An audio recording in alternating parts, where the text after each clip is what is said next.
Good morning, everyone. Thank you so much for tuning into the live broadcasting today. We're going to kick off our races shortly. We're going to see our amateur 15-16 boys up first.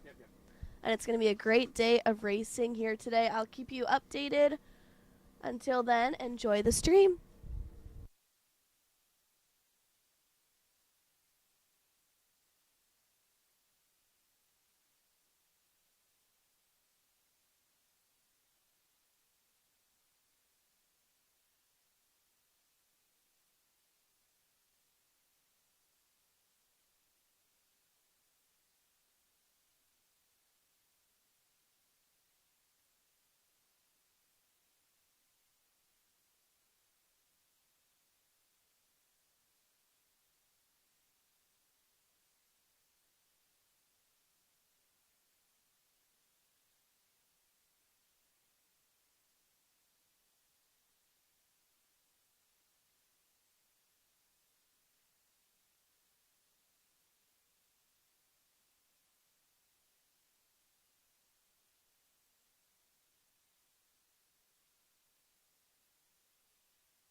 Once again, folks, welcome back to another day of racing here at Englewood Grass Farms. Another big thank you to all of our sponsors, Trek, Open, USXC, Seal, Orange Seal, Styled Aesthetic, Design and Apparel, The Bank Esports, and Violich Farms. We're getting ready to send off our 15, 16-year-old girls for 3 laps out there today. We changed the course up a little bit. It's a little bit longer, and we cut out some of the mud, so hopefully they come back a little bit less dirty, a little bit more smiley. And we'll see them start off here in a couple short minutes. Current race time is 8:10. I believe they go off at 8:30, but I'll double check. 8:15.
We're about 2 minutes from start line right now. They're getting in the zone, making sure their gears are in the right position. They're chatting, taking their deep breaths, doing whatever they got to do to lock in before they begin their race. They're going to be doing 3 laps out there today. Looks like a couple girls on the front line are talking about the course, probably discussing best lines to take out there. These ladies are ready to rock and roll.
And they're off. Oh, sorry, boys. I don't have the Wave 2 is getting ready to go. That's going to be our 13, 14-year-old girls.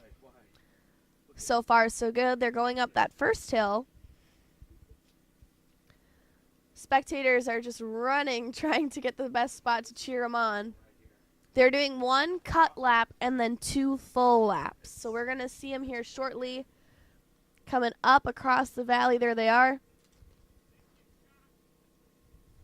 Fuck, I'm sorry, boys.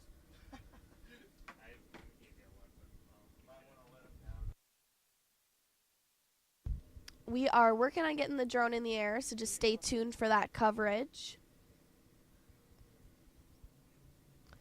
And our 13, 14-year-old girls are elbows out, ready to rock and roll. There they are. Off and underway. Little bit of a hiccup at that start. Looks like that mud is going to cause some complications again today. They were looking really good, except for that little, you know, swivel there. And it looks like our last 2 are getting ready to rock and roll now.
The course is about 4 miles long today. 4 and some change, I hear. The girls are going to go through the woods, back around the farm, down some berms and turns, and back out into that burger pit again.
On that front line, we saw Leah Morozovich, Ava Sylvia, Ada Linston, Addison Green, Raina Logar, Laura Carlin, Stella Lehman, Heidi Treschel, Elena Kostovov, Kate Elwell, Ansley Haas, Molly Filurat, Stella Swanson, Sarah Black, Claire Rust, Allie Agnew, Juniper Allen, Ellie Shoughton, Olivia Main, Amy Boyle, Miriam Bretzlaff, Willa Comwell, Pepper Smith, Chloe Harrisberger, Grace Watkins, Nora Clayton, Bailey Brown, Mila Girl, Tori Dossie, Samantha Rogers, Mallory Hartman, Kenzie Ruckel, Quinn Miller, and Clem Handler. Yesterday, Ada Linton took first position in the short track race. She started off in that third position for the cross country. She is our gravel national champion. I believe she has 4 titles so far. She's definitely no stranger to being the front of a bike race. I'm predicting we'll see her come through the woods shortly. Leah Morozevich was really giving her a run for her money yesterday, though, leading it out with her Bear teammate Sylvia Ava. I think we're going to see some really interesting racing.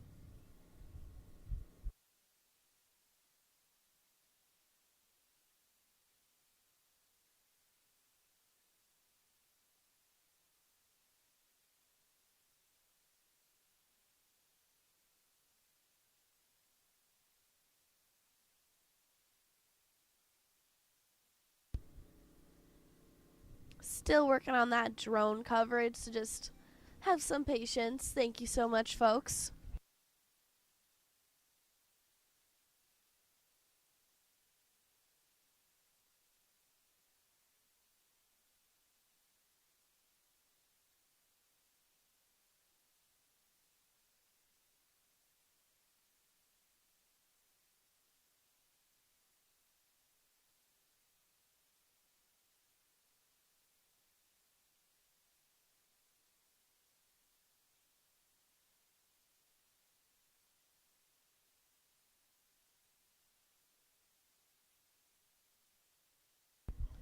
The mud is almost taking out our officials now, too.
And I've got eyes on our leaders through the drone coverage.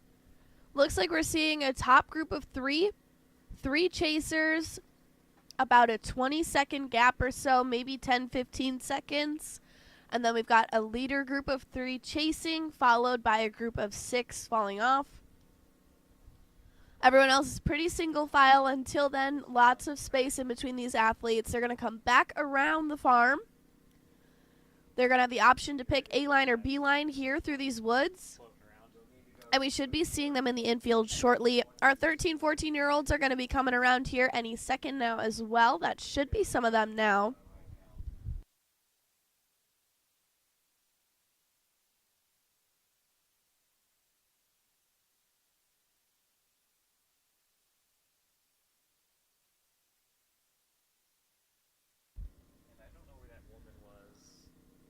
They are working through the woods still.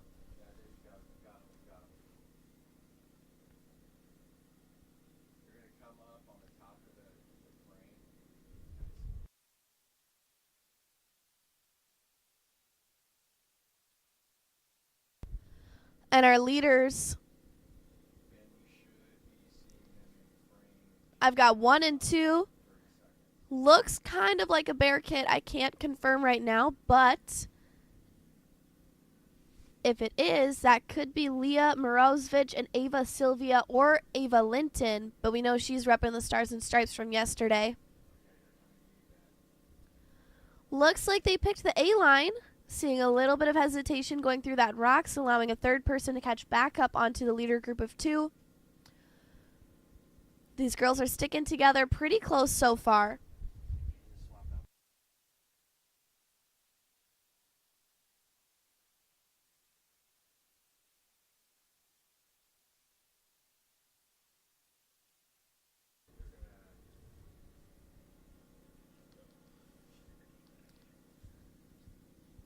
They're currently going through the birch trees.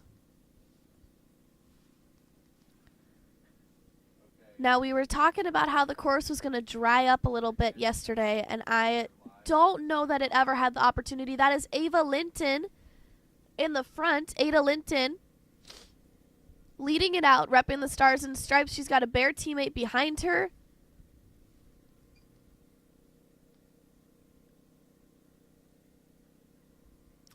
And a third member of the group looks like number 264. Could be 244. It's possibly Ansley Hayes. Going through that mud pit now. Looks like they've opened up that right line quite a bit to allow lots more space to get through. They still have to get through some of that mud, though. Pushing really hard towards that finish line. And these are our top 3 ladies. Going back around the infield. Through the trees.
Going through these woods, this is just beautiful property.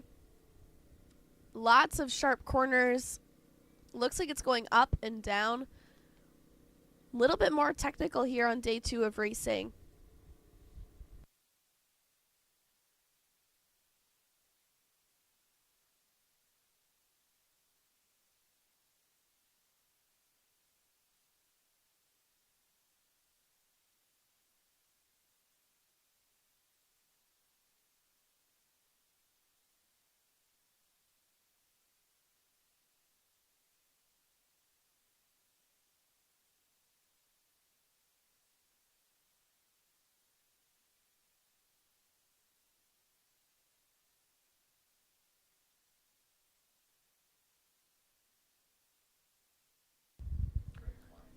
Looks like Ada has dropped that third person just a little bit, not far enough for it to be a super influential lead, but she's fighting for it. She's working up and out of the saddle. They're doing close to 4 miles of trail on this first lap. Second lap is going to be 4 and some change. I believe 4.7 was the number. So this is going to come out to be almost a 15-mile race. Not quite, closer to 12, but somewhere's in between. And it looks like our leader ladies have successfully dropped the third. This is an early attack, but in cross-country racing, we see this more often than not. You can really work to get ahead of the pack. They're going over the bridge. Short track is so different. You kind of stick together on that tail. It's a really small course. It's harder to lose your opponent. Cross-country, you've got a lot more opportunities. It's a longer race. You can be in it for the long haul. Looks like Ada is making an attack. Again, trying to drop the second position. That is Ada Linton. She wants the dual first title weekend.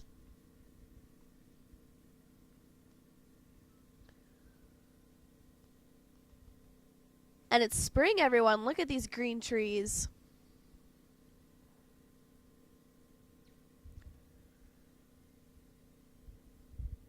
Ada Linton working her way through the forest. We're going to see her shortly.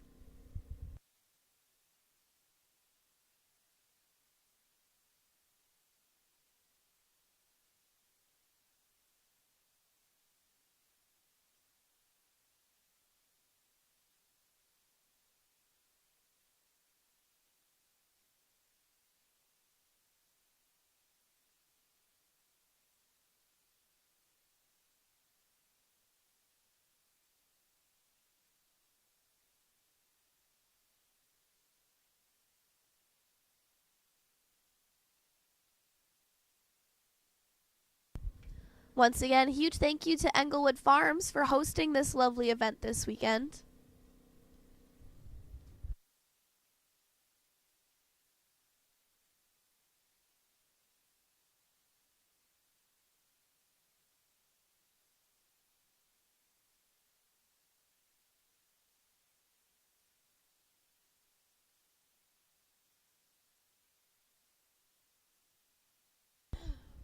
Ada Linton is out of the woods.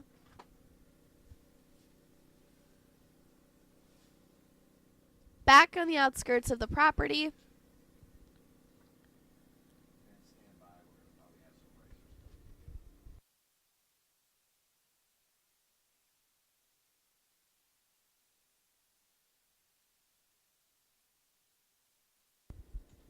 Around another corner.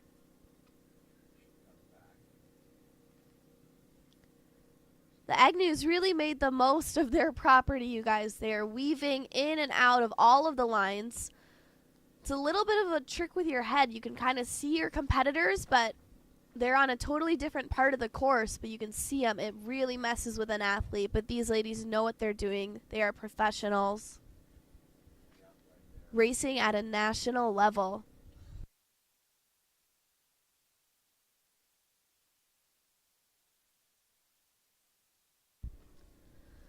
Ada Linton working through some rocks. That looked like a quick look over her shoulder. It looks like her gap is shortening, but she saw that, and now she's going to work to pick up the pace again. Back down into the infield, through the mud puddle. She's taking that middle line.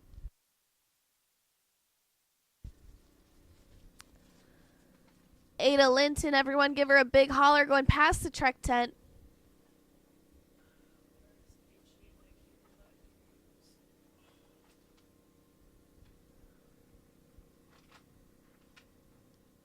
Up and around. She's working hard.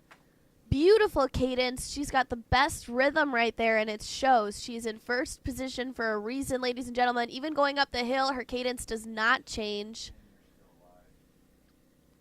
She's accommodating with her gears going up.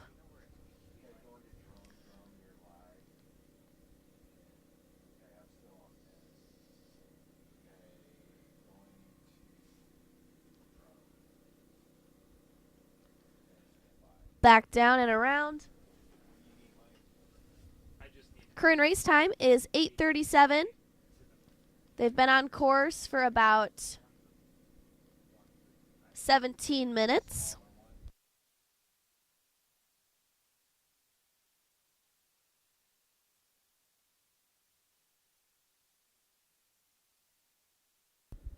Sorry about that, 22 minutes.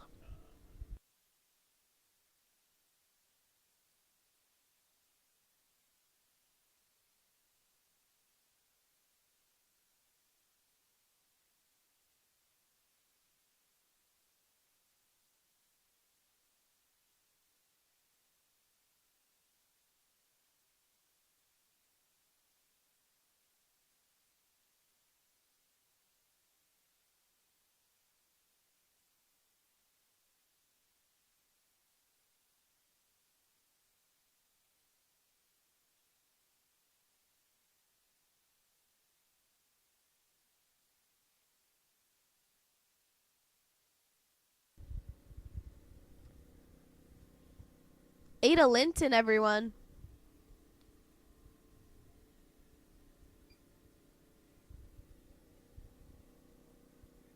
Up that hill. Over at the start line, we're seeing lots of athletes coming through. Everyone working hard. They're all staying in groups, though. This is nice to see. We've got 243. That is Kate Elwell across the line. Little bit of a hiccup there. Crash in that mud. It is super gnarly. It's tacky. The course has got some sun already today. It's trying to dry out.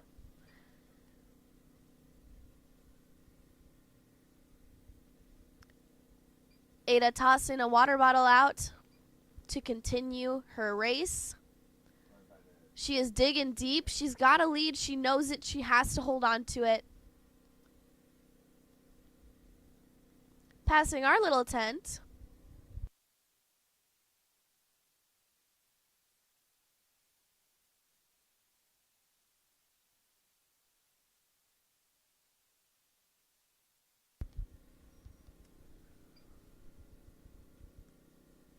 Athletes still trickling in. Look at how covered in mud they are. Braids are swinging. Everyone's digging deep for this race. We're 24 minutes in.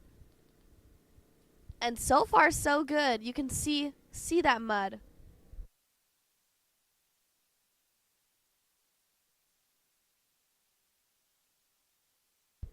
That's 264 coming across that start line. That was going to be Mallory Hartman.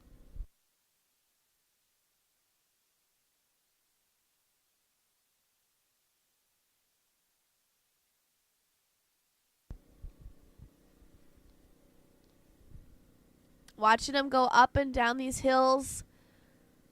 They're pedaling. Watch where their eyes are, too. They are looking ahead. You never want to be caught looking at your front tire.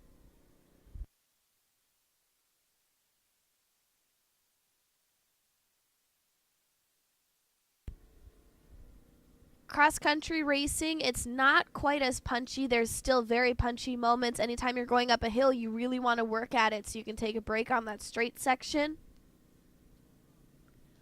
But it's about the long haul.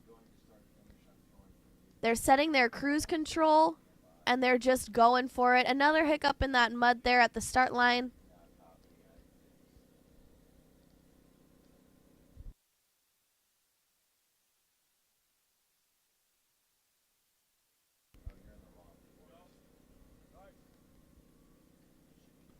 Our leaders are back into the woods now. At the start line, we're seeing more athletes trickling through. That looks like 634.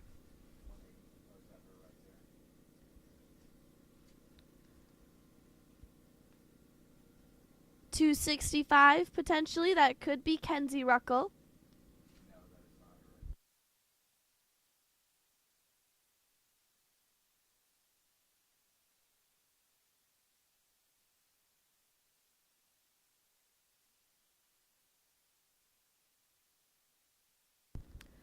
.292 is across that line.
I just got word from our folks over at that start line. Our leaders, number 236, Ada Linton. She's been leading out this race almost the whole time. Behind her, we've got plate number 234. That is Leah Morozevich. 238, holding third position. 238 is Raina Logar. She's racing with the Gravity Collective. We've got 239 in fourth position right now. That is Laura Carlin. And 259, who started further in the back, Nora Clayton with Texas Devo Cycling.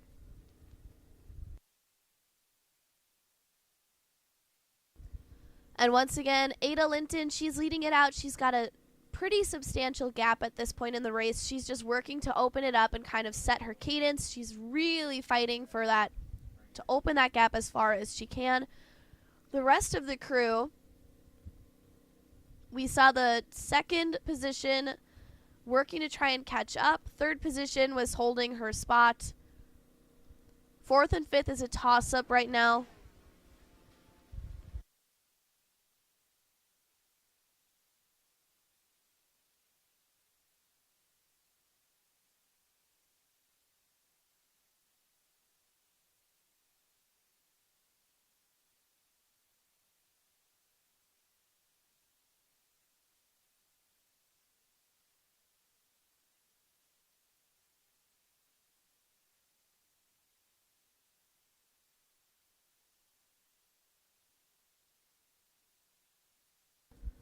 We've got a little bit more wind than we did yesterday. Nothing too bad. The sun went away, but the clouds are back. We might get a little bit of some rain showers here. Just sprinkles, if anything. I was pretty sure that this was supposed to be a 70s and sunnies weekend, but, you know, whatever works. It's really fun to race bikes in the mud. Current race time is 30:29. They've been on course for 30 minutes, 29 seconds.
Ada Linton back on another straight section.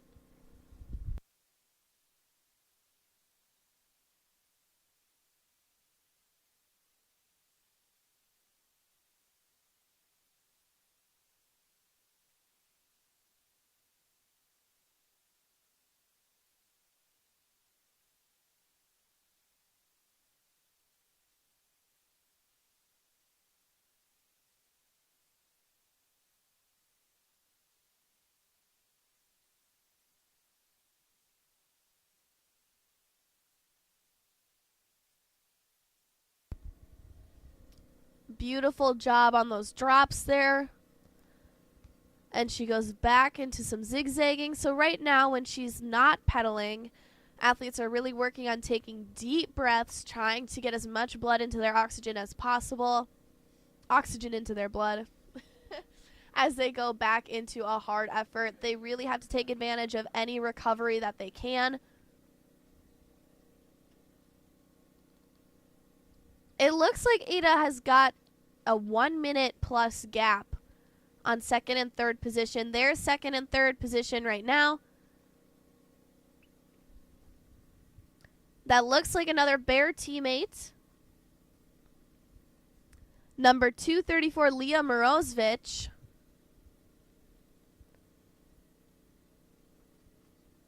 And she was up and out of the saddle. She might have been trying to get away from an opponent.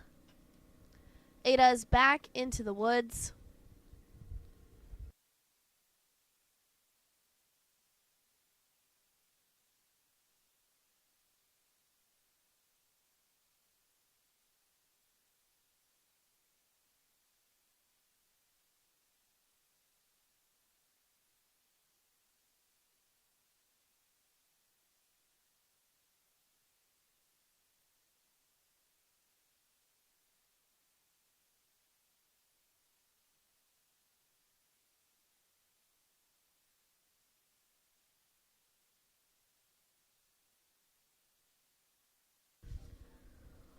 We're going to get eyes on second and third position.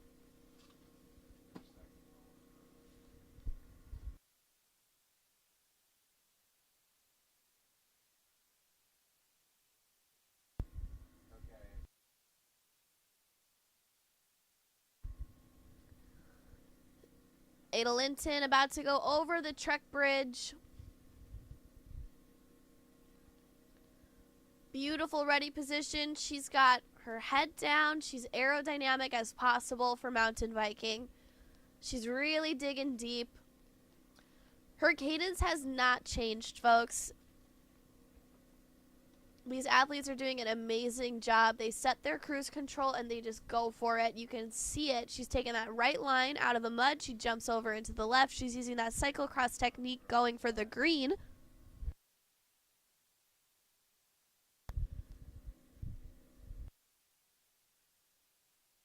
Thank you. That is our chaser on the screen right now, our second position.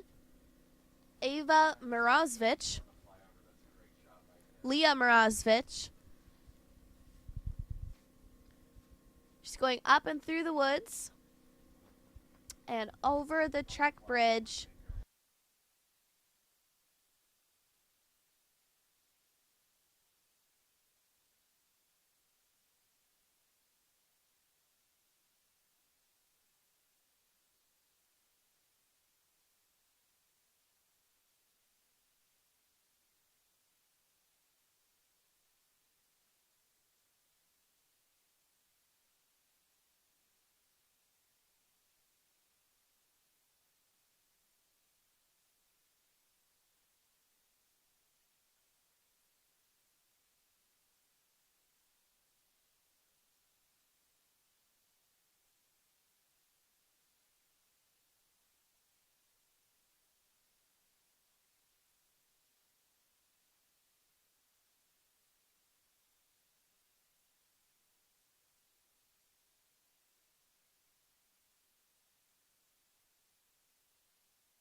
Couple athletes going over that Trek Bridge. They're working really hard to get up it. It's really steep grade. And then they drop back. They put their droppers down, lean back, and they go down the bridge, keeping their eyes up, looking where they want to be the whole time. These athletes are training on incredible jumps. So they're not, this bridge is nothing. The drone coverage, we're following Ada. She is continuing to hold her lead. Back to the bridge. 222 going over the top of it. And it looked like possibly 236. No, it was not 236. And I'm here with another guest speaker. Go ahead and introduce yourself. He was here yesterday, folks. My name's Kevin. I'm just a dad who knows these kids because I go to a lot of bike races. So again, what you're watching right now is just the flyover by the entrance to the venue. And because of this race is a couple weeks earlier than it has traditionally been held, the course had to be altered because of flooding on the section of the course that would normally follow this flyover. So instead of continuing along the tree line, this year racers have to cut across the field over to what is affectionately known as the flyover woods. And that's where Ada Linton, I believe, is currently, she's navigating the more technical trails over there. And once they leave over the flyover woods, they'll meander through the pines, a lot of flowy back and forth. All right, so here's, I believe, Ada just getting ready to go over the rock gardens by the shed. That's probably the most technical section. If you've got your line right, you're all good. But if you don't have your line right, you're going to be in some trouble.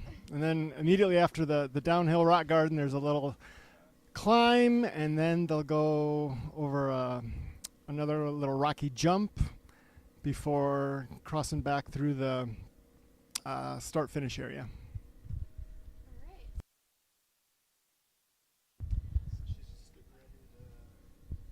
And I believe they're coming up on some of their last laps. I'm pretty sure we've seen Ada do this 3 times now, so she might be going in for the finish when we see her in the infield again. So it's the downhill rocks, and she's going around the downhill rocks right now. shoot out to the start-finish. And I guess she'll be over at the start-finish. Thank you, Kevin. From a maintenance point, you were talking about some badger holes. Did you end up filling any of those yet, or were those more just something you noticed on the side? Yeah, I've become an expert badger hole filler, which... All right, there's Ada crossing the finish line, and she's got at least another lap to go.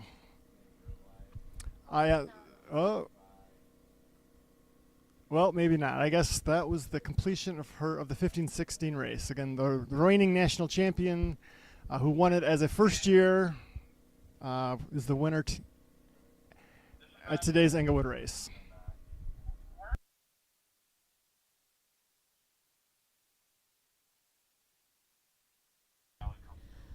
Congratulations to Ada Linton for completing her 15-16-year-old category, racking up some UCI points. We should see Leah Mrazovich coming through next. She was sticking pretty close on her tail, as close as Ada would let her be. And then we're going to see number 238, 239, and 259, our top 5 ladies, coming through the line. They've been on course about 30 minutes. There she is. That is Mrazovich across that finish line. She worked hard today. You can see it on her face. Taking that second position. Congratulations, ladies.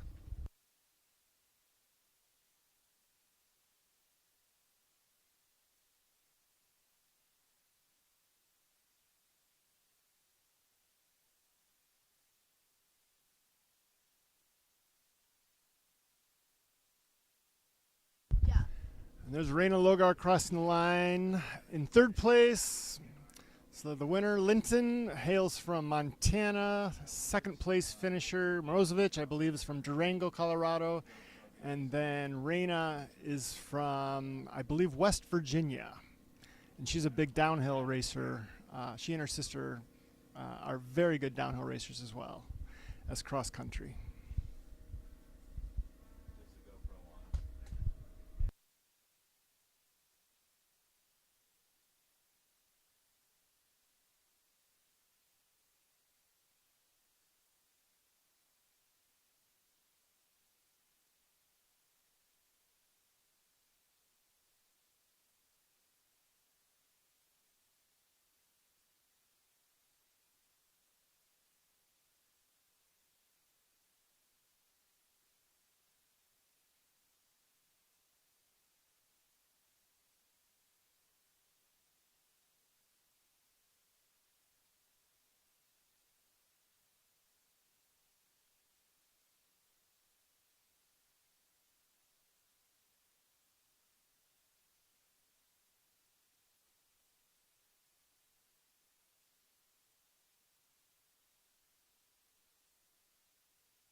Athletes trickling in. Kate Elwell across the line. Number 243. That should be 251. Crossing now.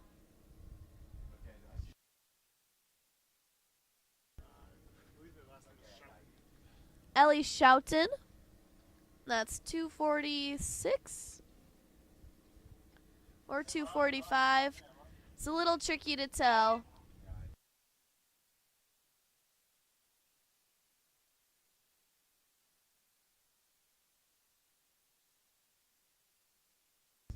Claire Rust across the line.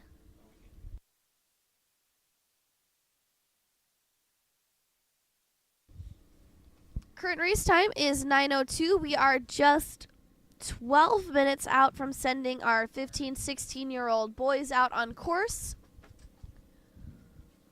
For now, we'll watch these ladies trickle on through. Give them a big round of applause, ladies and gentlemen. It's a tough day of racing out there. Little bit of a sprint to the finish here. Too close to call, but it looks like two teammates.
We're about 15 minutes until start for our 15-16 boys category. They're going to be followed by the 13-14 boys category, and then I believe categories 1, 2, and 3 are also going out. Non-UCI Open category 1, 2, and 3 will also be following them at 9:32. Typical mountain bike fashion, you get into the chute 15 minutes before. Looks like cold weather rule, they're allowing jackets into the chute. Lots of men tossing them back now, so maybe not up until that 1 minute.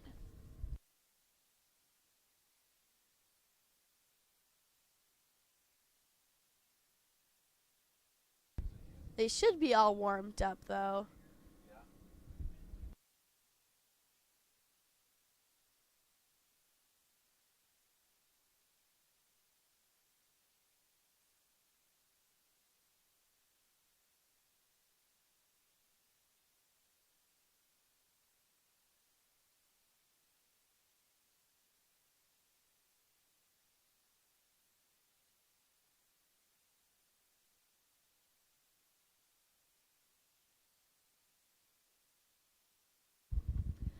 On the front line, we're going to see Tommy Rowley, Lucas Kirsch, Carter Montgomery, James Malheim, Eden Teague, Preston Knock, Ronan King Ellison, Oliver Warden, Rylan Zaharik, Benjamin Randolph, Lucas Miller, Edward Full, Josh Gabrielson, Ethan Leonard, Park Bishop, Bryce Ferguson, Asher Bensimon, Jackson Byers, Liam Kirklack, Vincent Williams, Parker Crane, Miles Crockett, Sam Thiemeson, Brody Lake, Sam Anderson, Christopher Ray Molez, Maverick Tiller, Sean Davies, McCarthy Kaysen, Quinn Ebner, Kai Walker, Noah Biggerstaff, Matthew Dickens, Reed Pfeiffer, Theodore Schrader, Levi Baldwin Hart, Braden Miner, Devin Mumford, Oswald Tobasic, Maddox Salmon, Oliver Springs, Nolan Ott, Smith Hashtags, Smith Hastings, James Umberhand, Sam Tesh, Logan Grimm, Ivan Newman, Owen Fugel, Wyatt Flade, Callan Hustler, Donald Smith II, Connor McCain, Jack Milton, Braxton Mabey, Alex Chowlard, Ryan Fulton, Nathan Peterson,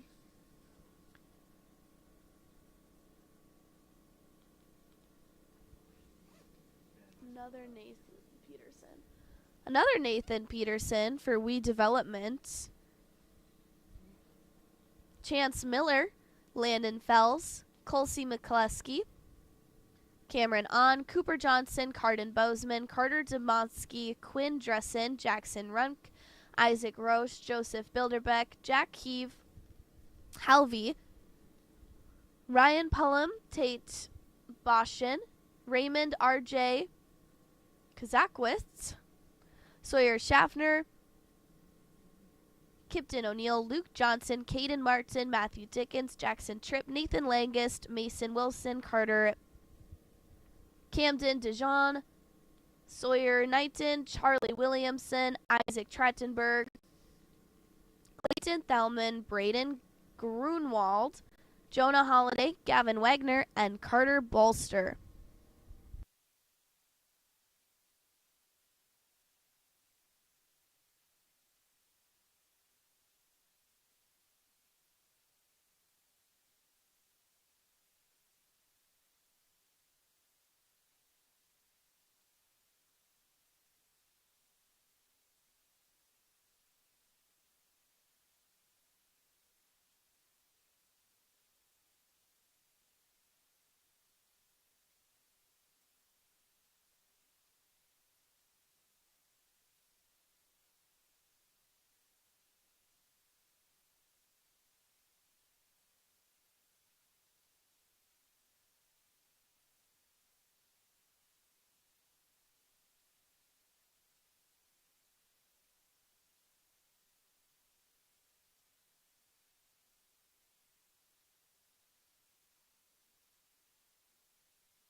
We're about to go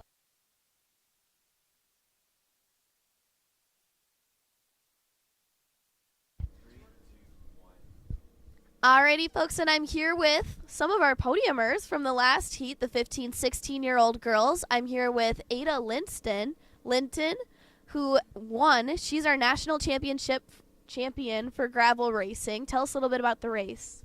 It was really fun. It was muddy. It was kind of like a cross race, I would say, but I knew that it would be technical through the rocks and everything, so I just tried to go early and keep the lead.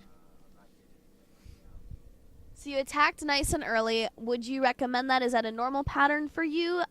Yesterday in the short track, you kind of stayed in a group a little bit more. What's the different strategy there? I think I decided to go earlier just because the race was so technical and I wanted to be leading the technical sections.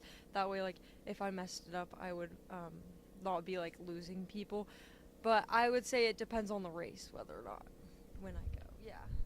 That sounds good. And what's your name? Elsie Elsie, last name? Linton. Congratulations. Did you race too in the 13? Yes. And how was that for you today? It was really fun. It was really slippery. And yeah, like she said, it was like a cross race with all the mud. But it was fun. Do you guys like racing in the mud? Yeah, it's fun. Yeah, kind of. What was the hardest part out there on the course? I would say the rocks, all the rock sections that were slippery. Okay. Yeah, the rock sections. There was a lot of lap traffic for me, so there was a lot of like trying to get around people. And Wonderful. And do you guys have any advice to athletes going out on course later today? I would say just keep it smooth. All right, rubber side down. yeah, don't like try and be too crazy in any sections because it is really slippery. And All right. Well, thank you so much, ladies. We're about to go get the next race started. Congratulations.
Those two were just the sweetest things, you guys. They are so kind. And they just got off the course. They're covered in mud, and they came up to talk with us right away. Huge round of applause to the Linton ladies. We're about 3 minutes away from start time. I'm back with Kevin, and we are about to send off our 15, 16-year-old boys and 13, 14-year-old boys and non-UCI categories 1, 2, and 3 other men. Kevin, are you excited to watch this race? Any predictions early on? Should be a good one. The officials were just giving instructions for the 15, 16-year-olds to take it easy or cautious at the start because it's so slippery out there. So I highly suspect that direction will not be followed if I know anything about 15 and 16-year-olds. But we will see if they can avoid any calamities here off the start line.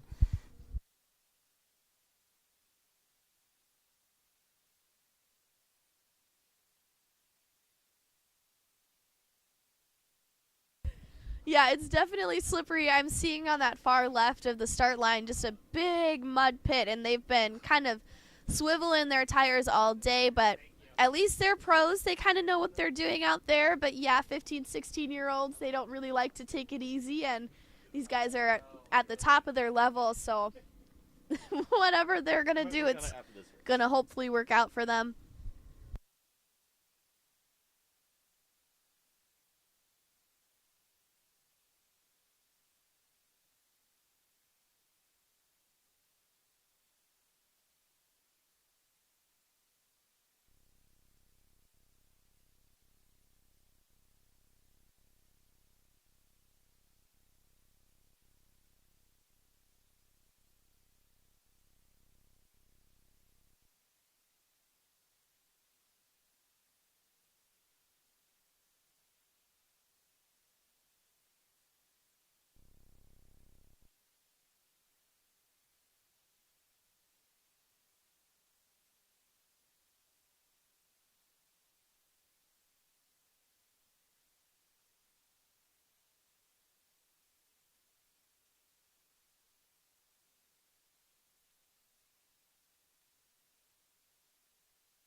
And the boys are off. Look at this huge wave through that mud pit. They're going up a hill right now. Preston Ronk, number 56, my apologies. He's leading it out right now. Look at him go. He's gunning it from the get-go. He really wants that first position. It is so early in the race to try and make an attack. They're going to catch back up to him, and then he'll try to take the lead from there, but so far, so good. They're going around the infield. We're going to see them behind the scoring tent. We're not doing that. Behind the broadcasting tent. Spectators are running through the course right now. Preston Ronick is not giving up that lead. He's still opening up a little bit of a gap. He's going hard right out of the chute. That is not something we typically see right off the gun like this. Very interesting strategy. 13, 14-year-olds are off and underway. Seeing a nice mullet on that front line.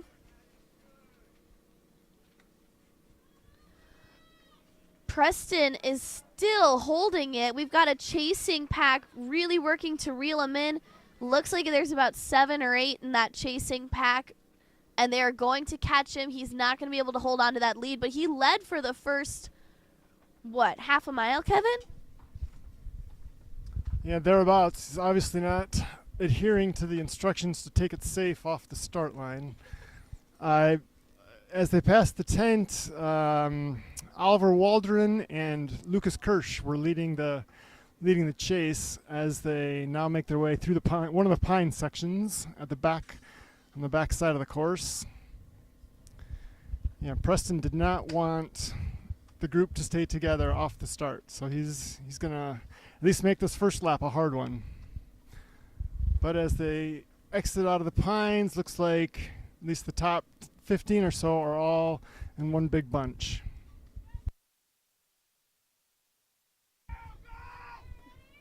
Yeah, that big group of 15, that's much more standard for cross-country mountain bike racing, especially in an open track like this. We see lots of big groups kind of sticking together, especially in the pros. These guys are doing great practicing that. They're keeping nice gaps in between each other's tails, enough so you can kind of pick your own line, but you can keep the opponent in front of you right within reach. You can kind of make a pass going forward. Looks like they're all just kind of trickling in. We saw an attempt at a pass just there on the drone, not quite able to secure it. And they're back into the woods. Is this the pines, Kevin? Yeah, this is not strictly pines, but a certainly piney section.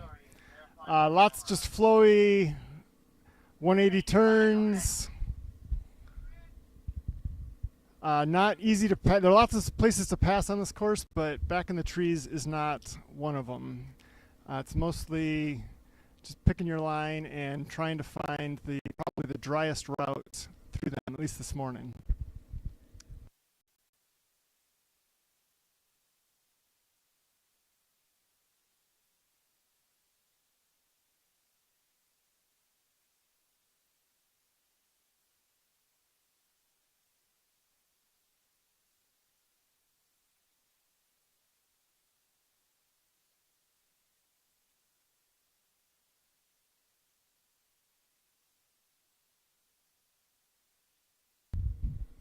So Ronk continues to lead. Looks like the Roller Devo racers are behind him. I think I also see Rylan Zaharik, Wisconsinite, sitting maybe 5th position.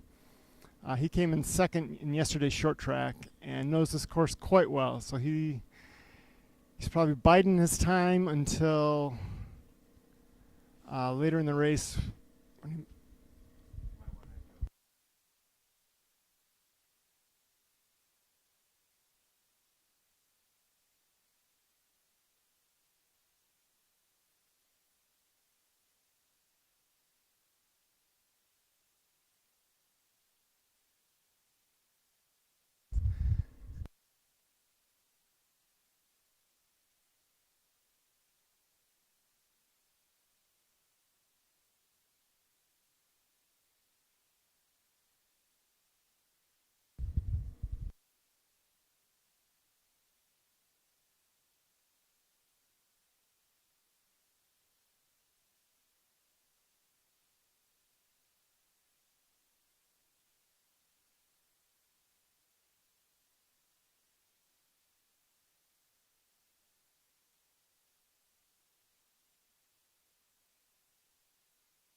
Preston is continuing to lead it out. Once again, that is Preston Ronick.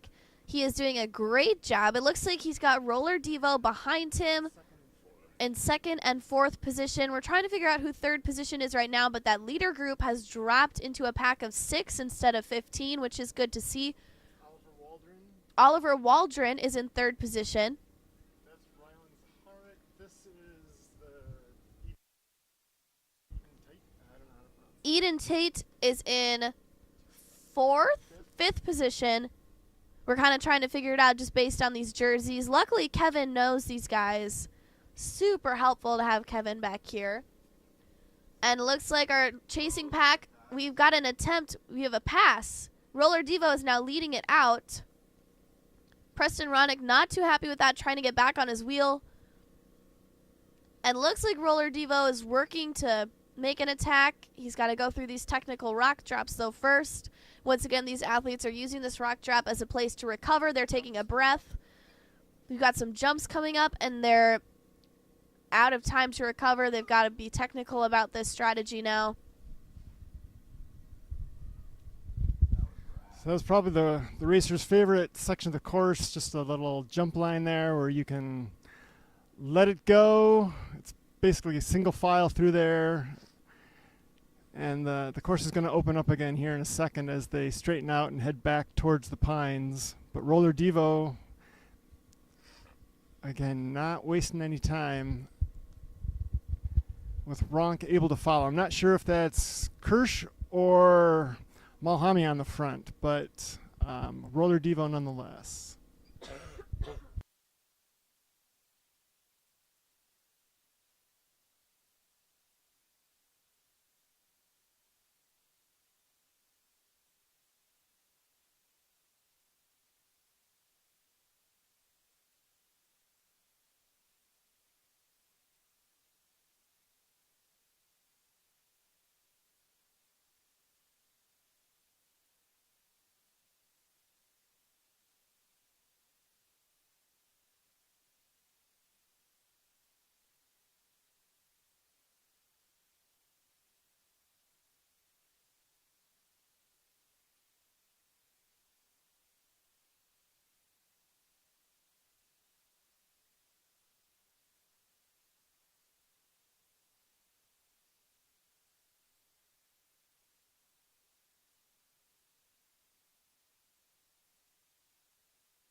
All right, so the front group is just approaching.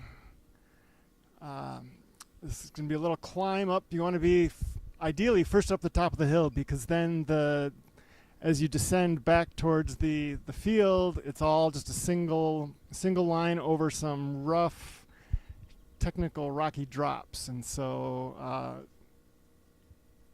you want to be at the front for sure.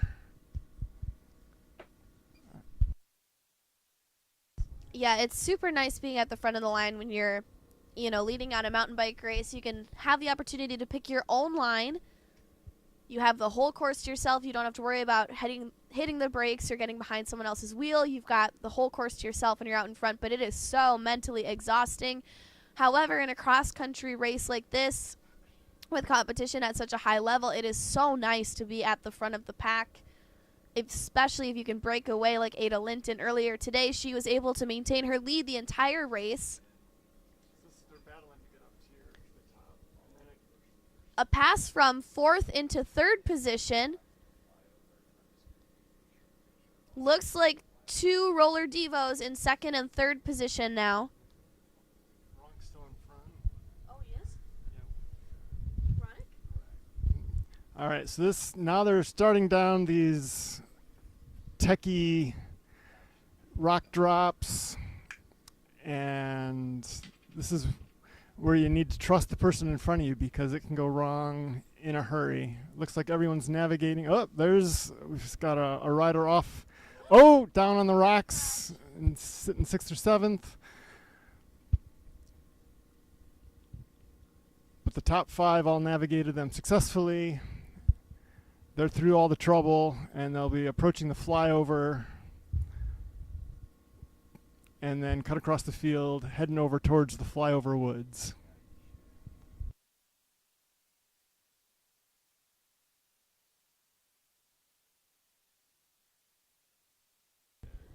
They're approaching a little bit of a rocky section. Kevin says it's nothing to worry about. We saw a little bit of a hiccup on those rocks earlier. Could have been the course itself, could have been getting too close to a competitor's wheel, rubbing the back of it. Oftentimes when you are the one rubbing the back tire, you go down. Kind of crazy to think about that. Quick look over his shoulder by Preston there. Roller Devo sticking on his tail. Another look over his shoulder by fourth position. Oliver Waldron sitting in that fourth. And Ronan King Ellison from Minnesota is in 5th place right now, going through that mud.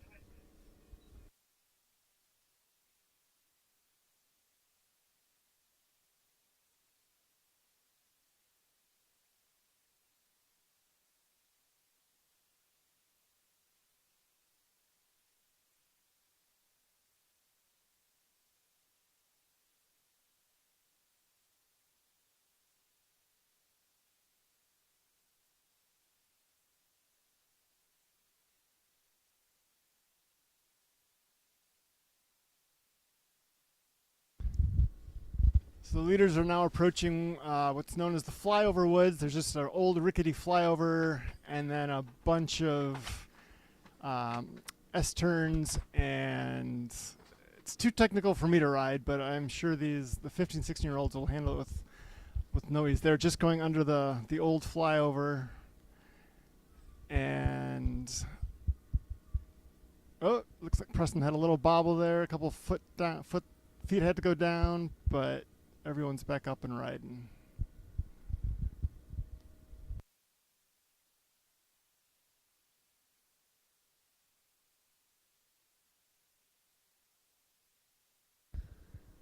Yeah, I don't know. Kevin, do you know a ton about pedals? Any sort of mountain biking gear? I know they're expensive. Yeah. Well, Crank Brothers, you can kind of get easy in and out access. Shimano or SPDs, I know you can tighten and loosen them. You know, for quick access, just to pull your foot up, these guys, it doesn't matter which pedals you run. They know what they're doing. But we're flying over the flyover woods right now. Preston is continuing to lead it out, doing an amazing job. He has now been leading this race almost the whole time. But Roller Devo is right on his tail, and they're kind of just waiting it out, it looks like.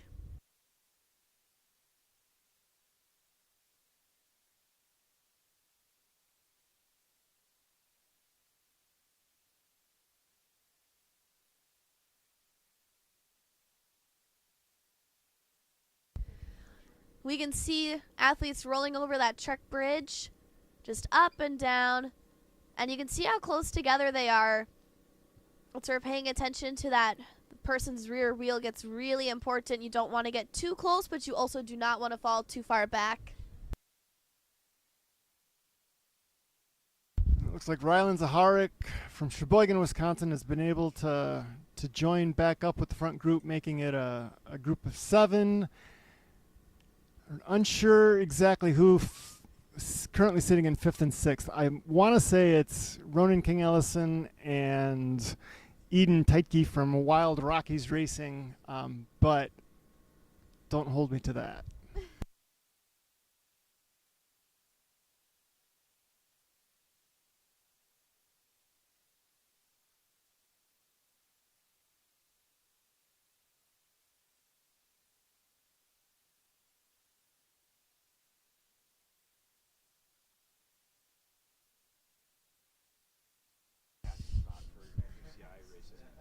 So they've exited the flyover woods. There's a punchy little climb. They just ascended, and now I think they're about ready to head back into the pines. And I've got a pass. Still not sure exactly who that is. I think that's Ronan King Ellison.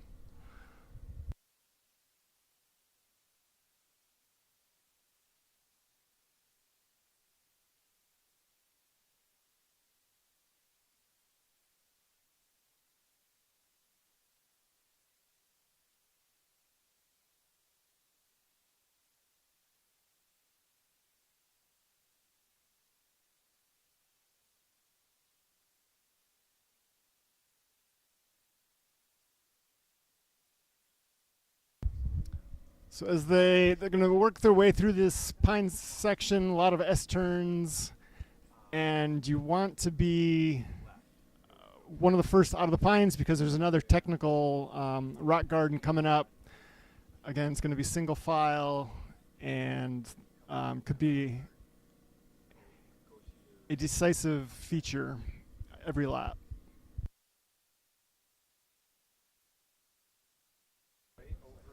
Going through the woods still, lots of hairpin corners. It's really tight, really congested. You can kind of see the tape, like it's very zigzaggy in that woods. Looks like we're getting ready for the rock garden. We're seeing a pass or an attempt at a pass from 1st to 2nd position. And it looks like Roller Devo is still holding 2nd and 3rd. Ronan King Ellison maybe in that 4th spot.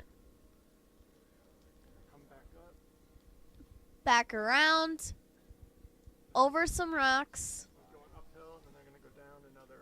And that's Preston Ronick continuing to lead it out, doing an amazing job at holding them back. Rowley and Kirsch are 2nd and 3rd.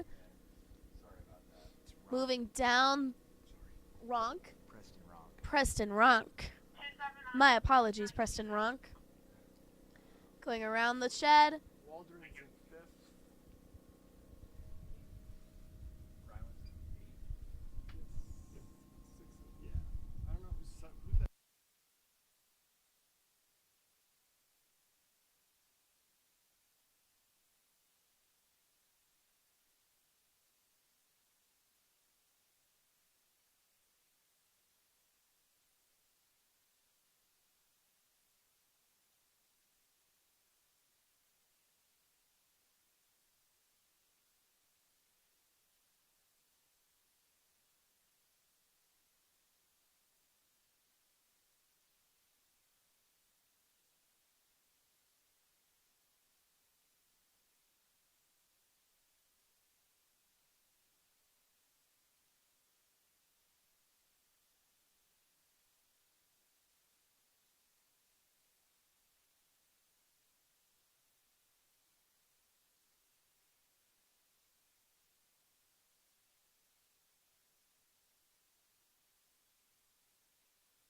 So there's no Ronan King Allison.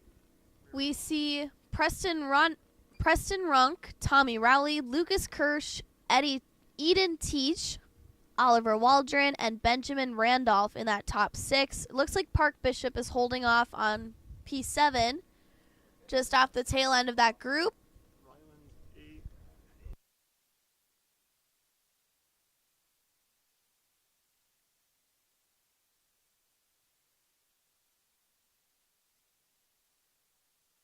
Okay. Once again, that is Benjamin Randolph in P6 and Park Bishop in P7. Going onward on the trail, Preston Ron continuing to lead it out. Great job, guys.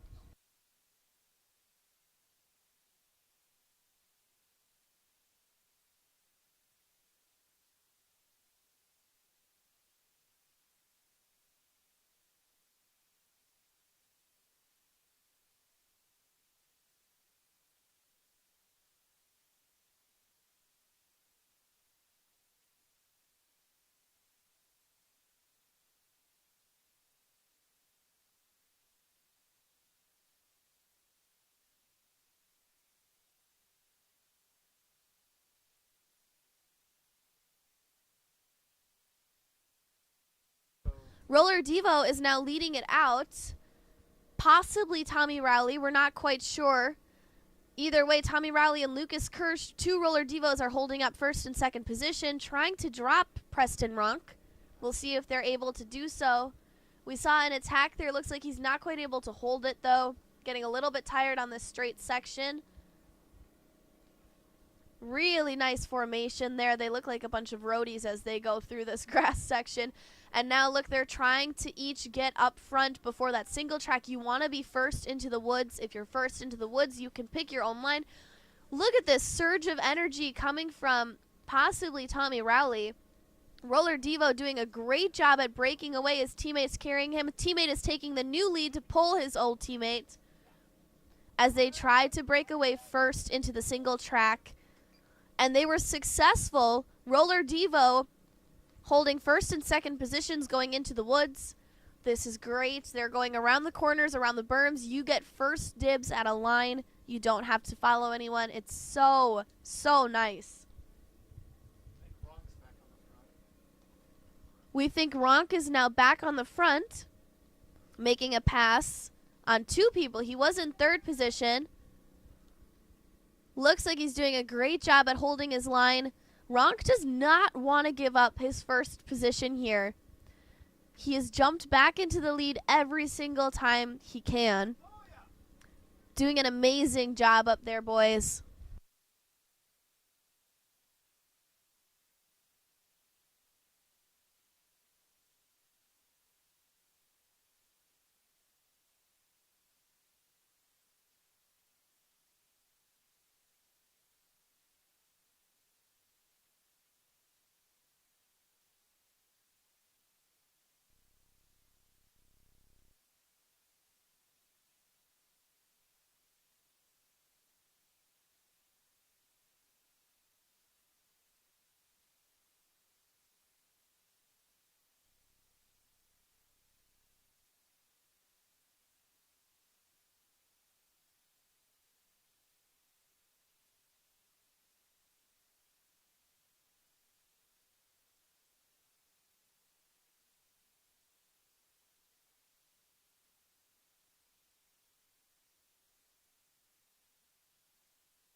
They've been on course for about 25 minutes. Looks like we're nearing the end. The ladies finished in around 30:35, I believe.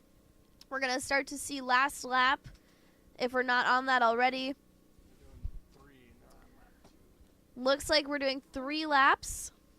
Little crash there over at the finish line. That mud is getting real tacky.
So we've got Roller Devo on the front as they're heading over the jump line. Let's see, Preston Ronk is sitting 4th. Second, I believe, looks to be Oz Development. That would be Park Bishop. We know he was in the top 5, top 6 at the end of lap 1. Maybe Eden Teitke from Wild Rockies in 3rd. In the red jersey, Preston Ronk is in 4th. Let's see, Oliver Waldron sitting 6th, and then the other Roller Devo, either Rowley or Kirsch at the back of that group. It seems to have dropped Rylan Zaharik off that main lead pack.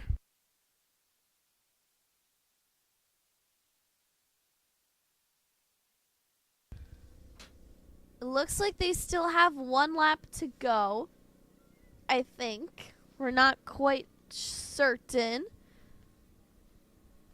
But we're going to start to see an attack here really shortly. The course is just under 5 miles. So in that last 2 to 3 miles, that's probably when I would make an attack. When would you make an attack, Kevin?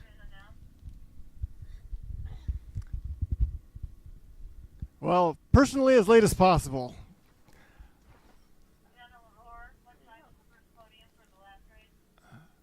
But then I'm not 15 or 16, so. Oh, he's got his hands up. He looks like he's Yeah, gonna I pack it or something on the front.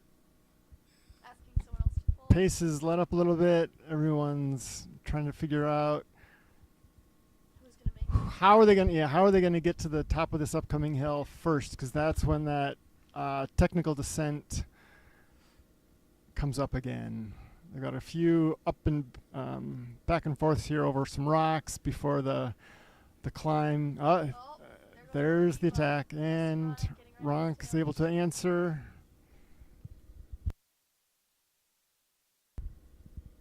Again, this whole section is just a race to the top of the hill that's just to the left of what you see there. I'm going to go over a couple little rock piles, and then it's just an uphill sprint to get into the downhill rocks in front.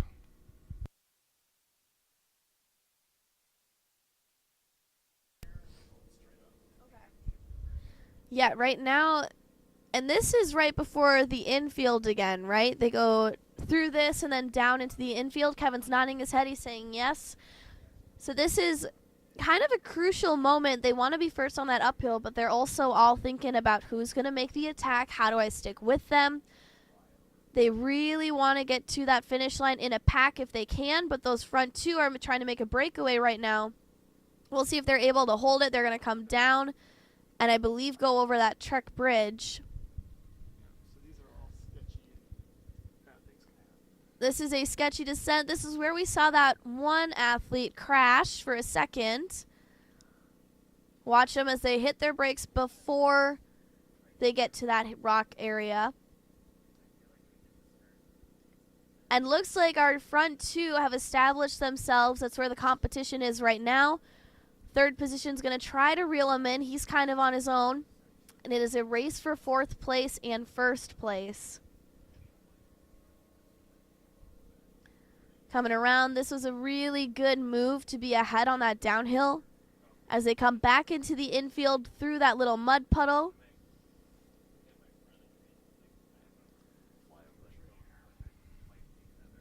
And they're approaching the bridge. And Roller Devo continuing to lead it out. Preston Ronk, who was leading out the race entirely beforehand. Roller Devo also holding fifth.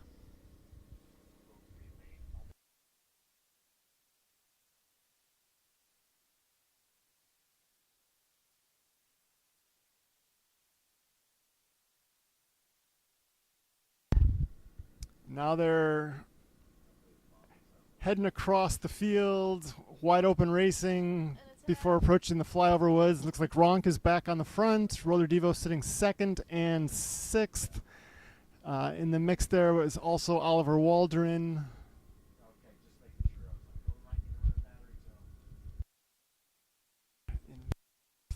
Park Bishop looks to be sitting fourth.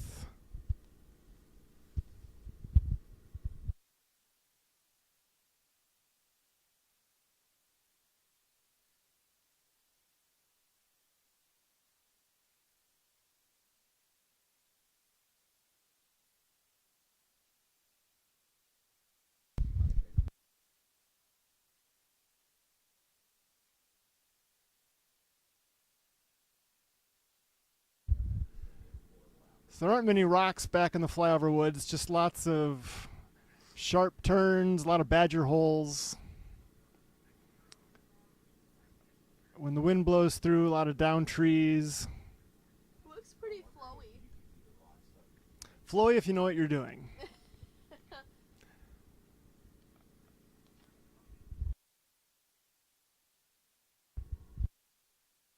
And then as they exit the flyover woods, there's again a short climb where it could come into play on the next lap because you can get a good gap heading into the final pine section and then the final rock garden as well.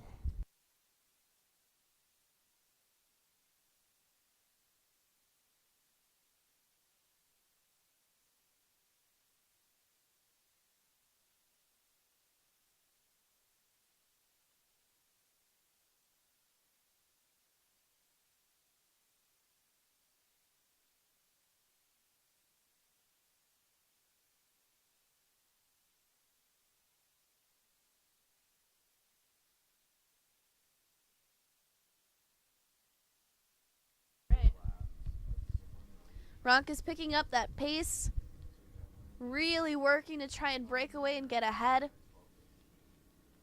They've been on course racing for about 34 minutes. Beautiful, beautiful to watch them just weave through these woods. This is great racing. Everything's in full bloom right now. It's spring. Up and over that little bridge. Catching a little bit of airtime over that apex. Now they're exiting the flyover woods. Leaving that flyover wood right now. And they are on an uphill. This is a sprint. Looks like Roller Devo almost reeled in Preston Ronk. Preston Ronk is shooting off again.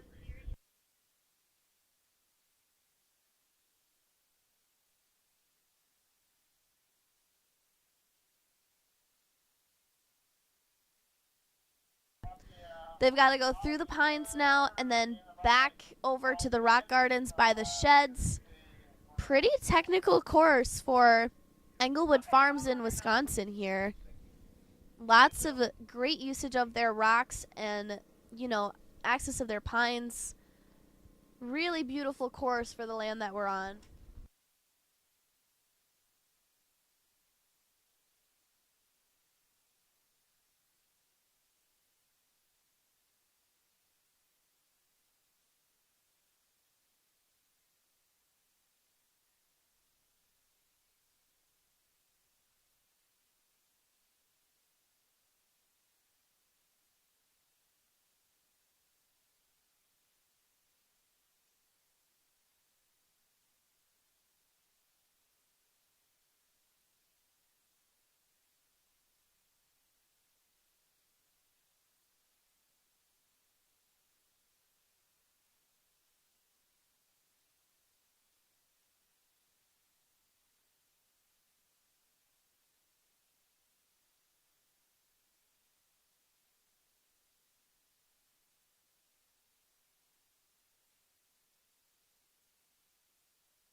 So the leaders are in the rock gardens by the shed. Currently on the uphill section of that feature. A couple more smaller gardens to navigate, and then they'll be back to the start finish. Looks like Preston Ronk is still on the front, and he's got a few second gap over Rowley or Kirsch.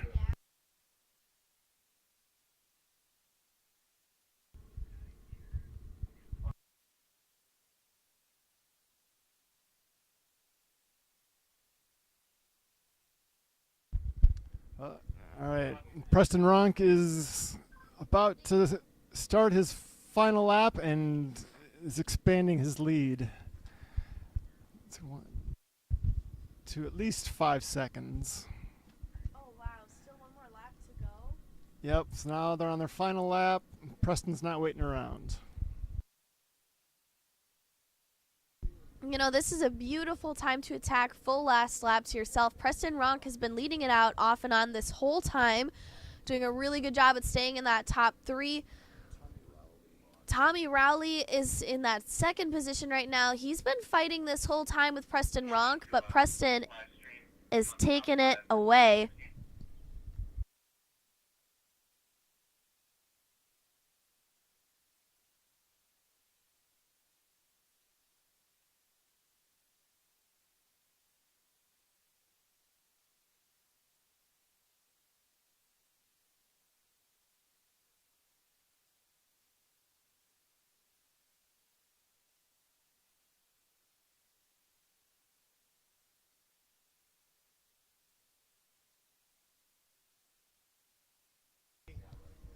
Ronk up and out of the saddle now as he continues to open the gap, going up a little bit of a hill there, around a corner. That is a tight turn. They're trying to carry as much speed as they can. Rowley didn't even have to pedal going into that. Working to close that gap, but Ronk is keeping it pretty standard. It is a fight for third place right now. You saw that group of 3 off the back of the group. That is Eden Teach, Park Bishop, and Oliver Waldron with Wild Rockies, Oz Development, and Donovan Racing really fighting for that third position. Just neck and neck. Ronk doing a fantastic job up that hill. He's taking a little bit of a goo packet or a water. We're not too sure. He's got it down, putting it back into his pocket. Great job not littering. Big congratulations to Ronk. He has got pedal to the metal. He's digging deep. He's got his head down. You can see how hard he's working for this. He knows he's in the last couple miles of the trail. Rowley has caught him. Tommy Rowley reeled him in. Ronk knows that he's on his tail, and he is digging deep, trying to fight it. That chasing pack of 3 working really hard to reel them back in as well. This is great racing, folks. We've got that group of 3. They're fighting to be the front one into that single track, just like we talked about earlier. Second position, Tommy Rowley has caught up to Preston Ronk and is now taking the lead up and out of the saddle. Tommy Rowley, our new leader of this race in the last lap. This is exactly where you want to be. He is front into that single track. Preston Ronk really just trying to hold on.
Following in the woods, once again, Tommy Rowley was leading it out. Preston Ronk really fighting to hold on. He tried to make an early attack in the last lap.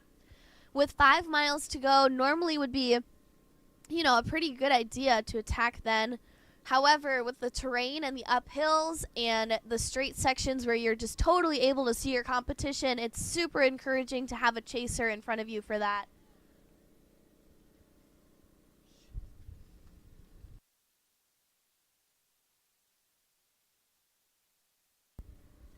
And Tommy Rowley was able to reel him back in.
Here comes the sun, ladies and gentlemen. Hopefully that dries out our course for some of our pros this afternoon.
Looks like that could be Tommy Rowley in that front position.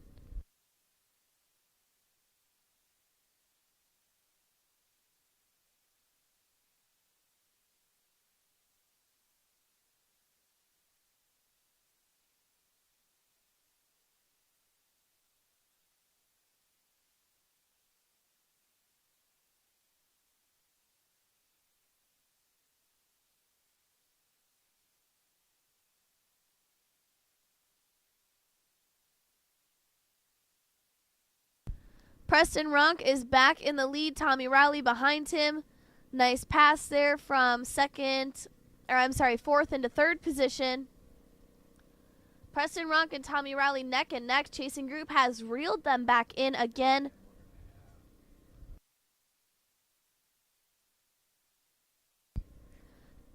I'm really excited to see this at the finish line, folks. I'm hoping we see a photo finish. But right now, they're kind of setting that cruise control. They're falling back into their line because they know that they're just a couple miles away from a sprint attack. They're saving their energy a little bit, getting ready to make their next move. Once again, they're going up a little bit of a hill right now. They want to be in front for that because once you're at the front of the top of the hill, you can kind of, have full rein going into that single track. And we have got our group of 5 back at it again.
We've got a pretty consistent group of 5 still. Once again, they're waiting to make their attack.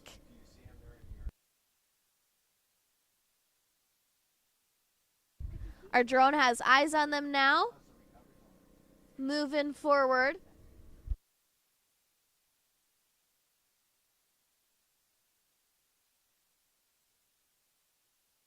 Group of 5 has broken into a group of 3. We're starting to see the early stages of an attack. They're breaking away. They've been doing this all race, though. But now we're in the end. Once they come through again in the infield, that will be the finish.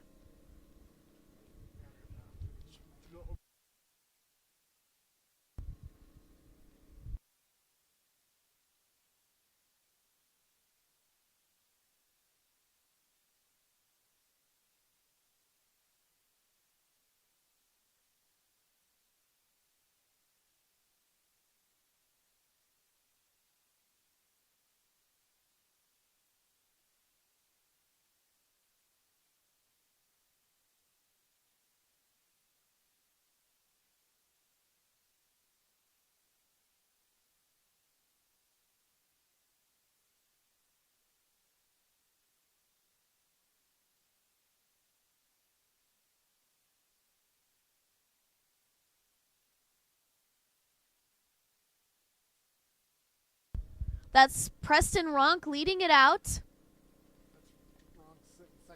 Oh, Tommy Rowley is leading it. Preston Ronk is sitting second. This is it. They're going back into the woods. Flyover woods. Tej, Bronk, Parker Bishop, and Oliver Waldron. Tej is sitting second. Ronk in third. Park Bishop in fourth. And Oliver Waldron in fifth. Tommy Rowley breaking away with a substantial lead now going into this kind of tricky single track. That's exactly where you want to be, at the front of the pack. It's a race for second place now, folks.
So the front group of five they're navigating their way through the flyover woods.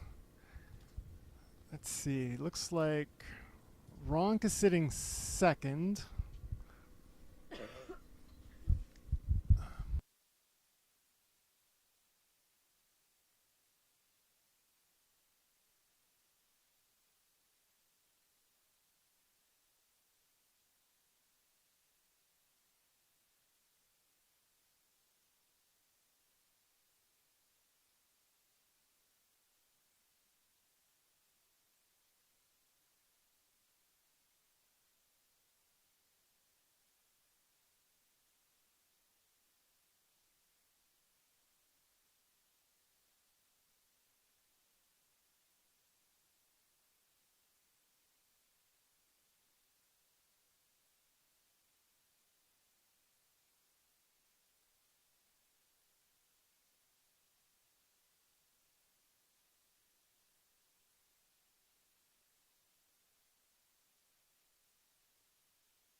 Back Oh. into P3.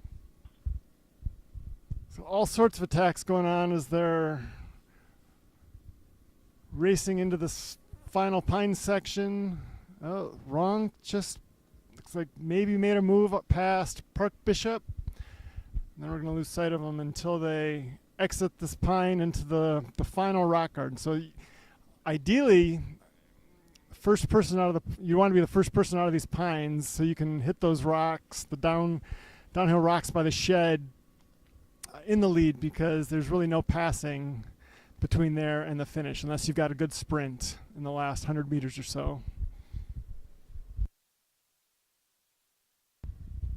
Yeah, going through these rocks it definitely gets real tricky for these athletes. They're nice and slippery.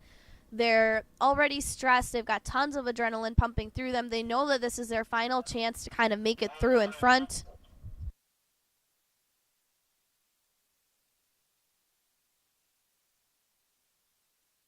Right where the drone is set up, that is exactly where they're racing to. That looks like a roller Devo out in front. That could be Tommy Rowley again.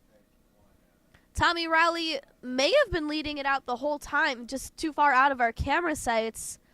He seems to have set up a pretty substantial gap on everyone else. It is still a race for second place, which I believe Preston Ronk was leading out last time we saw. But he had some steady competition from Oliver Waldron, who was really working to get around him. There's our chasing pack now. They've got eyes on Tommy Rowley. Tommy Rowley doing really good at keeping his lead. He's just got to hold it for another mile or so, and then he has got it. He could secure a win here today, folks. That looks like Preston Ronk in second position, really working to open up a gap. It's back to being a race for second and third place. This is really tricky stuff. Yep. So Rowley's navigated all the rocks. He just has a little bit of mud, and then the win is his. Wow. Here's the winner crossing the line, Tommy Rowley. Roller Devo. All right, now let's see who's going to come across in second.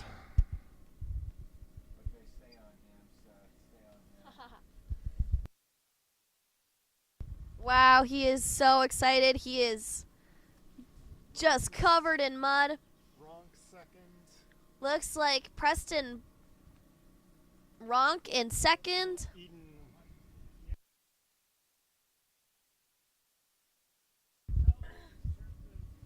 Looks like Preston Ronk finished second, and Eden from Wild Rockies came in third, although that's unofficial. We'll get official results here in just a sec.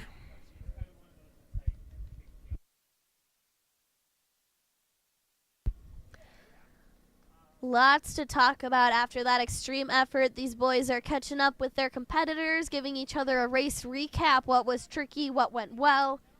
This is really good racing out there, folks. Once again, those results: Tommy Rowley, congratulations. Preston Ronk, Eden Teege, Park Bishop, Oliver Waldron, and it should be Lucas Kirsch.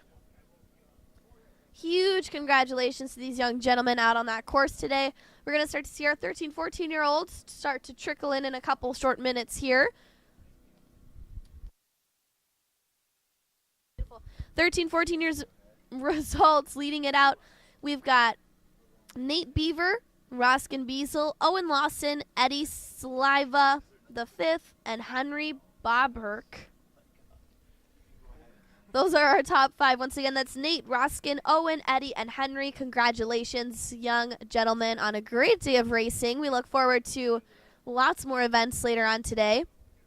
For now, we're going to take another short intermission before we send off our UCI races for this afternoon. I believe the first UCI race we're going to see is the UCI Junior 17-year-old, 18-year-old class women.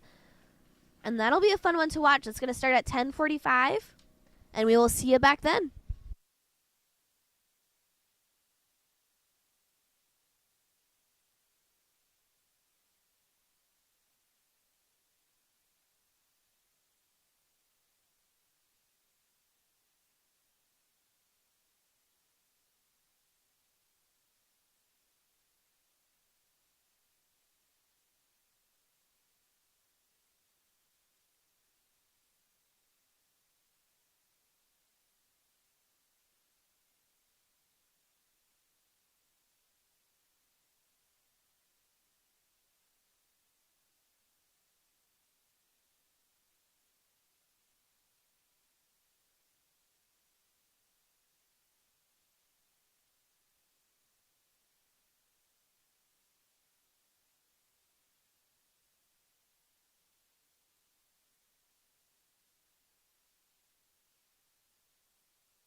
And there is our podium for our 15, 16-year-old category.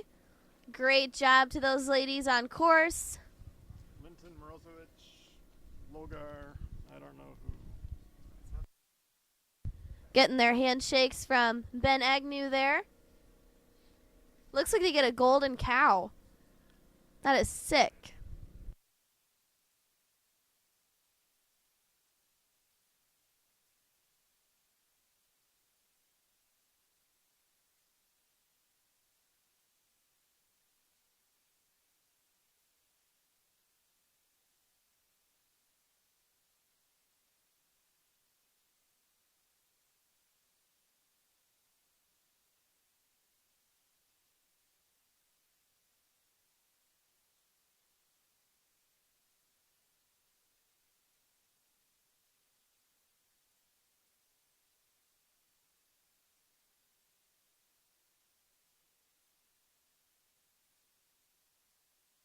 And this should be our podium for 13, 14-year-olds.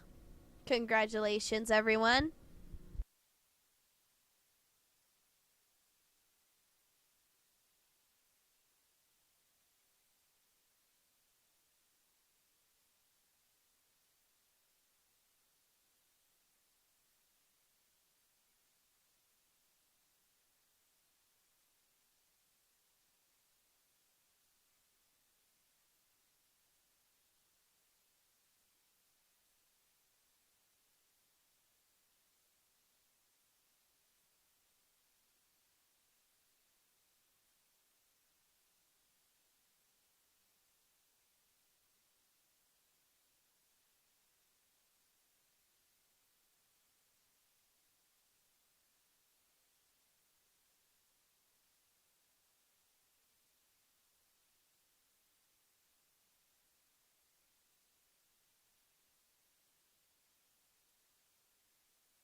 UCI. 17, 18 UCI junior women lining up for their race to start here shortly.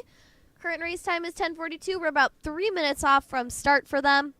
And they look ready to rock and roll. We saw some really great times yesterday. And we're going to have a lot to talk about in a couple short minutes.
And it looks like they're about ready to start. We're going to hear the whistle blow in just a second.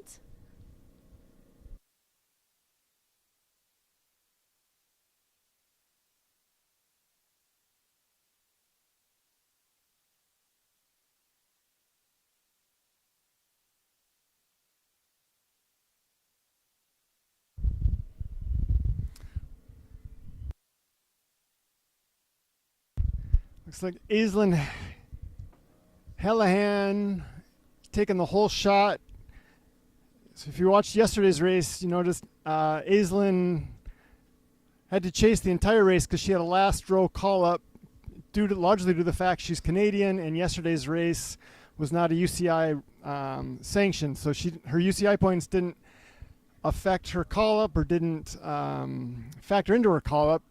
Yesterday's call-ups were solely based on USAC points. Being Canadian, she didn't have any USAC points, so she had to start in the back. Today's race, because it's a UCI sanctioned race, allows her to start in the front row because she's an experienced UCI racer. And looks like heading across the top, she's followed closely by Addison Lundberg, who did a lot of work on the front yesterday,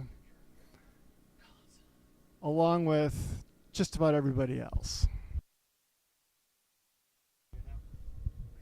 Big shout out to Zilla Productions for letting us broadcast. Down in that bottom right corner, bottom left, my apologies, we saw men's 15-16 podium. Big congratulations to all those guys working hard on the course. That was an epic race we got to watch earlier. These women right now, look how huge that leader pack is. It is just ginormous. They're working really hard in a pack. They want to be the first into that single track, and they're not letting up. They are fighting really hard. This whole first half a mile or so is such a sprint to establish your position. We saw lots of hard work yesterday, and it looks like it's paid off for a lot of these ladies as they go into that single track.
So we've got two riders forming a small gap in front of, the next 15 to 20 riders. My guess is those two are Aislinn Hallahan and Ingrid McElroy, but we'll wait until we can get a better view to confirm that. Looks like Ingrid is out in front. On the start list, we see Elizabeth Knight, Avery Roberts, Samantha Dauberstein, Priscilla Richardson, Ruth Knox, Madeline Dornfield, Haley Nelson, Layla Haglin. Layla Haglin's from Minnesota, used to race the Minnesota Cycling Association Series. Shyler Haig, Sammy Bradley, Corianne Collins, Sydney Alley, Anna Olesen, Payette Sandenberg, Elizabeth Himstead, Ava Upchurch, Leela Cuff, Aslia Price, and Tegan Hatley. So far, so good for these young ladies out there on course. Little bit of a crash there we saw in the drone coverage. Nothing too crazy, just some congestion through that A-line, B-line sequence. Looks like B-line is a little bit easier. A-line's a little faster if you can navigate through that. What would you take, Kevin, A-line or B-line? I avoid rocks at all costs, so B-lines are my friends. That sounds good. They're going through the pines right now, through that single track, up and down those windy corners. And everyone's sticking pretty close together so far.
We've got a front group of 5 looking like they're making an attack and a breakaway. We've got a chasing group of 3 that is really trying to reel them in. We're going to see if they can do anything for that. So far, so good. And that's Ingrid in the front, Lundberg in second, Scout Wellmeyer, Aislinn. Some familiar names from yesterday. We saw Scout do really well in the short track, but we're in a longer race today. It looks like Rolu Divu.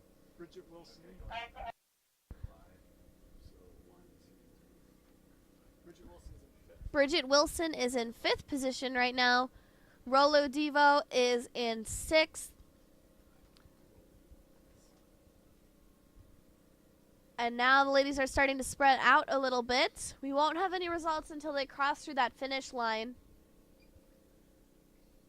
Up through that jump line. Little bit of air. Great job. Sometimes it's faster just to roll it.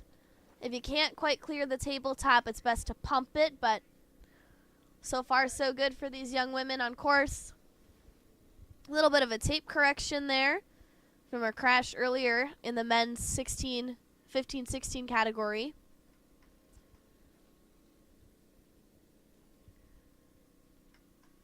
And leader group of 4. They are moving.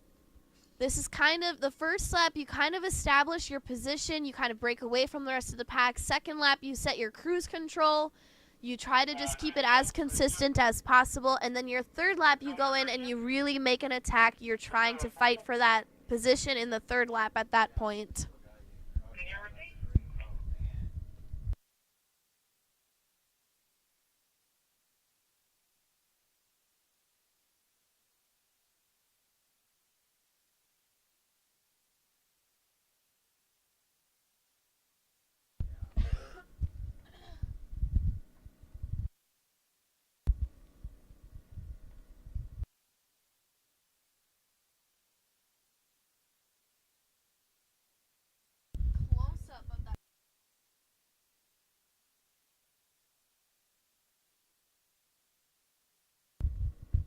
So McElroy on the front. She won yesterday's short track. She's a second year, 17-18, so she's racing age of 18. She's got experience racing European World Cup, so she's certainly no surprise to be on the front. Her Bear teammate Scout Wellmeyer in third, just returned from racing Pan Ams down in Costa Rica. I think she came in second down there to a Canadian, Raphael Carrier. And then sitting fourth is Aislinn Hallahan. She's, again, Canadian, lots of Europe racing experience. So the unknown, at least to me in this front pack, is Addison Lundberg. She was really strong yesterday, did a lot of work off the front. We'll see. It looks like she's playing it maybe a little smarter today, letting Ingrid do some of the work, sharing the load.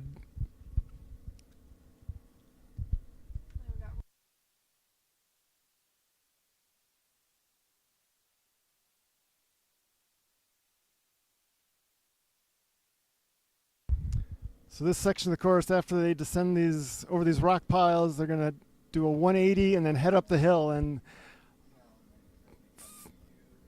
important feature of this course is who can get to the top of this hill first, because then you're entering into a technical descent where you got to get your lines right to stay upright. We saw a couple crashes in races earlier today, but it looks like they haven't started the attack yet to the top.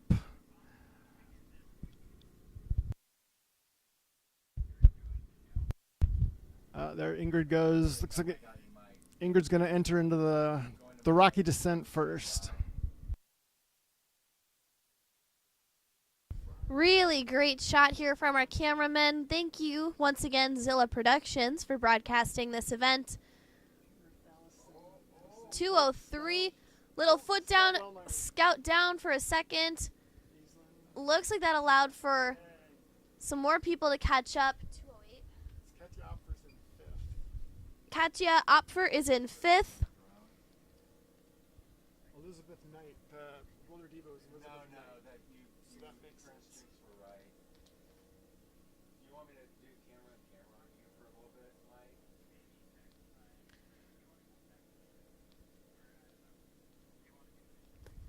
We're taking our notes here. So it looks like Ingrid McElroy in first position, Addison Lundberg, Scout Wellmeyer, who took a little bit of a tumble there on that tricky little rock section. Really good camera work filming that. Aislinn Hallahan in fourth position, Katja Opfert in fourth? Somewhere's in there. Elizabeth Knight with Rolo Divu was somewhere in that fifth position as well, in that chasing pack with Katja Opfert and Bridget Wilson.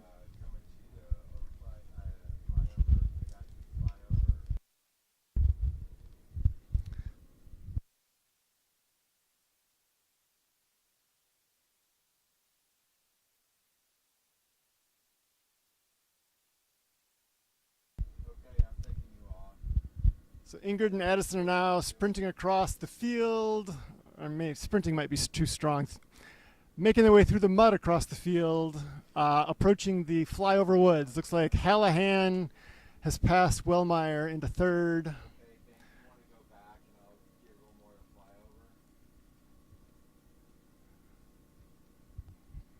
Scott Wellmeyer now sitting fourth, and right on her tail is Katja Opfer, a 17-year-old from Michigan. She doesn't have Europe racing experience to my knowledge, but she does have a past national championship in marathon mountain biking and gravel cycling.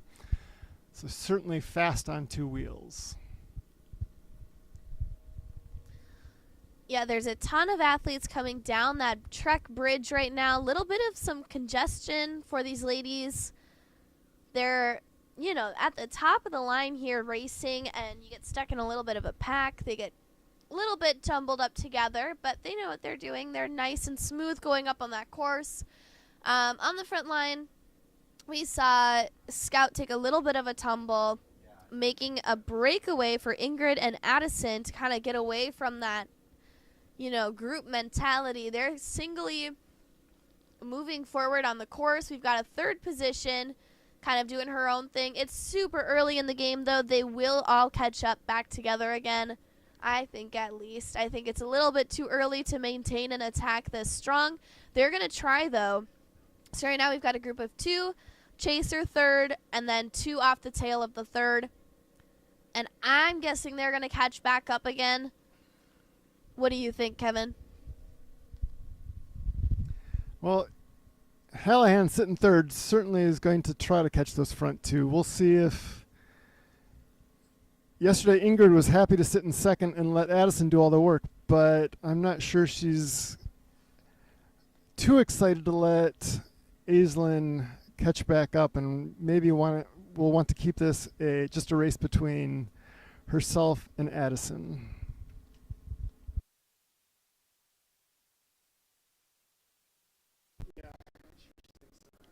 Ingrid McElroy and Addison Lundberg are really opening up this gap. Once again, Addison Lundberg led out the majority of the race yesterday, putting in lots of time in the front. Today she seems to be a little bit more comfortable, kind of sitting back like Kevin was saying.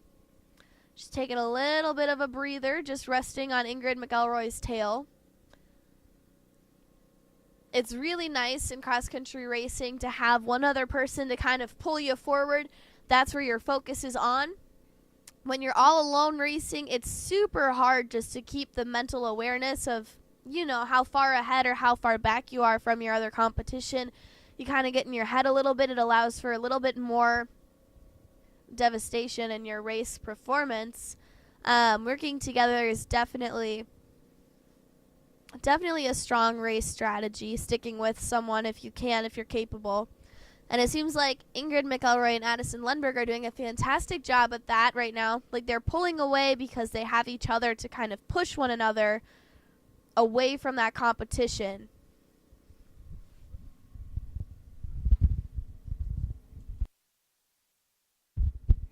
And the front two are obviously the best on that initial technical rocky descent. They're going to enter into the pines here, or another pine section here in a second.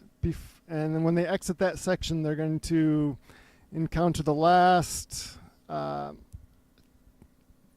technical rock garden of the lap before crossing back through the start-finish area. So we'll see if Ingrid again wants to be on the front leading into those rocks, or if Addison will be able to pass her before the rock garden by the shed.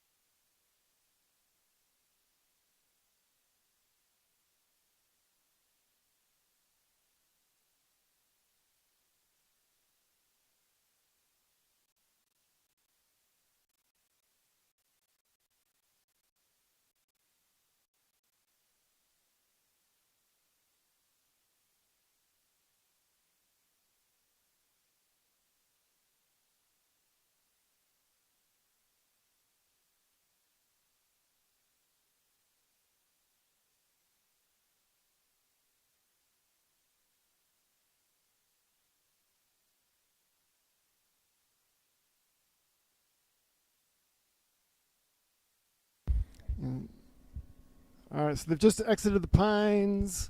Looks like Ingrid is still in the front, and they're going to take a left-hand turn, and then right after they turn left, that's where the rocks start.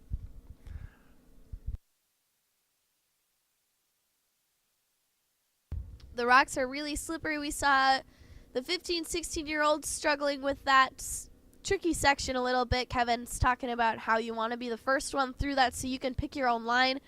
Looks like third position Aislinn Halliman is not falling too far behind, but she has caught some competition. Scout has passed her, actually. Scout Wellmeyer in third position. Aislinn Halliman is right on her tail.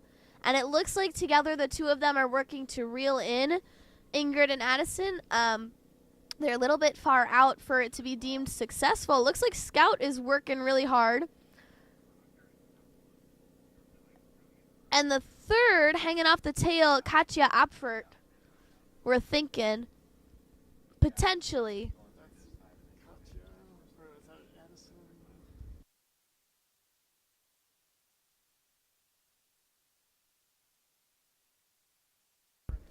Katja Apfert is in fifth position at this time. And Elizabeth Knight is in sixth. So far, so good for these young women. They're about to come through that finish line. They're not anywhere near to being done yet. That is their first lap under their belt. They're going to have 2 more laps to go. Looks like Addison Lundberg just passed Ingrid McElroy, taking turns leading for this next lap. And this is where they're kind of setting their cruise control. That looks like Addison Lundberg getting back in front. Or, I'm sorry, Ingrid McElroy.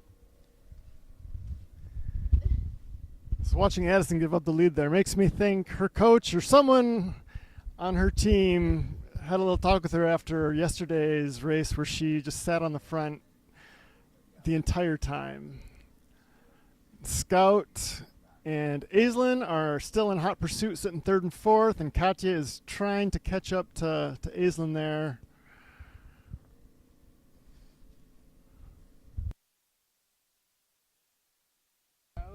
About a 20-minute lap time for these young ladies. We've got Addison Lundberg in the front, Ingrid McElroy in second position, at least when they cross that line. Sophia Wellmeyer in third. She goes by Scout. Aislinn Hallahan, that is 4th position. Katja Apfer in 5th. Elizabeth Knight in 6th. And that is all we have so far for those lap times.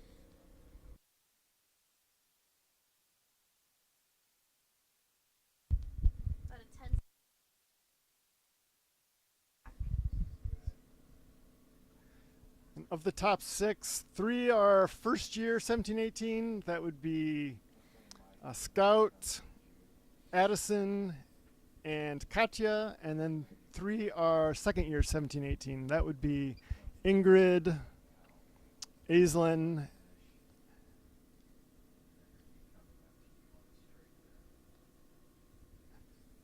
and Elizabeth Knight.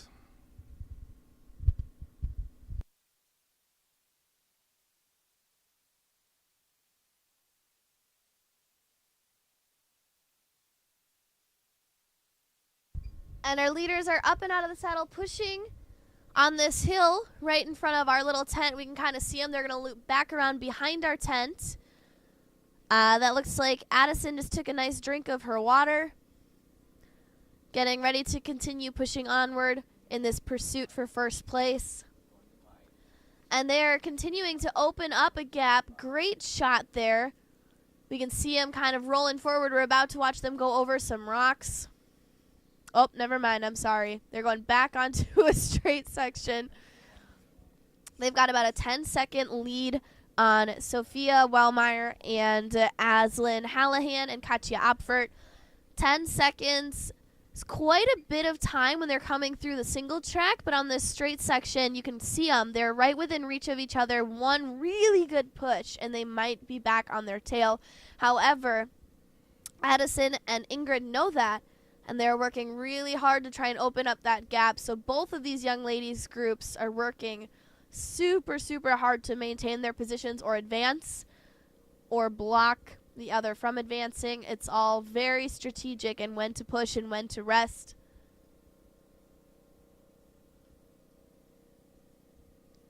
You can see how close Addison is to Ingrid's tail.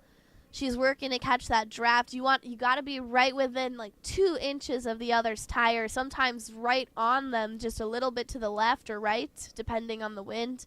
Beautiful technique for these young ladies on course.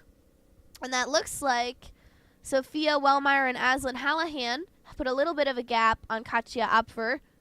Katja seems to be doing really well in that single track and manages to reel them in every time. Just from what I've seen, I don't know.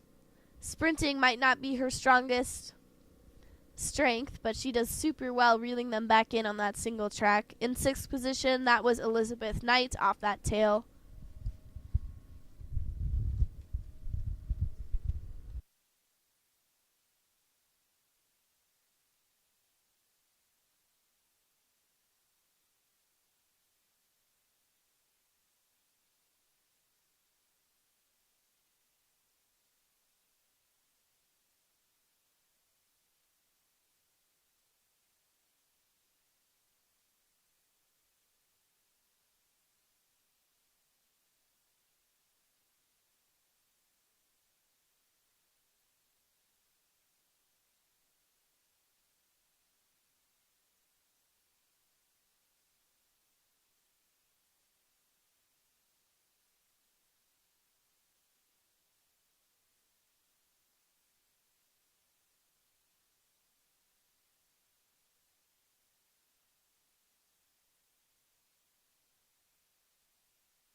Across that line, outside of our top 6, we've seen Bridget Wilson, Payette Spangberg, Ellie Warren, Ruth Knox, Avery Roberts, Sammy Bradley, Anna Ollison, Lily Lingard, Shulier Hage, Ava Upchurch, Corianne Collins, Charlotte Rosinski, Samantha Dauberstein, Madeline Dornfeld, Sydney Lally, Emma Clark, Layla Haglin, Priscilla Richardson, Eliza Price, Elizabeth Himstead, Tegan Hatley, Lila Cuff, and Haley Nelson taking a DNF. Lila Cuff leading out the back of the pack.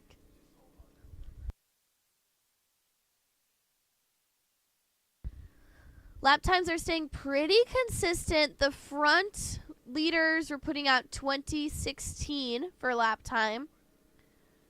The back of the pack is only 4 minutes behind. In a 5-mile race, it's not too big of a gap. It's obviously, back of the pack for a reason, but 4 minutes, they're still at the top of the level.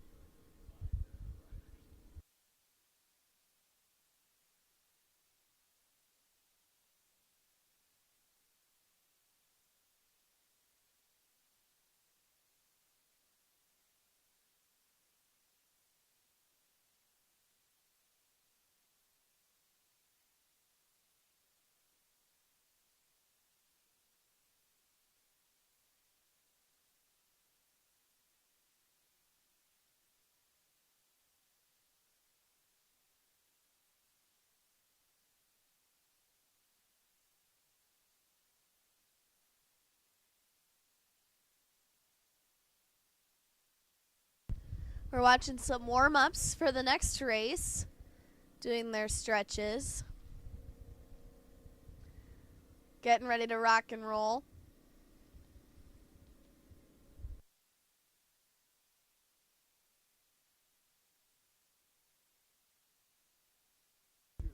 And there's our leaders again. Ingrid is still leading it out. Addison Lundberg holding on to her tail. So far, so good. Looks like they've opened up an even bigger gap on second and third position.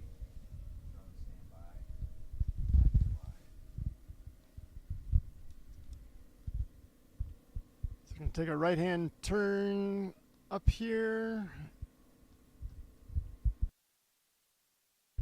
Up and out of the saddle.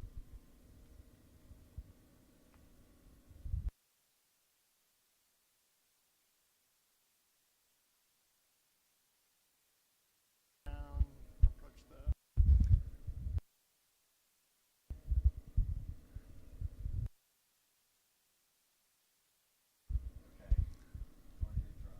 little twisty drop, rocky drops, and then they're going to head over across the jump line.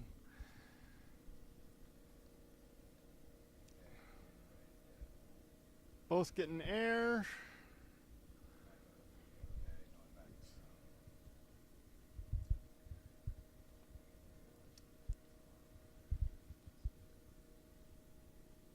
So let's see, in third, looks like we've got Scout, Aislinn, and Katya have all joined up in pursuit of the front two, Ingrid McElroy and Addison Lundberg.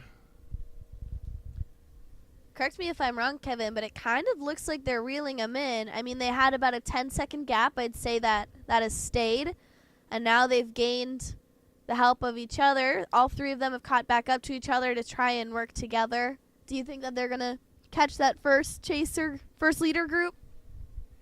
I don't know Ingrid well, but my guess is she does not want this to come back together. I'm curious, the fact that Addison Lundberg is a first year in this category while Ingrid is a second year. I don't know how much racing they have together, how much they've raced together. I don't know how familiar Ingrid is with Addison, and my guess is that Ingrid is trying to drop Addison and has thus far been unsuccessful. So I'm interested to see how this plays out. Sitting in third is a team of Ingrid, Scout. My guess is that Ingrid knows how she stacks up against Scout, but again, a little curious to see the back and forth between Addison and Ingrid on the front. Most definitely. I mean, we know from yesterday Addison Lundberg does not like to be in second place. And it looks like she is just doing whatever she can to keep the front of the line within eyesight, within reach. I think it's going to be a really good finish. They're on their second lap now. Once they come through and cross that finish line again, it'll be their last lap to go. They're only doing 3 out there today.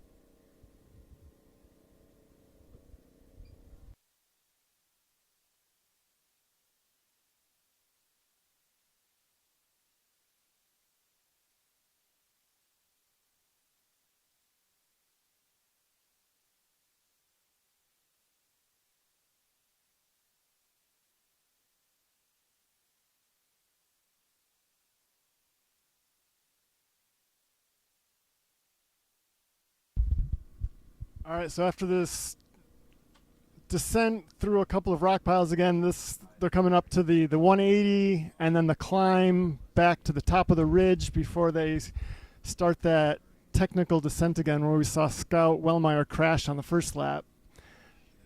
And this is a feature or a descent where gaps can form depending on your skill navigating the rock piles. So interesting to see, curious to see if Addison wants to sprint past Ingrid here and take the lead into that technical descent.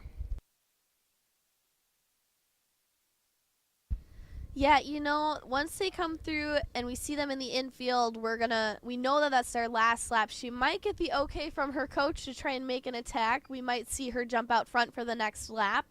I'm curious to see the strategy. Beautiful over that rock garden. Awesome shot. You can kind of get a taste for what these athletes are going through.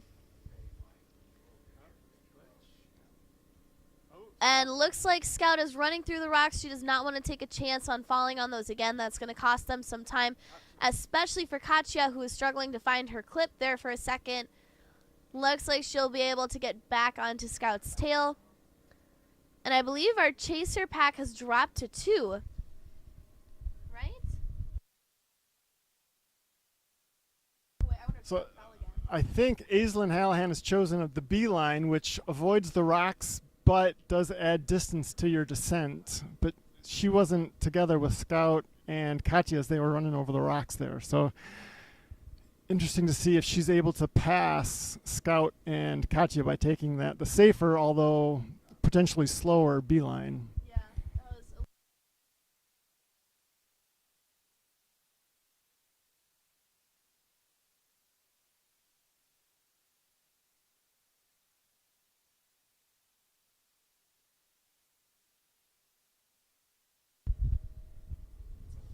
Those were our leaders over the bridge. They're going to go through that mud pit. Once again, we've opened that up a little bit from yesterday, so they have a very nice right line. Not really worried about too much of the rut now. As they go forward, they're going to have to cut through the mud. Quick look over her shoulder from Addison Lundberg, and she's taking the inside. She might try to get around Ingrid, but they're going back into single track. It doesn't look like she wants to get around Ingrid at this time. And in third position, that is Scout Wellmeyer. Kind of isolated. She's no longer in that pack. Looks like Aislinn Hallahan trying to find her cleat gave Scout just enough time to break away and make her own personal attack to advance into that third position. And Katya Apfert was still sitting in 5th. Elizabeth Knight taking that beeline for Rolu Devo was in 6th position. And those are our frontline leaders, folks, as they go back into the flyover forest.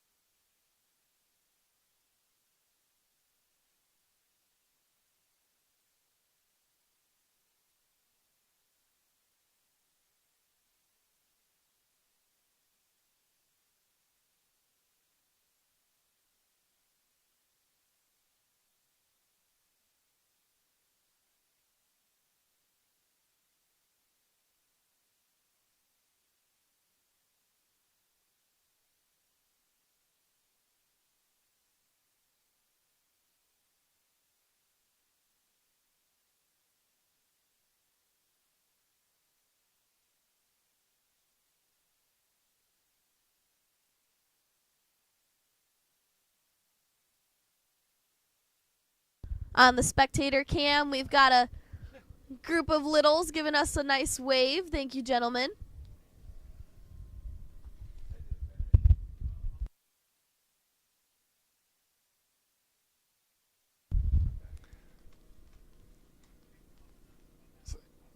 Ingrid unable to shake Addison through the flyover woods.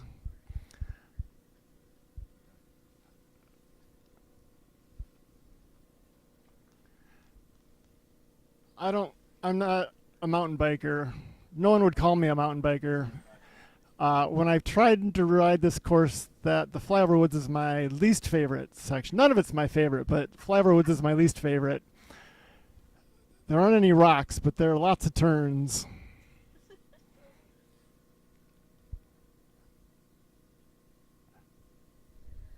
Yeah, you know, turns are tricky. From my coaching experience, I always tell my kids to make sure they look around the corner. I want them to point with their belly button. You'll oftentimes see pros like this really get gnarly on those corners. They know how to find even the smallest edge, and they'll ride that out. They drop their handlebars and lean the bike while staying over the frame of the bike. It's really beautiful technique to watch them. I think it's like dancing. They're dancing on the pedals. But beautiful, beautiful technique. And our leaders here, they are doing just a fantastic job at staying in the lead. We have not seen, Scout in a long time on their tail. I'm curious to see third, fourth, and fifth position, see if there's been any change there.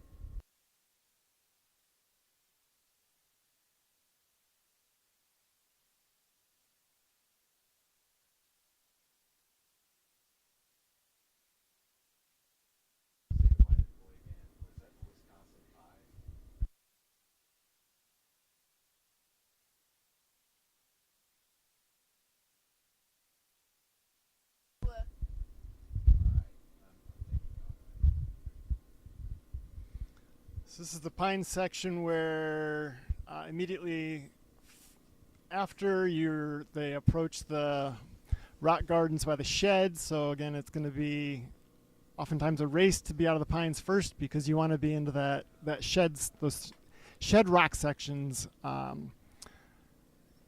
in the lead.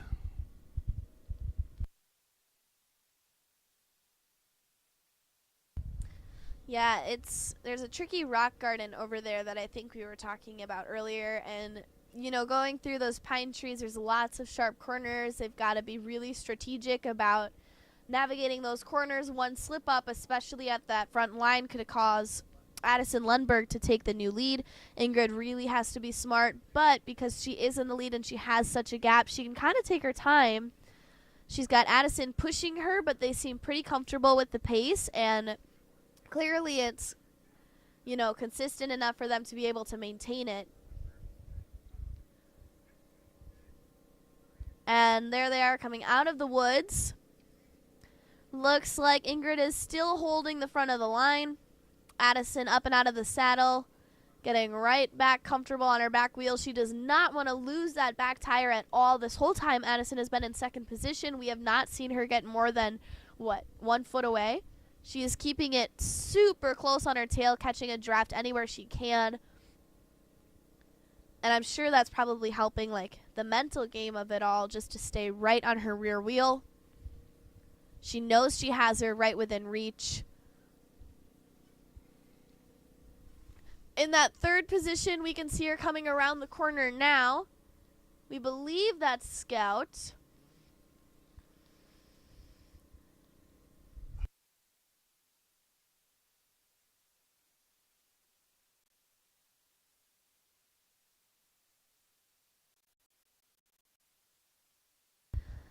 We think, we're not certain, but we think Katja Opfert has passed Aislinn Hallahan and are in pursuit of Scout Wellmeyer, but they've got quite a bit of distance between each girl, talking around 4 seconds.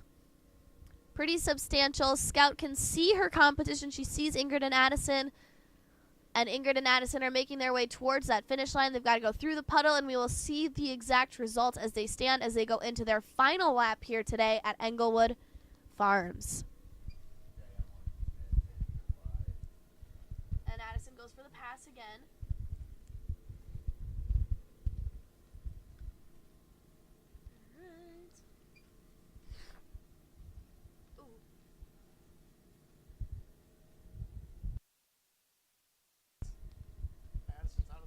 Addison has gone for the pass just like she did last lap. It was right about here, though, that she let Ingrid get back in front. Does not seem to be the case this time. We're guessing her coach kind of gave her the okay. She sat behind Ingrid and let her lead out the first 2 laps. This last lap, we're going to see a whole lot more of Addison in that front. Ingrid's not too happy about that. She tried to take the inside line, was not able to successfully pass. That is an uphill that they're going on right now.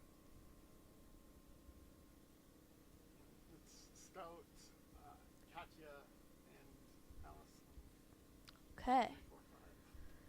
And it is Scout, Katya, and Aslan going forward for the chasing group. It looks like Addison is still in the front. Ingrid is not happy about it, though. She tried to make a pass. She was not successful about it. They're kind of in a tricky spot to go about it right now. They're going on an uphill. We're going to see Ingrid really try to make some advances, especially on the straight section as they go through the field. They're going to come around, go up this, I think, left-hand corner. Up and out of the saddle for Addison. And over some rock drops. Addison is putting the pedal to the metal. Ingrid was leading it out for the first 2 laps. Addison was right within 1 foot of her back tire. She is really good at sticking on them.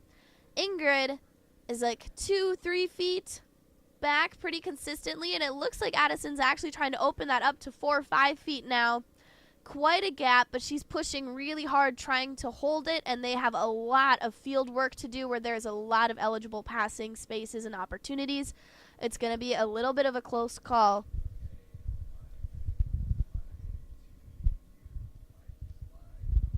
Yeah, Addison's out of the saddle regularly on this last lap. Still, based on yesterday's race, I'm quite impressed with her ride today. She's learned a few lessons yesterday and looks super, super strong. Grabbing from the feed zone there, looking really strong as they go forward. Scout is in 3rd position. Katya is keeping Scout right within reach in 4th. Yeah, Addison is really pushing out the power here. She's reaching for those watts by getting up and out of the saddle. I'm thinking she's more of a powerhouse.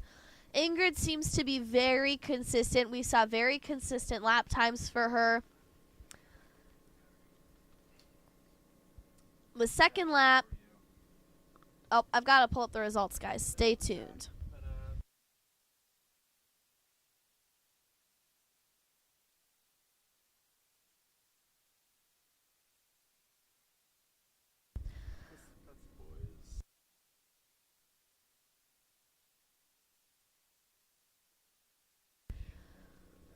Ooh, okay, so the first lap, Addison Lundberg led it out with a 2016. Ingrid led it out with a 20. Oh, I remember what happened. Addison had passed Ingrid right at that finish line to go forward into the next lap before Ingrid jumped out in front again. Ingrid slowed the pace down by 2 minutes. Looks like she kind of set that cruise control. She had established her pace. She was taking a little bit of a breather before the final lap where she knew she would have to put the pedal to the metal. And it looks like they're doing just that. I would bet that this next lap time will be back down to 20 minutes or so. What would you say, Kevin? Yeah, 21 minutes would be my guess. As we see Aislinn Hallahan enter the Pines in 5th place.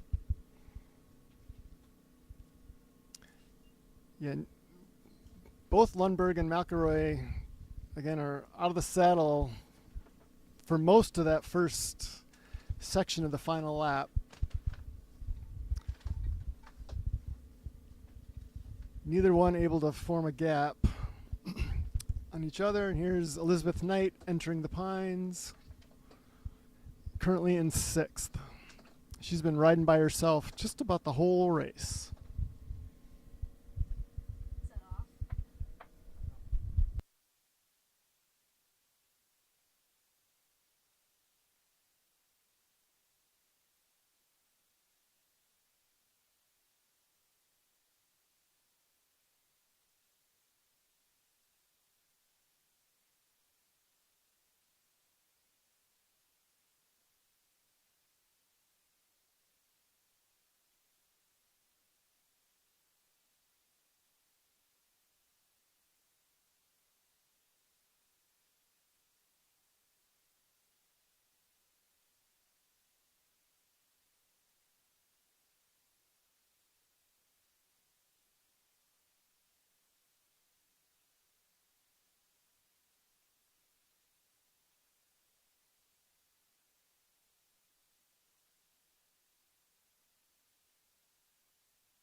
Across the finish line. Oh, we've got eyes on our leaders again. Addison is still in front, opening a gap on Ingrid while really trying. Ingrid's keeping her right within reach. They're not quite as close together as they were before, but they're going back into the Pines. Across that finish line into the final lap, we've seen Addison Lundberg, Ingrid McElroy, Sophia Wellmeyer, Katja Opfer, Aslan Hallahan, Elizabeth Knight sitting in 6th position, Sammy Bradley, Payette Spangberg, Bridget Wilson, Avery Roberts, Ruth Knox, Ellie Warren, Anna Olesen, and Lily Lingard, all going into their final lap of the day.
I think they still got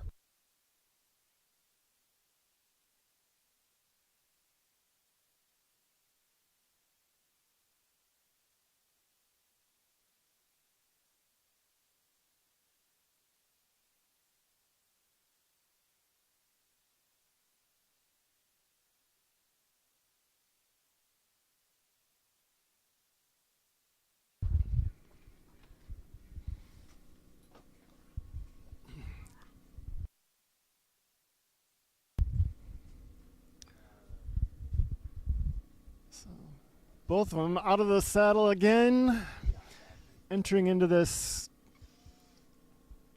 somewhat flowy yet littered with a few rocky drops section before they enter into the jump line.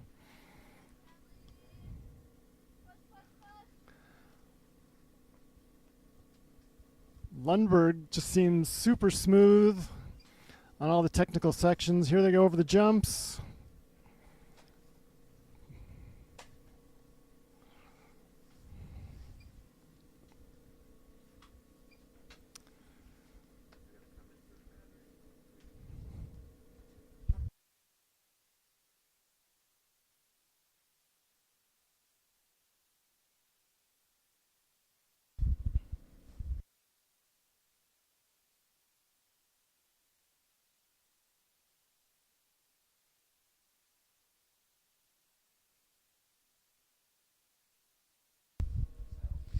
Yeah, so far so good. They're really sticking together. Ingrid, I'm sure she's happy to have someone else taking the lead for a little bit. Really nice clearance on that tabletop by Ingrid McElroy. They have been working together, you know, this whole time. It's super hard racing with someone right on your tail. They're doing a really good job, you know, with Addison in front, kind of taking the brood of it all now. Spectator cam, looks like we're seeing a muddy athlete getting ready to go out on course for a warm-up.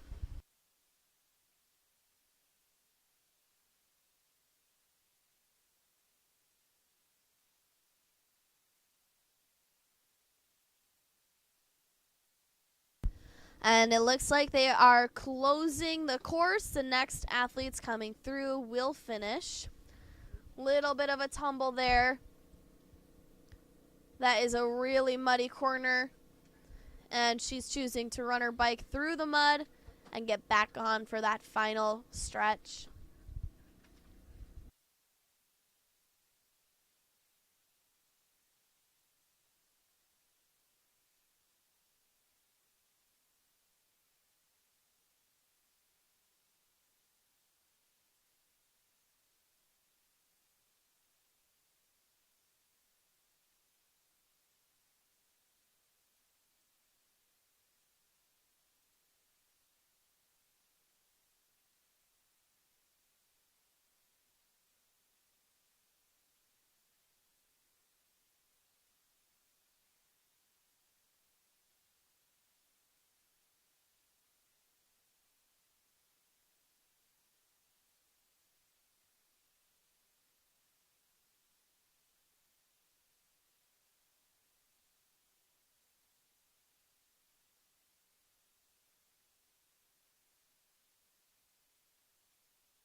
All right, so the leaders are on that uphill sprint before the technical descent, and looks like McElroy has passed Lundberg.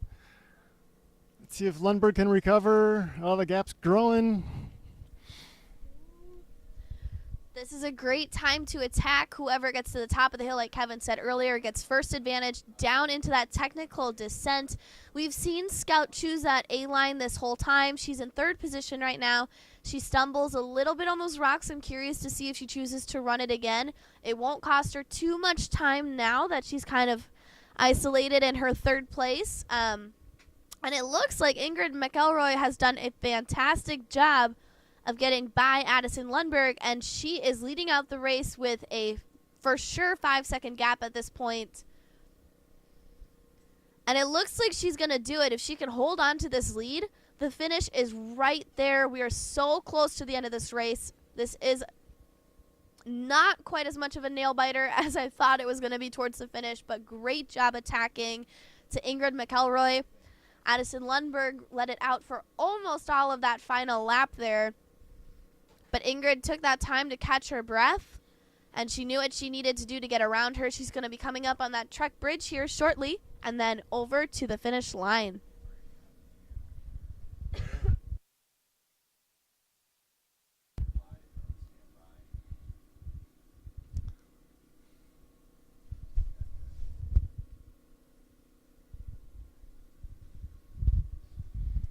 Oh, shoot. So McElroy just now has the flyover woods and then a couple rock gardens between her and the finish, but looks like as long as she can stay upright, I think she's in pretty good shape. Lundberg still has a sizable gap on third, but I doubt Lundberg's coming back to McElroy at this point. McElroy, she is just pushing. You could see it before she got into that single track. She was bobbing her whole body, really digging for any sort of power she can push down to those pedals. Addison Lundberg, while looking really strong for second position, she was not putting out that same power force. I think Ingrid McElroy knows what she needs to do, and she is just digging deep for anything she's got. You can see her head's bowed down. She is really fighting for whatever she's got in her to continue this race. That should be Katja Opfer going over that Trek Bridge there in 4th position. We just saw Scout Willmeyer in 3rd go over the top of that. We're going to see Elizabeth Knight, who's been holding 6th position just about the whole time, come across that bridge next. And you can really see there on that main screen how much Ingrid McElroy has opened up the gap. She's got well over 7 seconds now on Addison Lundberg. Addison Lundberg seems to be slowing down just a little bit. I think she's accepted 2nd place for now. We might see a little kick from her later, but at this moment in the game, it's looking like Ingrid McElroy has secured a large gap on Addison Lundberg.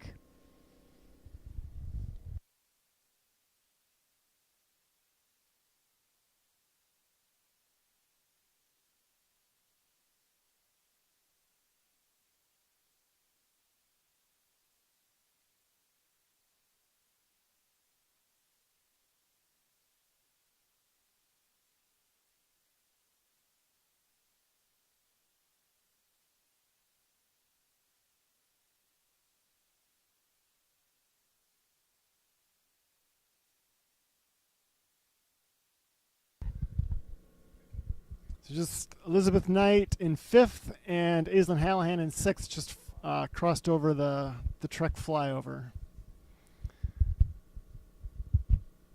So it looks like McElroy's lead is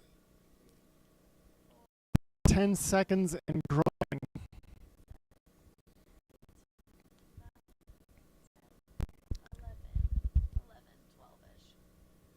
She's not quite out of the woods, both figuratively and literally yet, but pretty doggone close. That was funny. Really the only danger between here and the finish is the rock garden by the shed, but she hasn't had any trouble navigating that up to this point, so she should be in the clear for the victory. It's just a punchy climb before entering the pines, before those shed gardens.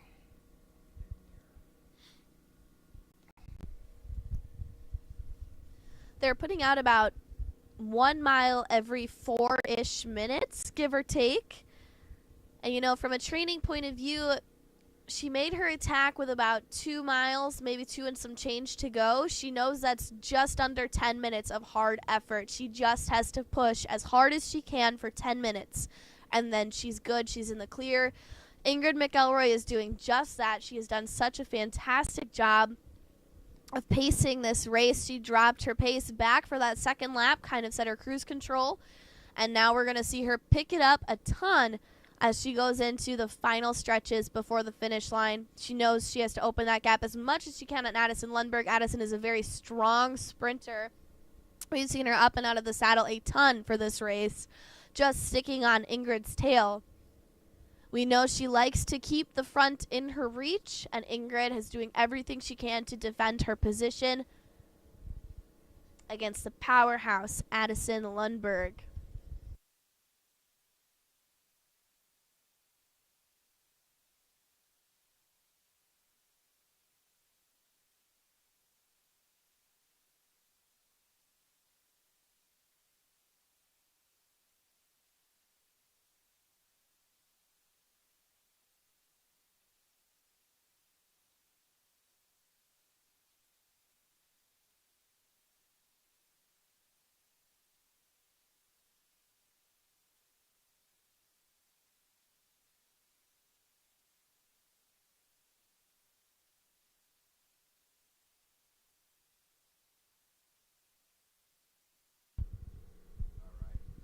So McElroy just going over the final rock garden now. Should do a 180, come up the hill.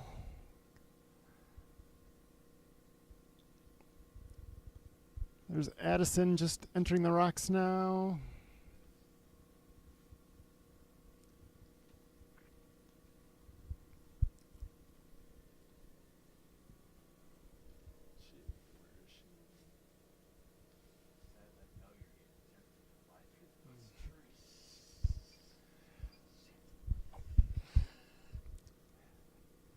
Ingrid safely through the rocks. She's going to go past the shed and then through the mud to the finish. And I think we're about to change our screen to that finish line. And we're going to see Ingrid McElroy complete her race. Looks like she's going to take home the first place title for this weekend. There she is coming around that final corner, going into the mud pit. She's going to splash through one last puddle before she takes home a first place position. Congratulations to Ingrid McElroy, your junior 17-18 UCI champion for Englewood Farms. She's pumping her fist in the air. She's so proud. She's done it. Huge congratulations. That was a fantastic race. She's got her purple Trek Super Caliber, fitting for this venue. And that's Addison Lundberg across that line as well.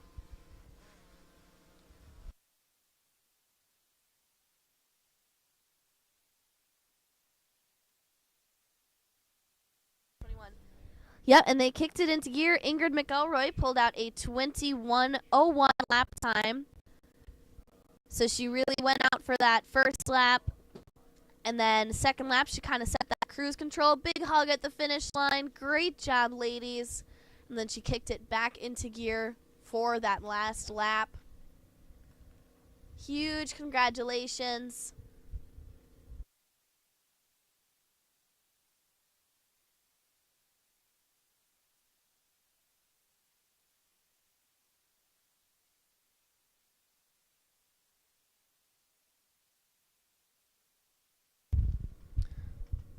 Scout Wellmeyer finishing up in third. Looks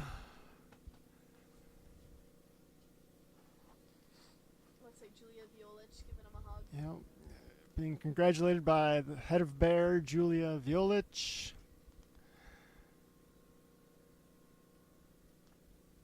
Katja Opfer rolling across in fourth. So the winner, Ingrid, is a second year. She's 18 racing age. And then second, third, and fourth, Addison, Scout, and Katja, all first year 17-year-olds. From, let's see, Scout's from California. Addison, I believe, is from Utah, and Katja's from Michigan. Ingrid, if my memory serves me correct, is from hails from Pennsylvania. So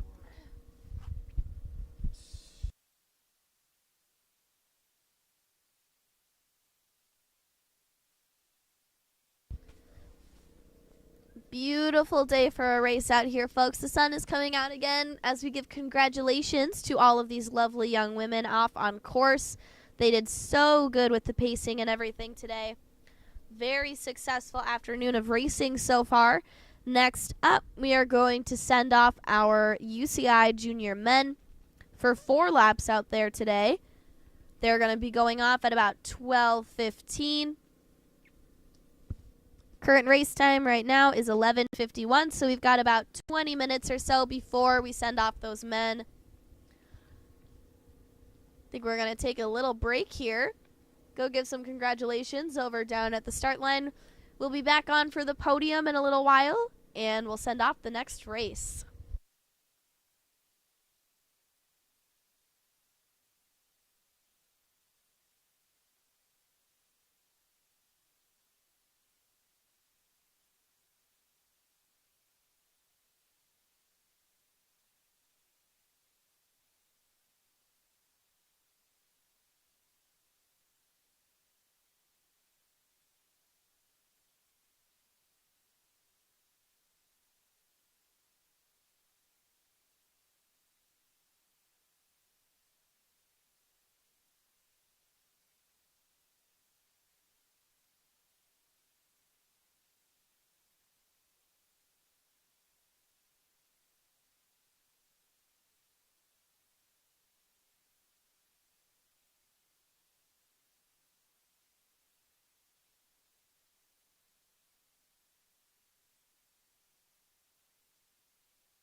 this little knobby here.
Alrighty, folks, we're watching that front line. We can see the start of our UCI Junior 17 to 18 men's division. On that front line, we're going to see Dylan Lee, Oliver Welker, Miles Perry, Mason Salazar, Luke Osment, George Fraser, Nicholas Milovanik, Tyler Lambert, Simon Hewitt, Michael Ziamek, Henry Shum, Eric Harrington, Richard Strahan, Matthew Courier, Thomas Agnew,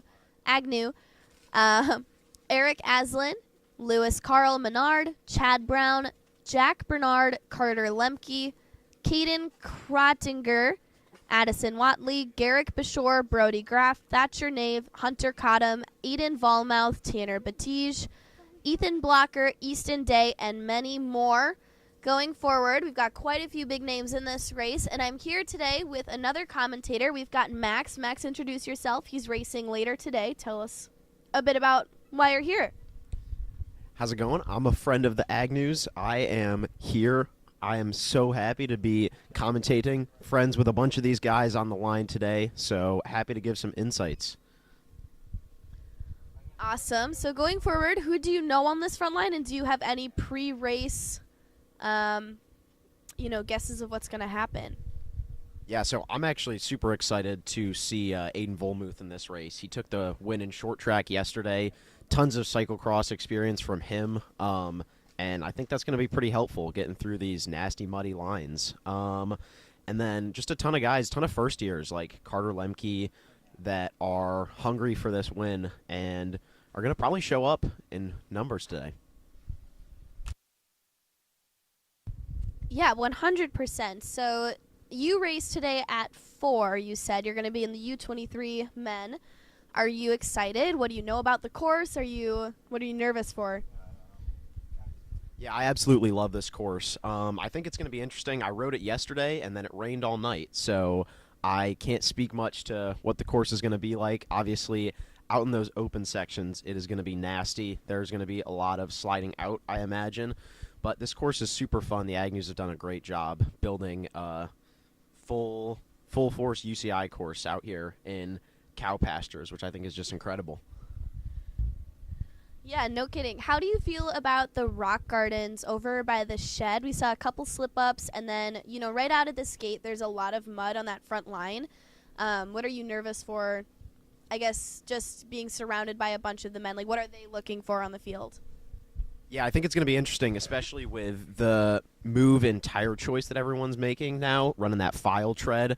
I know I didn't take my peyotes off. We're probably going to see a lot of Maxxis Aspens and Aspen STs today, and trying to get traction up those slippery rocks is definitely going to be interesting.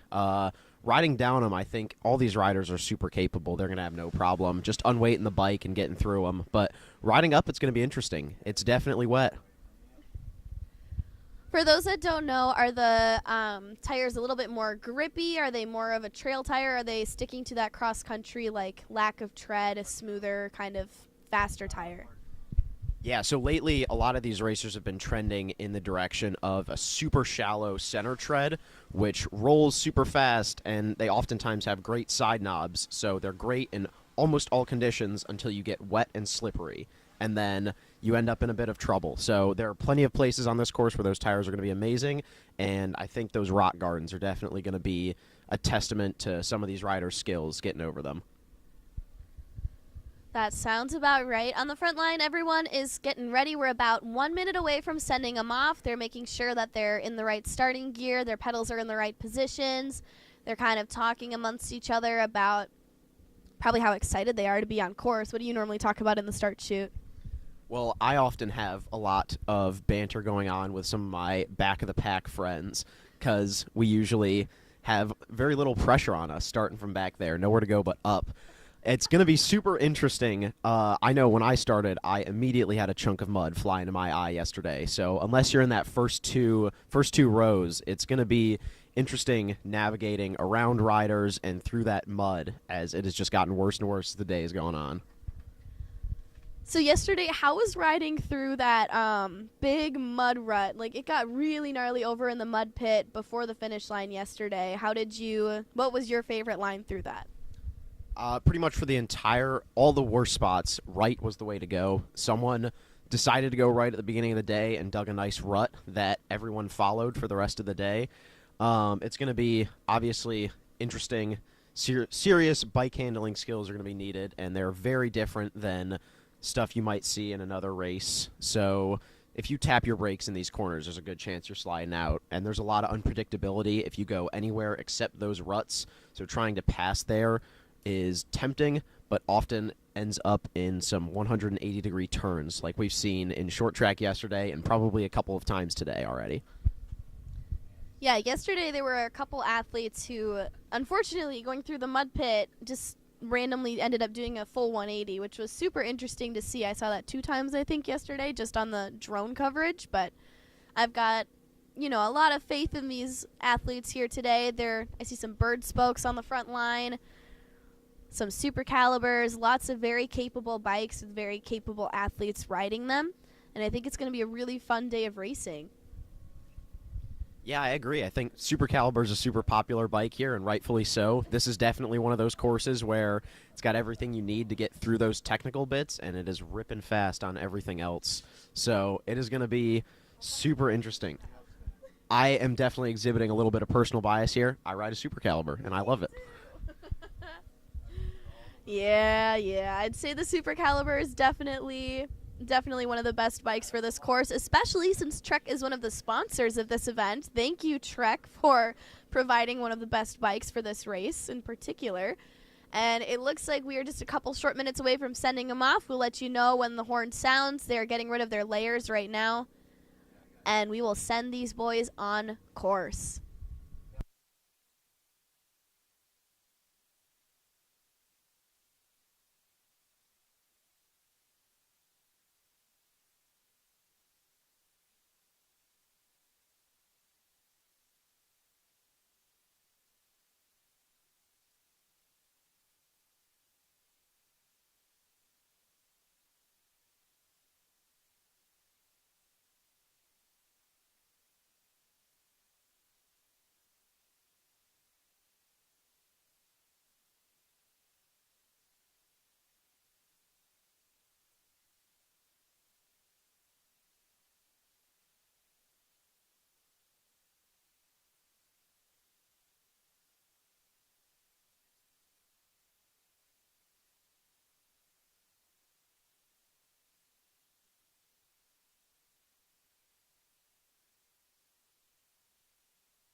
Max just told me that there are 119 people in this heat and they're sending them all off at once.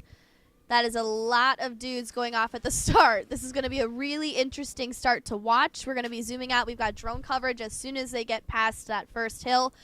And remember, folks, the start line is on an uphill. They do that to try and wean them off, but at this level of racing, you would never even know that these pros are going up a hill. They go so fast, and it looks like everyone's getting ready to go. We are just 2 minutes away from race start. Buckle your helmets. It's going to be a fun one to watch.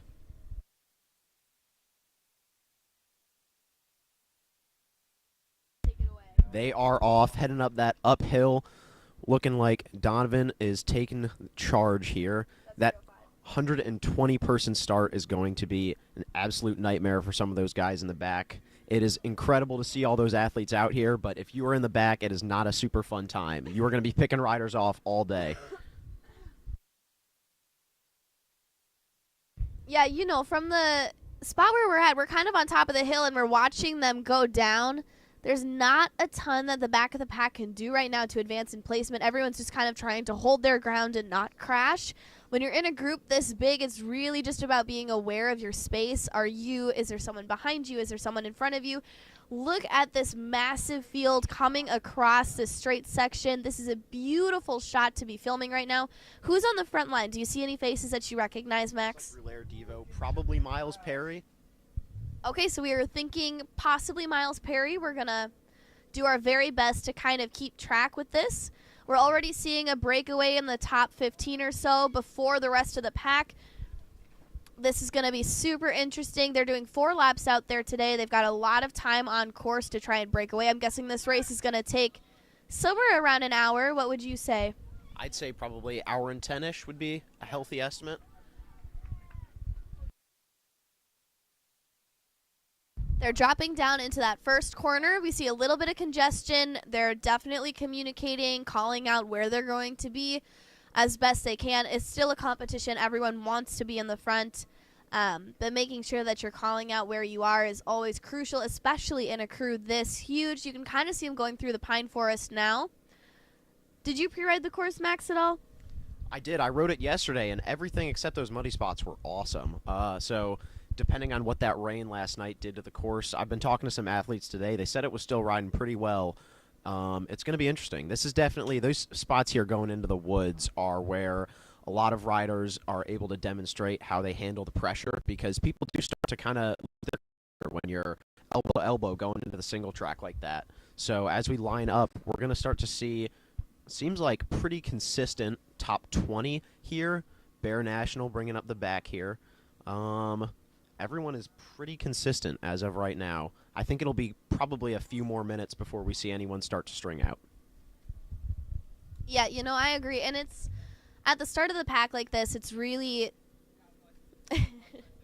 it's really tricky to kind of break away, especially at the start of a race in a field this big. They're going to go through, I'd say, even the whole first lap with a top group of around 20 before we see any changes. This is pretty intense racing at this level, and like Max said, keeping your composure when you're in a group this big, the adrenaline is pumping. It's super hard to navigate just some of the stress of getting around these corners into the woods. The corners inside of the woods, would you say that they're nice and wide? How would you describe the technicalities of in the woods? Yeah, I would say in the woods, the dirt is amazing. So as long as you can keep those level pedals through there, you're holding a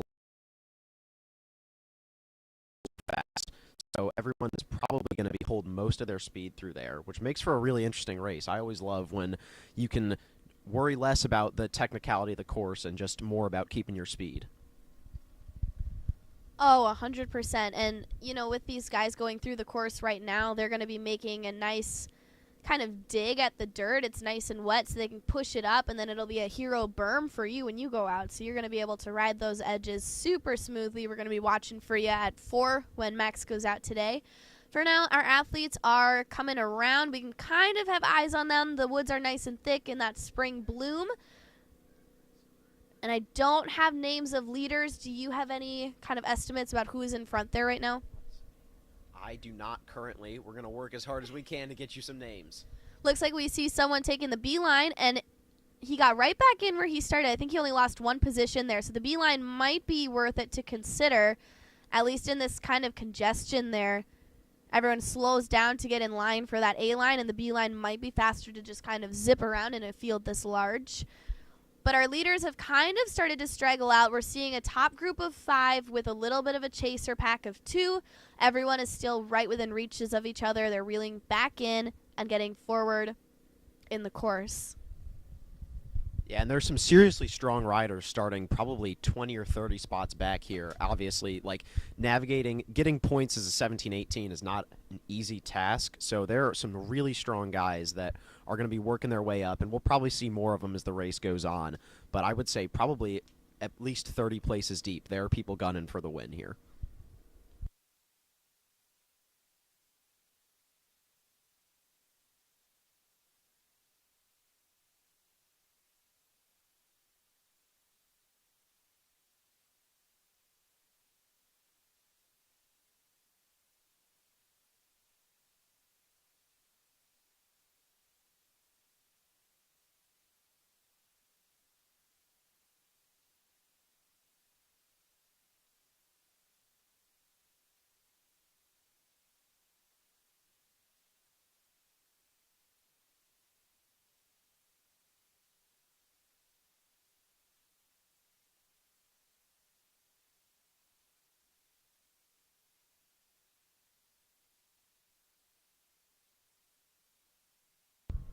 We've got the medical team on site for this race, and they're looking extra ready to go. Not that they ever aren't, but in a field this large, there's destined to be some sort of a crash that happens at some point, especially as we get closer into these rock gardens. Right now, they're going on a nice field. They're going to start to go up a hill, and then they want to be first before that jump line so they can pick the best line. That looks like Rolo Divu. Oops. How do you say it? Rouleur Development leading it out right now. 2 really strong athletes neck and neck, doing a fantastic job.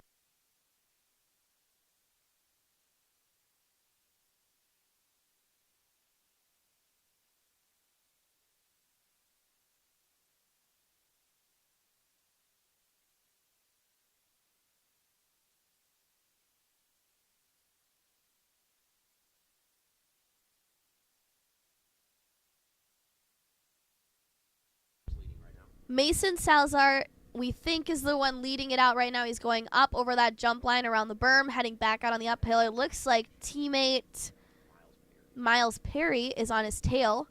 Thank you, Max. And we've got a Bear National right behind him. Couple other athletes in that leader pack still. We're starting to see a little bit of space in between these athletes now. But there's just so many of them on course, it's going to be really hard to tell going forward. We've got two Relaire Devo teams. Looking like Ollie Welker and Luke Osment bringing up the chase behind there. I see Dylan Lee in that group. He's been having a super strong year. It looks like he's actually making a move. It seems like someone's got some sort of mechanical issue. Actually, there may have been a crash. These guys are looking like they're trying to fix their brakes and their shifters, which are usually the first to go if you slip up. Back on, though, through that first feed zone. Getting back in.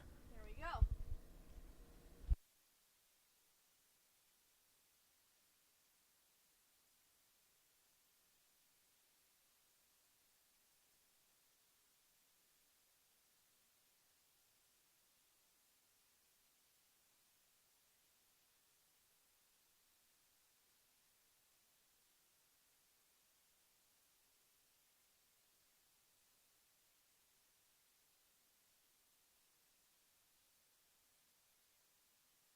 And they are heading out into that open field. They are going to go up that climb for the first time here. That is a tricky bit. Go up the climb once, back down, and up it again. Super interesting. We probably will see some guys start to make moves as it opens up here. Donovan Rayson coming up on the outside. And then, yep, 5. Yeah. They're probably going to start to level out as they hit that bottleneck again. But we are seeing some moves in the grass. Big group of probably about 15 off the front now. These guys are going to be the ones to watch for the race. We'll probably see a couple more catch up to them as the race goes on. Yeah, huge pack of 16. We saw a couple different attempts at an attack there. We saw a Donovan athlete move up into P5. Looks like he's not quite able to hold it. These guys are really fighting for a spot. Look at how jammed up they're getting in that bottleneck space. They're going down this little hill now. They've got to go over some jumps. Folks, you can't see it, but we've got one guy working the drone over here, and just give a silent round of applause for him because he's doing such a fantastic job. Thank you, Seth and Zilla Productions, for coming out here and, broadcasting this wonderful event. We're seeing now that they're dropping back into that single file for the single track, but I'm thinking every time that there is a passing opportunity, we're going to start to see a lot of, pace increase and attempts at an attack. Looks like Roller Devo has got a new teammate taking the lead, and we're seeing advancements by Bear National moving into second position while Roller Devo falls back into third and second. He doesn't like that, though. He's trying to go back into second spot over this rock garden. This is a super tricky spot. Talk about it, Max. Yeah, I actually crashed for my first round on this yesterday. Totally unexpected. Yeah, here we go. Some riders are actually off the bikes. They'd rather just get off than take the risk trying to get stuck behind someone on these rocks. So that is going to allow those leaders, probably, I think it was about 5 deep, stayed on their bikes. They are going to get some serious time here. Carter Lemke picking his bike up, running through there. So all these guys that do cyclocross are getting some interesting experience here, picking up their bikes and running. But yeah, as you can see, totally splintered the group there. Looks like Roulaire Devo, probably Miles or Mason riding off the front now. And then Bear National trying to catch up behind them. But that's going to be pretty significant for those 3 or 4 up front. Everyone else having to get off their bikes behind them is going to be a serious traffic jam. Yeah, with cyclocross, they're oftentimes getting off and on the bike. For this race, it's more encouraged to keep it rubber side down, but there is a huge advantage just jumping off and running it, especially in this rock garden here. With how many guys there are, you're not really losing too much time or placements, and sometimes just getting off and running it can be at a huge advantage. Looks like our leader from Roulaire Devo has broken away and is actually making an attack. We've got eyes on the drone, and he has got a 5-second gap on his teammate there. Teammate's working to reel it back in, but he's got a chasing pack. Roulaire Devo, this is a super early attempt at an attack. When would you say an attack is best in a race like this? I mean, I would say at any point, he knew that people were going to be getting off their bikes there. So it looks like that's Miles, could be Mason. So that was a smart move. We'll see if he'll be able to hold it. He's got a group of probably 6 behind him. Again, being by himself through that was a huge advantage. I saw a couple riders putting their feet down. That was that nasty mud section that we saw in short track yesterday. So trying to get around people or doing anything other than riding that right line is not optimal. So he was able to take advantage of that, still holding that gap. Got about 4 people chasing him now, 5. Yeah, it looks like he's doing a fantastic job. It's really early for an attack. We're not even through the first lap, folks. And the first lap is shorter than all the other ones, correct? Or do I have that information wrong? Never mind. We don't know. But we're pretty sure there was talk earlier about the first lap being shortened. I'm not sure what's going on with that, but for sure the last 2 to 3 are going to be that full 4.7. It's just under 5 miles. Relaire Devo doing a great job at maintaining his lead, slowing down a little bit in these corners. Looks like he is a sprinter, but he's not really losing that position. So far, so good. His teammate is holding second position as well with a Bear National right behind him. We're going to start to see some competition because it is a race for second place at this time. Do you think that they're going to reel him back in? What are your thoughts? Yeah, I'm curious as to if they get out of this technical bit here. There's a good open section before they go back into the woods. I'm wondering, he'll be well within sight. I think we'll get a couple riders back there eager to get him back in the group, and that's a great place to make an attack. Absolutely no tech, so you can just get out of the saddle and hammer. I think we may see someone try to do that there. If not, he might be able to stay away for a little longer. As long as you're out of sight, oftentimes you have a huge advantage, as your competitors have no idea how much work they've got to do to catch you. But right now, it's pretty easy to see Miles or Mason up front, and those riders behind him are going to try to reel him back in. Yeah, you know, we were always talking about how it's nice to have a bunny rabbit. If you're a fox, you like to do the chasing, but I think you're right. On that open section, it's going to be super easy to just want to catch him, and that's really what you have to do. You have to want it, and these athletes all want that title. They want the points. To have a UCI win under their belt is incredible, and they all are fighting for it. Looks like they're even closing that gap. A little bit of a downhill there, so it's tricky to tell through the single track, but once it opens up into double track, we're going to see a real race there. He caught some airtime over the top of that bridge, and we've got a pretty steady chasing pack. Yeah, and that's no mean feat. That bridge is a pretty steep incline, so he's really hammering. But as you can see, this is that flat section, flat sort of uphill I was talking about earlier. They are definitely closing that gap now. They're probably going to reel him back in, and we'll end up seeing another probably 5 or 6 person battle up front. Yeah, so far so good. Looks like they're definitely putting in the work to try and catch him. We've got the leader, who has now been caught by the packs. We've got a leader pack of about 5. We've got a chasing pack of 2 off the back that are more than capable of reeling it in. Looks like P5 just moved into P4. Nice pass there. Not quite sure if he was able to secure it, but we're thinking possibly. And they're into the broccoli forest now. We're having a hard time seeing them, but they will be back out soon.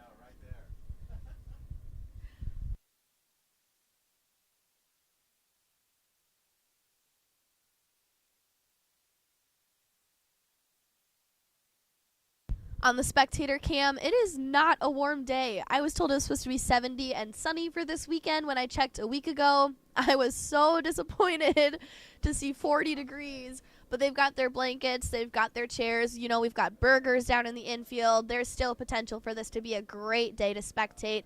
And it's fun to race in the mud. You never want to ride in the mud on normal trails. You don't want to break them, but do you like racing in the mud? It definitely adds an air of unpredictability. I have to say, this is one of those courses I would love for it to be dry, because this course is so fun and so fast in great conditions. But it certainly weeds out riders who are able to really handle those unexpected kind of changes in the terrain with the mud, because all of a sudden your bike will just slide out from under you. Looks like Bear National now is actually starting to go. Caught those 2 Roulaire guys. We've got a huge group, 4 Donovan riders with Dylan Lee bringing it up in the back. This is going to be an interesting race. Looks like Nico Milanovic in the back trying to bridge up to them with about 3 riders behind him as well. This is going to be probably a lead group of about 10.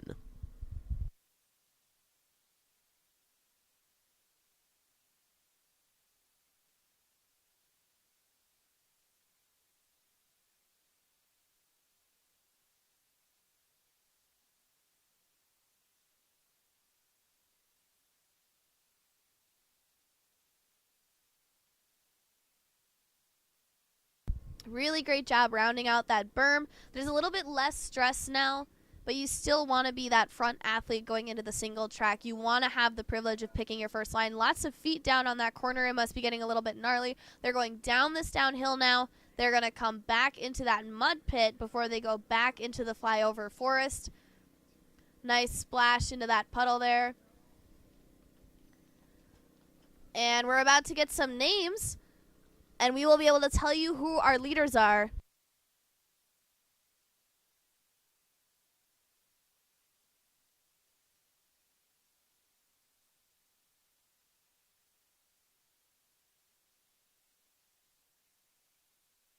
Leading it out, we've got Miles Perry with Relayer Development, Oliver Welker, Mason Zalazar, Tyler Lambert, George Frazier, Luke Osmond, Henry Sham, and Braden Beer in our top pack of 6.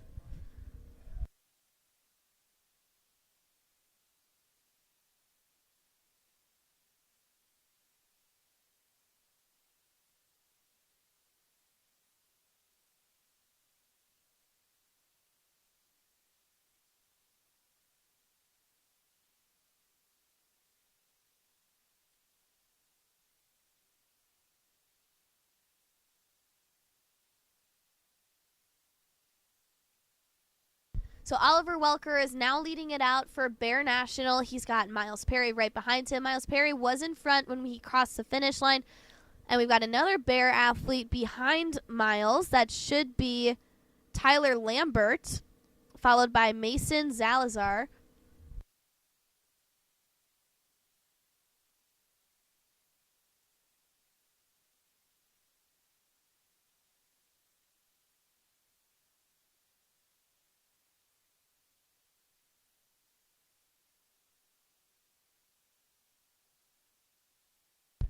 Looks like now we've got a strong group of at least 10 up front. We have still Miles Perry and Ollie Welker battling it out front, and then a couple of Donovan Racing team members, George Frazier, Luke Osment, Henry Schum, and Aiden Volmuth in the back there, working together to stay with that lead group. And then we have Dylan Lee, who's been chasing them for that entirety of the first lap.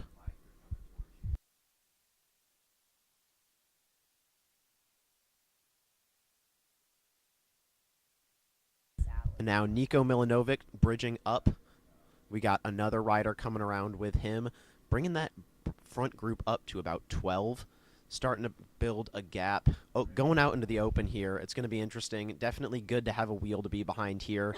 Looks like there's about 15 riders who are really starting to get away. Coming into this feed zone, couple of riders foregoing the handoff and just staying head down, going through there. Probably not a bad idea. Only been on the course for about 18 minutes, so if you've got a bottle with you, why not keep that speed through there? Yeah, you know, so in a field this big, when you're going through and racing 4 laps, I used to always go out and do the first lap really hard, try to establish a pace, and then kind of set cruise control for the second 2, and then push it really hard on the last one. What would you say the typical strategy is for a race like this?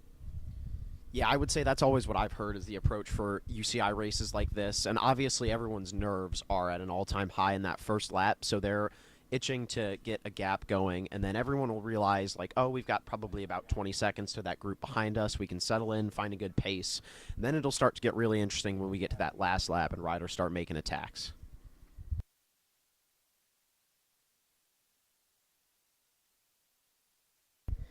All right, the folks are in the forest right now. We're seeing Miles Perry, Oliver Welker, Mason Salazar, Tyler Lambert, George Fraser, and Luke Osmond in our top field of 6. Looks like Bear National athlete Oliver Welker is continuing to lead it out. We're seeing Miles Perry and teammate Mason Salazar behind him. We've got one sandwiched in between the Relayer Devo. I'm not quite sure who that is right now. Could be George Fraser. I think he made an attack up into 3rd position. Once again, though, Oliver Welker leading out the men's field at this time, doing a fantastic job at setting that pace. They were pulling out about a 17:45 lap time. All of these young gentlemen are within seconds of each other. There's no huge gap in the field yet when they came through for that first lap. I think we're going to see that for the next 2 laps or so before we really start to see a big difference. I'm guessing it'll drop down to a field like 6 or 7. I don't think the top leader pack will get very small. Yeah, a lot of strong riders in the front. Tons of motivation to stay with one another. Unless there's a serious technical mishap or a crash, I think most of these guys are going to be together for the majority of this race. A lot of these guys have been at the top, probably top 10, top 15 throughout this USXC series, so it's going to be no trouble for them to stay at the front unless some sort of mechanical issue or a crash. So looking like that top 15 is still staying strong. Couple of riders starting to make their way up. There was about less than 15 seconds down to 15th place coming through that finish line. So not a huge gap, definitely something that can be made up. Even going into about 25th, 30 seconds, which is an absolutely feasible gap to close. And then obviously we've got a camera on that finish line, still riders coming through. It's going to be absolutely, it is a rough day to start in 120th in a field this big. Yeah, you know, they have X amount of time to get through this course. At some point, we're going to start to see that 80% rule. They're going to start pulling anyone who is 80% behind the first athletes. It's not something they have to instate often, but with UCI, that is an important rule. Oh, yesterday, when they were going through the mud track, that big mud pit for the short track, we saw, you know, the top group of like 5 or 6 dropped down to just 2 because there was a big pile up in that top group. Do you think that'll happen again today, or everyone's feeling really confident with that new open line? Yeah, I'm curious. I think a lot of these guys will have probably learned their lesson and are not interested in making that same mistake twice. So it'll be interesting to see how that mud section shakes things out. A lot of people, no one's trying to be a hero there now. They're all taking that right line, being conservative there, which is definitely the smart thing to do. You're not going to win the race there, but a lot of people learned yesterday that you could lose it. That was good.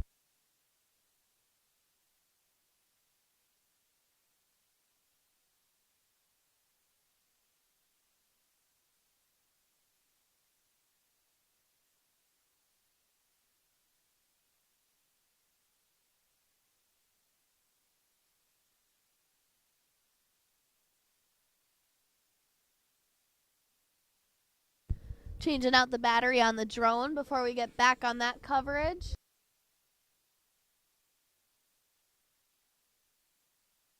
For now, we get a nice view with some lovely spectators. Nice high kick there. Looking really strong. And the finish start line has just gotten muddier and muddier all day. We've seen it start over at that left patch there on the screen, and it has totally opened up all the way across. Yesterday, we actually had to put some cardboard underneath the reader for the front tires where the guy's walking. It was getting a little bit too covered.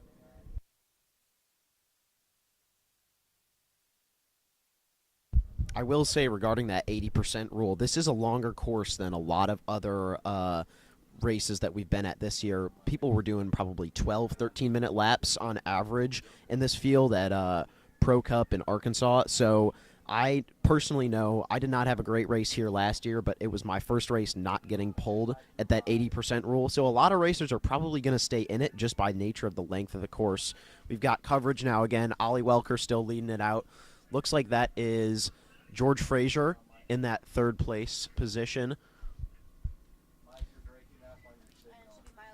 And Miles Perry following, losing signal here, but they are going up that climb on the outside of the course right now for the first time, heading down that descent, and then they'll go up once more and into that technical rock garden.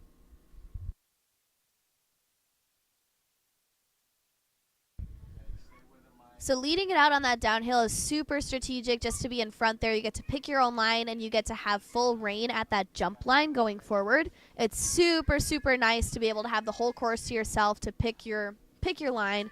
Where would you prefer to be if you were racing right now? I would say anywhere in that front group would be a great position. All these guys are technically gifted riders, and they know that it's not a great idea to be riding someone's wheel through those jumps. So they're all keeping their speed, and as long as you can trust the wheel in front of you, I would say you're in a good position, which I think most of these guys can. It'll be interesting to see how that shakes out. Yeah, totally. If you could be in any position in the race that was not on the podium, where would you ideally want to be? I would love to be falling somewhere in that points range, come through a feed zone, having a coach say, you were good, keep it up, you're in the points, in the money, which for these junior races, I believe it's 20, 25 deep. So that's some huge encouragement for those guys that are potentially not gunning for the win, but absolutely would be happy to leave with some sort of token for their efforts at this race, which as a 17-18 is huge. Getting points is going to be good for nationals, and it's going to be imperative for call-ups at any other race. I think I would want to be last. For the Margie Gessick, they celebrate DFL, dead last. I think there's some joy to that too. But I think the points is much more smart for something like this. We're working on getting that coverage back, folks. We appreciate your patience at this time. For now, enjoy this lovely view of the finish line, and we will let you know when we start to see athletes again.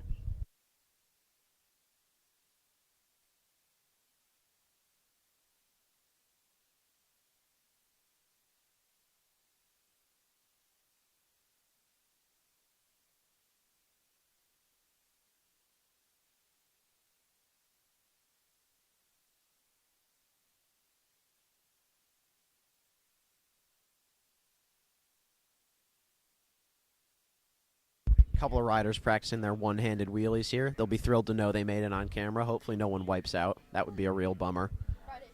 Friday fails. Yeah, that would be awesome.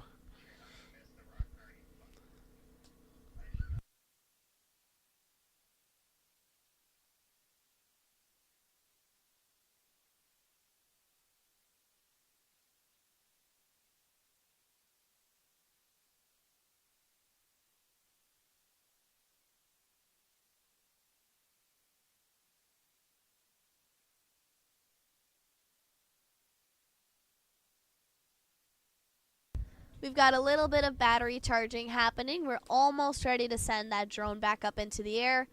For now, this guy doing the wheelies is doing really great. Look at how bouncy he is.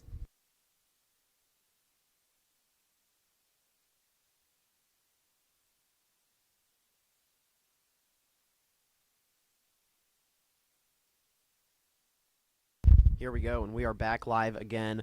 Still that top three group, and now it looks like that is Dylan Lee with the Gravity Collective trying to catch back up. Huge pack of Donovan racers there, and then Ethan Blocker from Free Fly, Nicholas Milanovic, and a couple more. That looks like that is Carter Lemke, who I believe started about 30th, making his way up, so that is great for him. Bear National, tons of Bear National riders in that top 15. And once again, even with the top 15-ish, riders are still getting off their bikes, taking no chances there. Yeah, you could tell the top 10 were the top 10 for a reason. They did not have any hesitation. They had beautiful technique and form going over those rock gardens. Enjoy the spectator cam. This is our boy band from Wisconsin. They've got a guitar now. They've upgraded. But they are working really hard. Behind them, we saw a lot of people jumping off to kind of run that section as best they could just to the congestion. This is a Relaire Devo athlete followed by a Bear National, and that should be George Frazier in third position right now.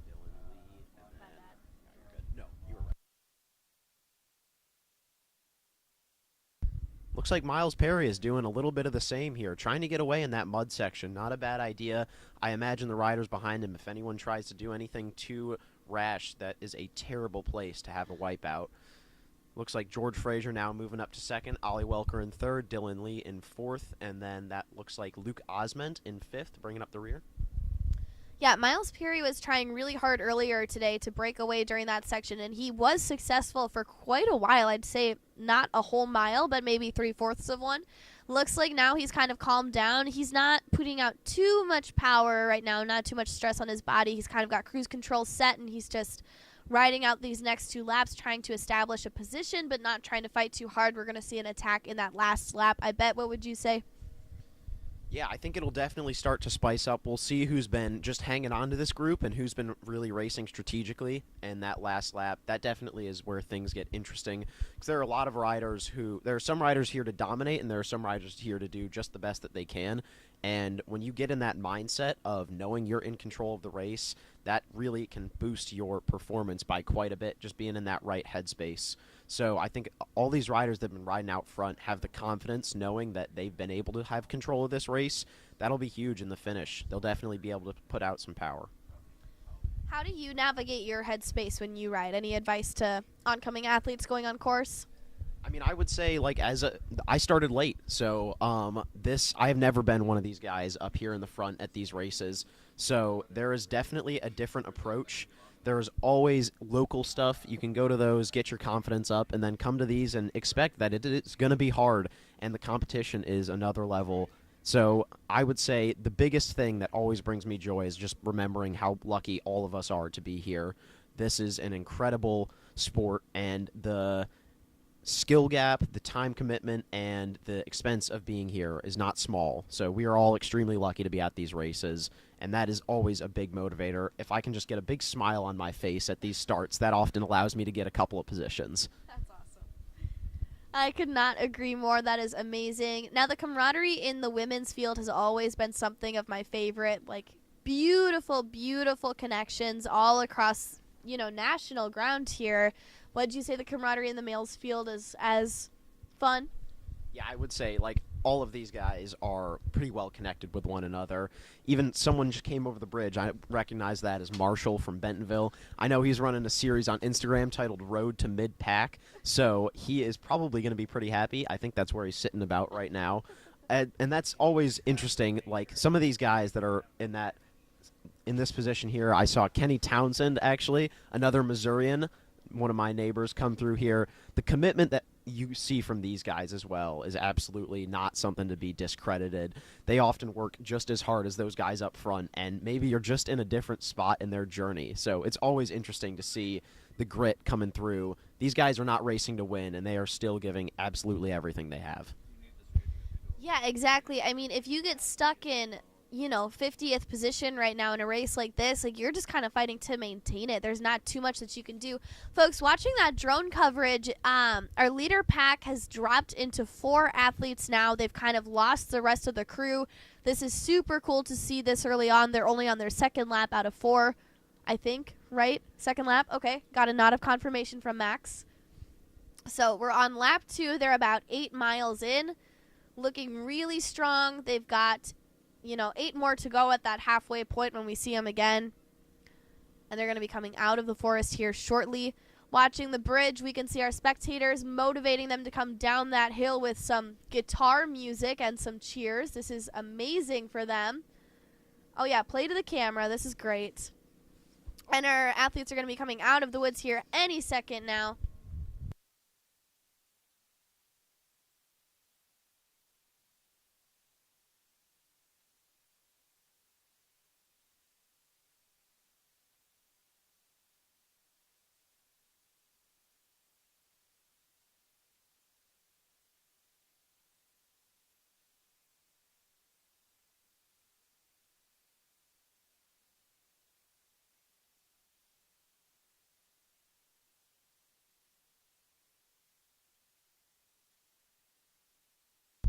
Looks like we got about 5 riders now. George Fraser's taking the lead. Miles Perry, Ollie Welker, Dylan Lee, and I believe that is Luke Osment coming up behind them. They are starting to ride away from the group now, putting probably about 10 seconds into the rider behind them. This is where it's going to start to get interesting. As those guys break away, they're going to realize it's a race just between the 5 of them, and that's where the punches are going to start to come out. Riders will start bringing everything they have to drop whoever's with them in the interest of leaving nothing to chance in a sprint, because that is always how I like to handle races like this.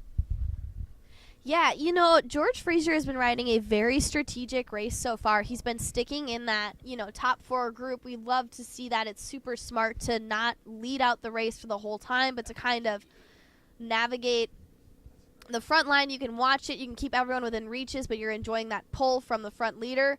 He's been riding super smart, just waiting to get up into that front line. Is that who is leading it out? Looks like that's actually Aiden Volmuth in the front now. George Fraser in the back of the pack in that top 5. Oh. Okay, well then Aiden has been riding a very strategic race. George is still doing good. He's in that 5th position.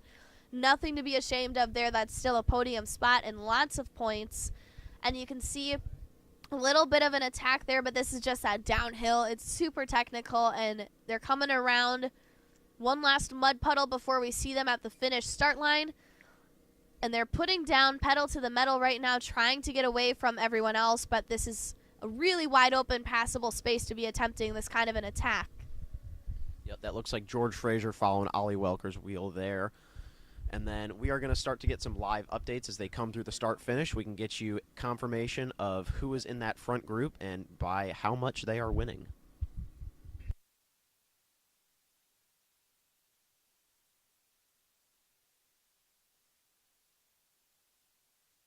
Looks like from Donran Racing, that was Luke Osment in 5th, Tyler Lambert from Bear National, and George Fraser 6 and 7, trying to catch up to them. Yeah, that top group, we've got Aiden Volmouth leading it out right now, slowing down lap time a ton, just by 2 minutes there, but that is exactly where you want to be. You're kind of setting that cruise control for the next couple laps, and then the last lap, I'm guessing they're going to drop back down to 18 minutes.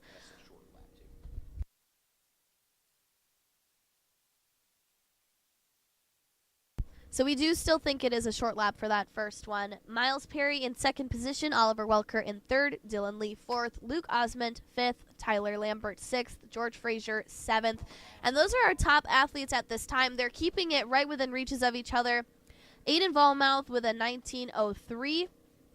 Miles Perry with a 19:08. Second lap time looking super strong out there, keeping things nice and close together as they go onward on this course.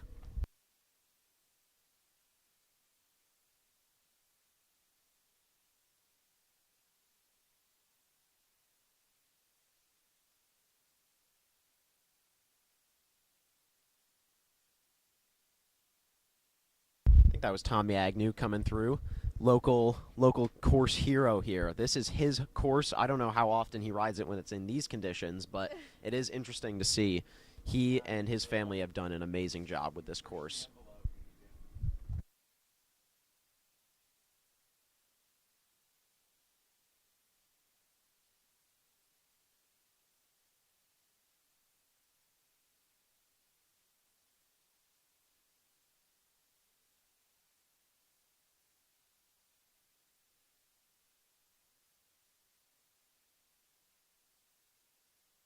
Yeah, and it's looking like 40 places deep. There's less than a minute gap up to first. So this is still a tight race here. A lot of guys moving up, making moves. We can see a couple of people moving, such as Carter Lemke and Mike Ziamek. They were sitting about 25th in the first lap, and they both made about 10 places, moving up to that front group.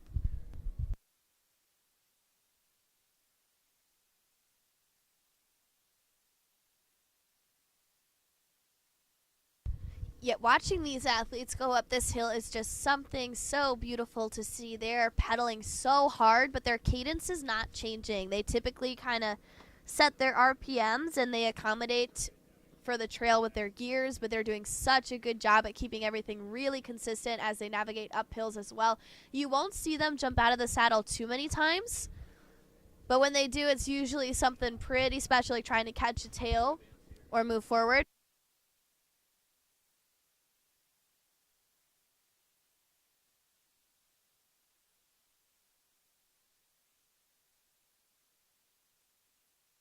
We are joined now by our Wisconsin boy band. We saw them down by the bridge earlier, and they have made their way up to the broadcasting tent. So hopefully we are going to be treated to some sort of live music from these guys.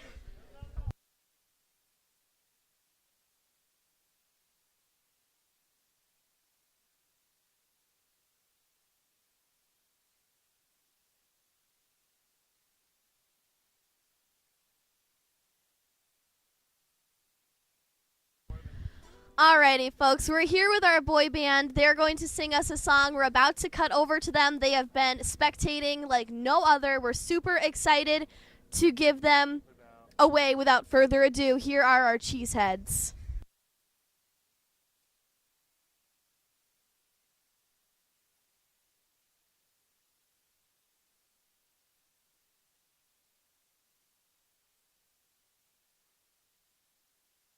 Welcome to the land of faces. Whoa, am I gonna fit in?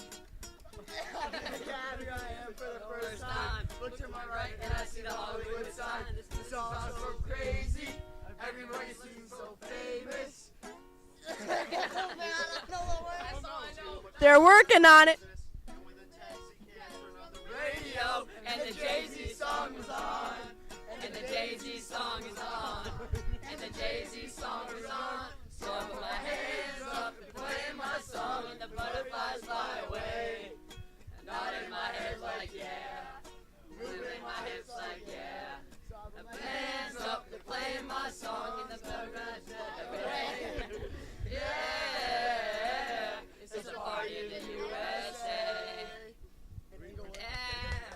That was super awesome. Thank you guys for coming up and performing for us. Now get back down there. The athletes need you. Super great job. Oh yeah, man.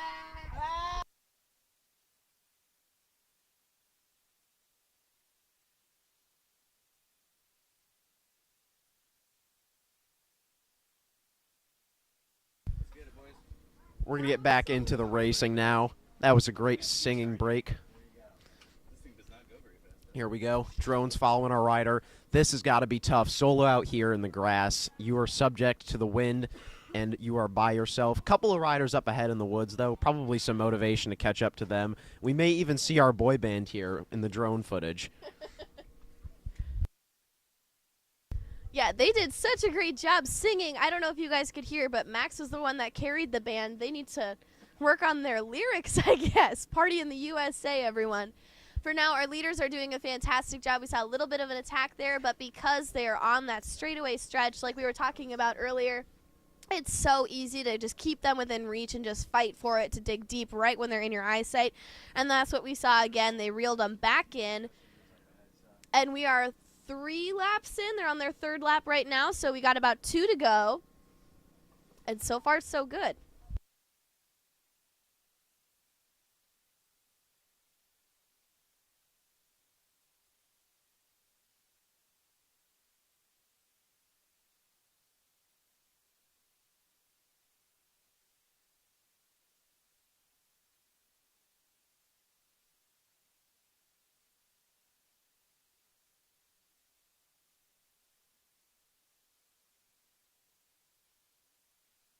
Coming around that corner, everyone's keeping their line steady. We've dropped down to a really solid leader group of about 4, and everyone kind of straggling on behind them. It's kind of fallen down into 2 now. It's a little bit tricky to tell, but we're starting to see a little bit of more separation, especially in a field this large. This is super cool to see right now.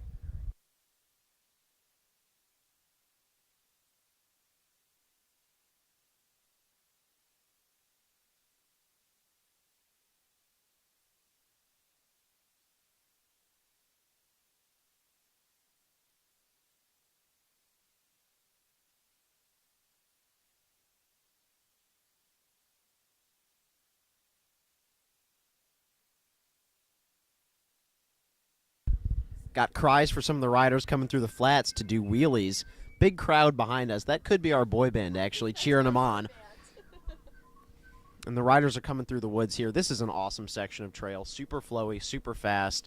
This is actually one of those sections where I can say you do get to take a bit of a break, which you don't often see. In courses like Arkansas, there is pretty much no chance to let off the gas. That's something I love about this course. A lot of this course is ridden in probably, I would say, the rider's zone 4, high zone 4, low zone 5, and a lot of these other UCI courses, you find yourself in the red and then riding tech with next to no recovery, back in the red again. So this course suits a different type of rider for sure, and that's going to be interesting to see how that shakes out. Super defined leader pack. Super defined leader group of 5 right now. They're working really hard out front. Trying to get names for you. I think it's Aiden Volmouth continuing to lead it out. Miles Perry, Oliver Welker, Dylan Lee, and Luke Osmond should be in that top 5 group. Working really hard. They're going up a little bit of a hill right now.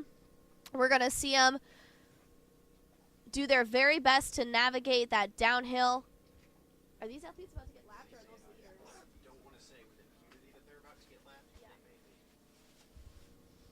Quite a few people on course right now. as they go down into that jump line.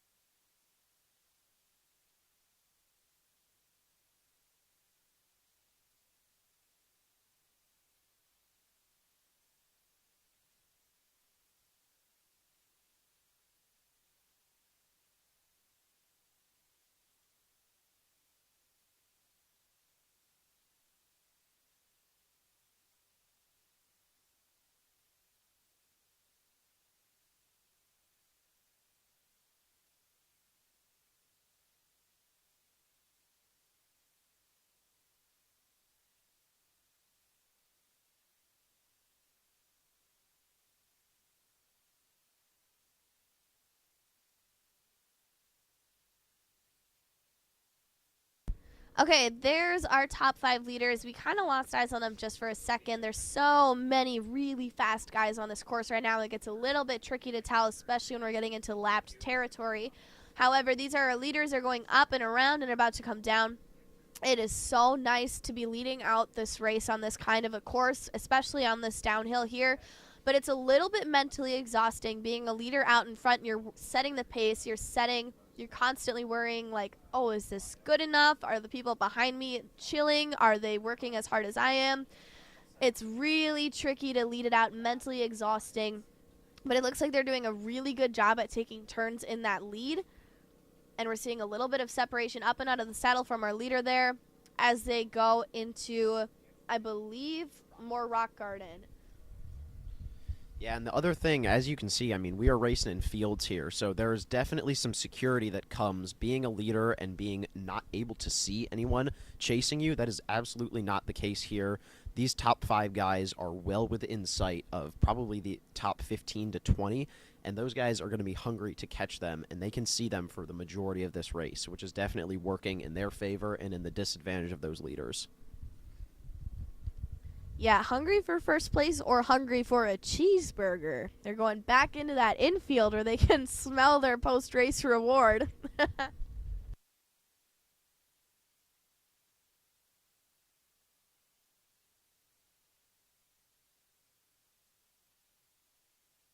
Working through that technical downhill there in that rock garden, we see why it is such an advantage to be leading it out just through that section.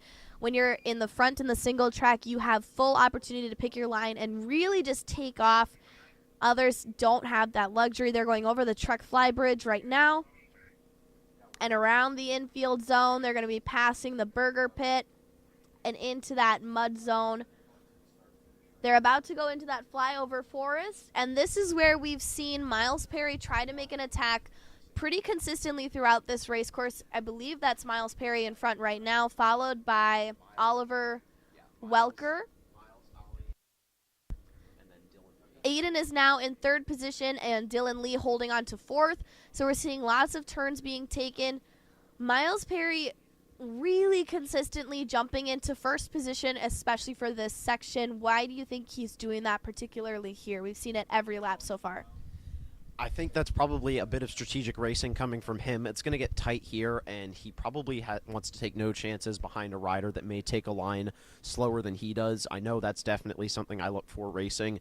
If you can be in control in a technical section, that is definitely ideal. You're not wasting time and energy trying to work with a riding style that doesn't match yours. So being in the lead here is definitely important.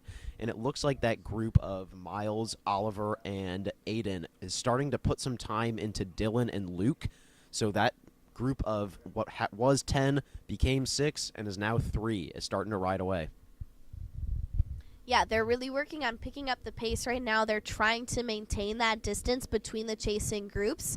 You can see why these men are at the top of their field. It's because they're able to put out this amount of power for so long. How many watts do you think that they're giving right now? 400? 300?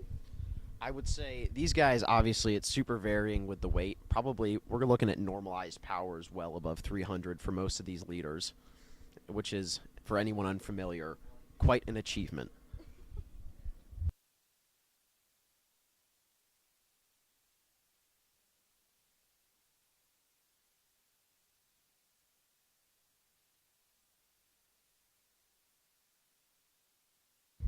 Burrito blankets are looking super cozy and comfy as these athletes come down the hill. It's like two forms of motivation. You want to be warm when you're done, and you also want a burrito. So these athletes are looking at these spectators and really just envisioning that post-race success and snack and warmth, all the things an athlete wants. As you can see on that drone coverage, beautiful, beautiful navigation through these woods. They're really working together.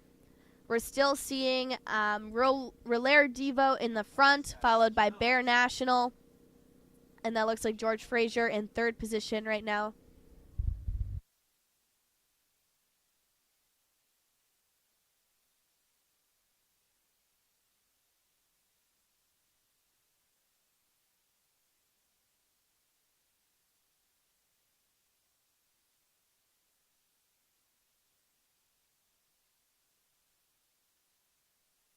That looks like an option for A-line, B-line that we're seeing right there. They can go up that steep bridge or they can go around. Everyone so far is choosing that steep bridge. And they're back into a straight field. This is where they're going to be putting down the power. This is an uphill. They really want to make sure to keep that distance away. I wouldn't be surprised if they're up and out of the saddle right now. This is a really hard effort to be pushing this close to the finish of the race. They've got one lap to go when we see them again, and this is when things are going to start to get really good. Yeah, and I know that Donovan Racing is doing an incentive for some of their racers. If you're a UCI racer for that team and you win $1,000 in the form of a giant check. So Aiden cashed that once this weekend, and he's probably looking to go for the double. That would be incredible. I'm sure his parents would be quite happy about that as well. Super cool Donovan Racing does that. What an amazing opportunity for these young athletes, especially to help motivate them to continue doing so well in this race course. Right now they're in that forest. We talked about it before, lots of tight corners in there. It's really good, potentially hero dirt. We're not quite sure. We're going to get that confirmation later today. But I'm guessing it's going to be pretty nice. Last night the course got to dry out a little bit and then it got rained on some more. But it's been riding really well for a lot of these athletes. We've been seeing pretty consistent top groups, not a whole lot of changes in them. So I'm guessing everyone's doing really well in those technical spots. Lots of great opportunities to advance on those straight sections.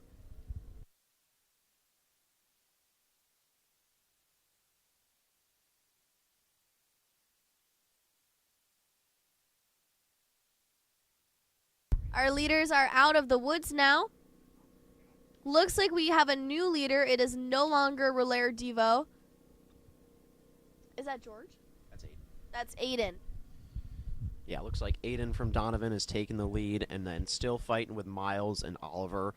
Looks like that group of Dylan Lee and Luke Osment are starting to gain some ground on them, so they may end up being, once again, a pack of 5 heading into this last lap. Aside from that, that is probably 20 to 30 seconds to anyone behind them. So it's going to look like now that is a comfortable lead for those 5. They are going to be fighting it out amongst themselves for that top step. Yeah, it looks like very much a race for first place and then a race for 4th right now. I'd love to see them catch back up together and have it be a huge race for first place. That'd be super interesting to watch as they're going down this little bit of a tricky downhill, and then they go through that final mud pit. We're about to get some answers and some gap times for you here as they come through that finish start line, going into their final lap of the day here in Englewood. And then this is where we'll see some riders probably looking like actually Miles and Aiden trying to make a move. I know that Oliver is pretty well respected for his sprint, so these guys, if they weigh a little bit less, Miles is obviously not a guy of large stature. If I were him, and I am built quite similarly to him, I would not want to leave this race down to a sprint. So we're probably going to see some interesting attacks coming up in this last lap.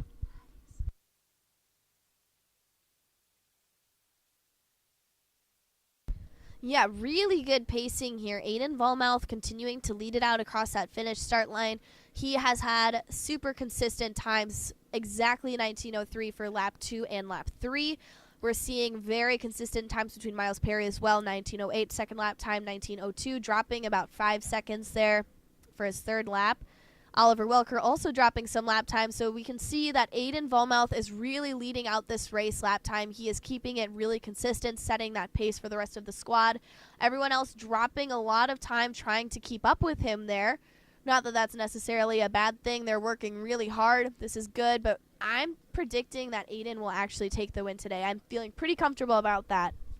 I think the momentum from yesterday is definitely going to be a propellant for him. If he could go 2 for 2 this weekend, that would be a huge notch on his belt as far as a double at a UCI race weekend. I think we've seen that happen a couple of times this year in this field, but not from anyone from Donovan Racing, so that would be awesome. I think we would all be stoked for him, and this is going to be a super interesting race. These guys are pulling further and further ahead of Luke and Dylan in that 4th and 5th, and then further and further ahead of everyone behind them.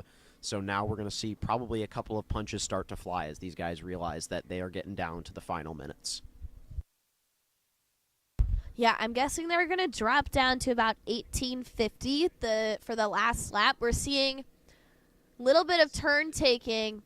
This is super interesting to watch. They're taking turns leading. It looks like Aiden wants to turn in the back of the pack getting pulled. He let that happen. I'm guessing they're communicating about taking turns drafting. What would you say? Yeah, I actually am curious as to whether or not this is the beginning of what they like to call cat and mouse. Someone here is probably looking to make a move, and the others are trying to read it. Sometimes you can read whoever makes the first move as a sign of weakness. They may be tired, but this is interesting. You'll definitely see they'll start to hold off a little bit, trying to conserve themselves to make a move, and they'll probably start to slow down, switch places, and then eventually someone's going to crack and try to go. Yeah, I mean, if you can crack and get away from it first, there's so much skill to that, but usually that first crack gets caught, right?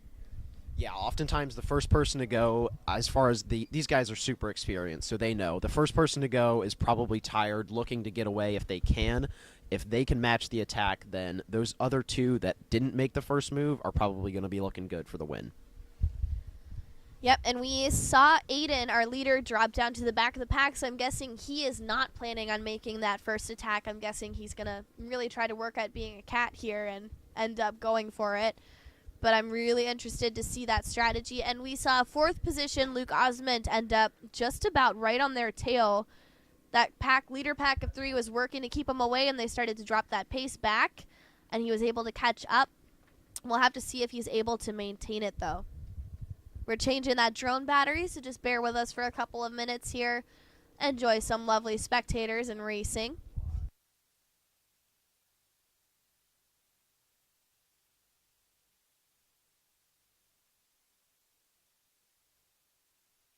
Yeah, and then looking at the leaderboard here, we have Garrett Beshore from Boulder Jr. We have not seen him up super high this race, but he definitely started to make a move, putting down an 18:55, so on the long course, looks like actually the fastest lap of the day so far. He is absolutely not playing games. He probably started far enough back that he is interested in getting up to that front group. I'm not sure if he'll have the legs to make it to the front, but he has put in a serious attack.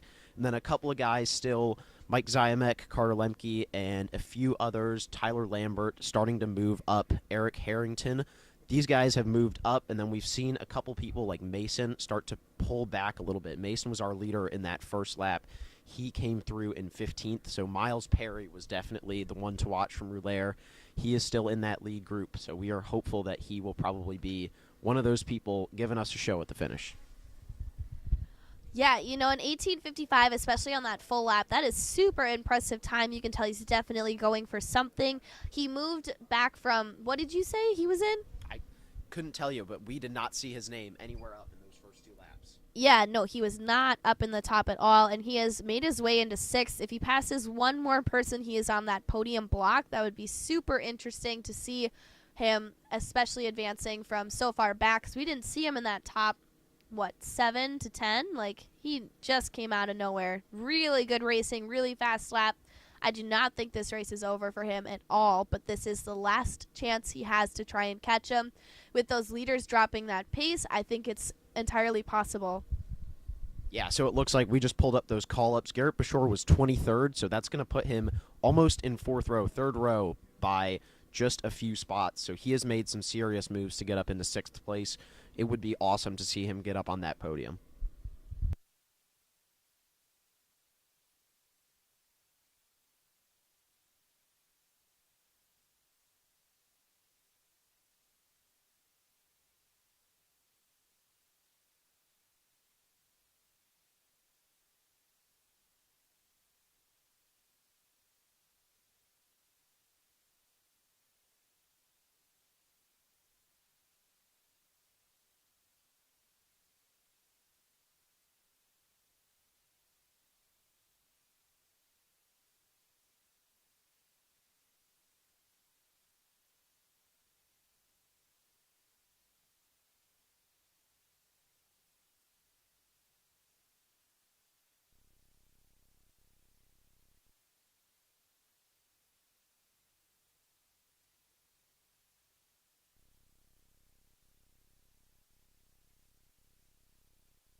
looking for our riders now in the woods there. This is probably where I imagine someone's going to try to go. If anyone slips up, yep, there we go.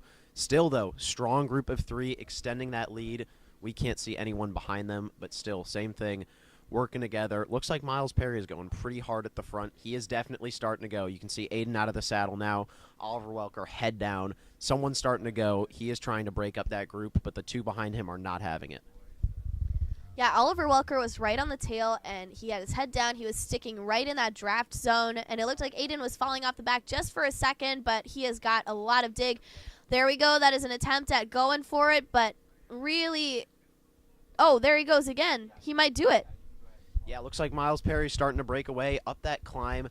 We'll see. If he has the technical ability to stay away here, that's going to be big. If either of those 2 riders behind him can get just a fraction of a second in that downhill, they'll be significant in helping him close the gap. Headed into the jumps now. Riders are definitely not looking to do anything flashy on these. Everyone is tired. They are absolutely not taking any risks here. Miles Perry, looks like the group caught up to him, and he is definitely feeling that attack.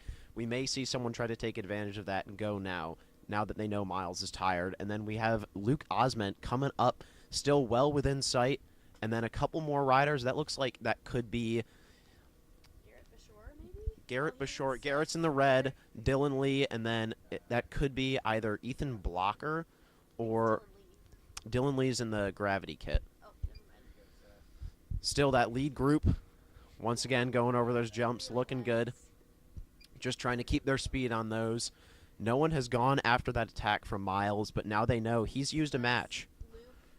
Luke Osment going over those jumps now.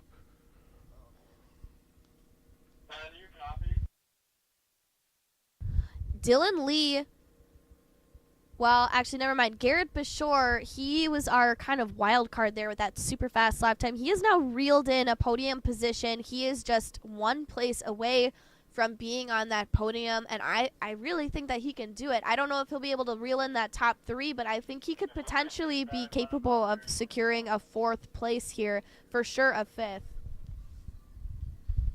Yeah, and then looking at the start, we've still got riders coming through at 1 hour and 5, so a lot of riders still on course, staying outside of that 80%. Like I was saying, we'll probably see about 80 of these riders finish, I would estimate.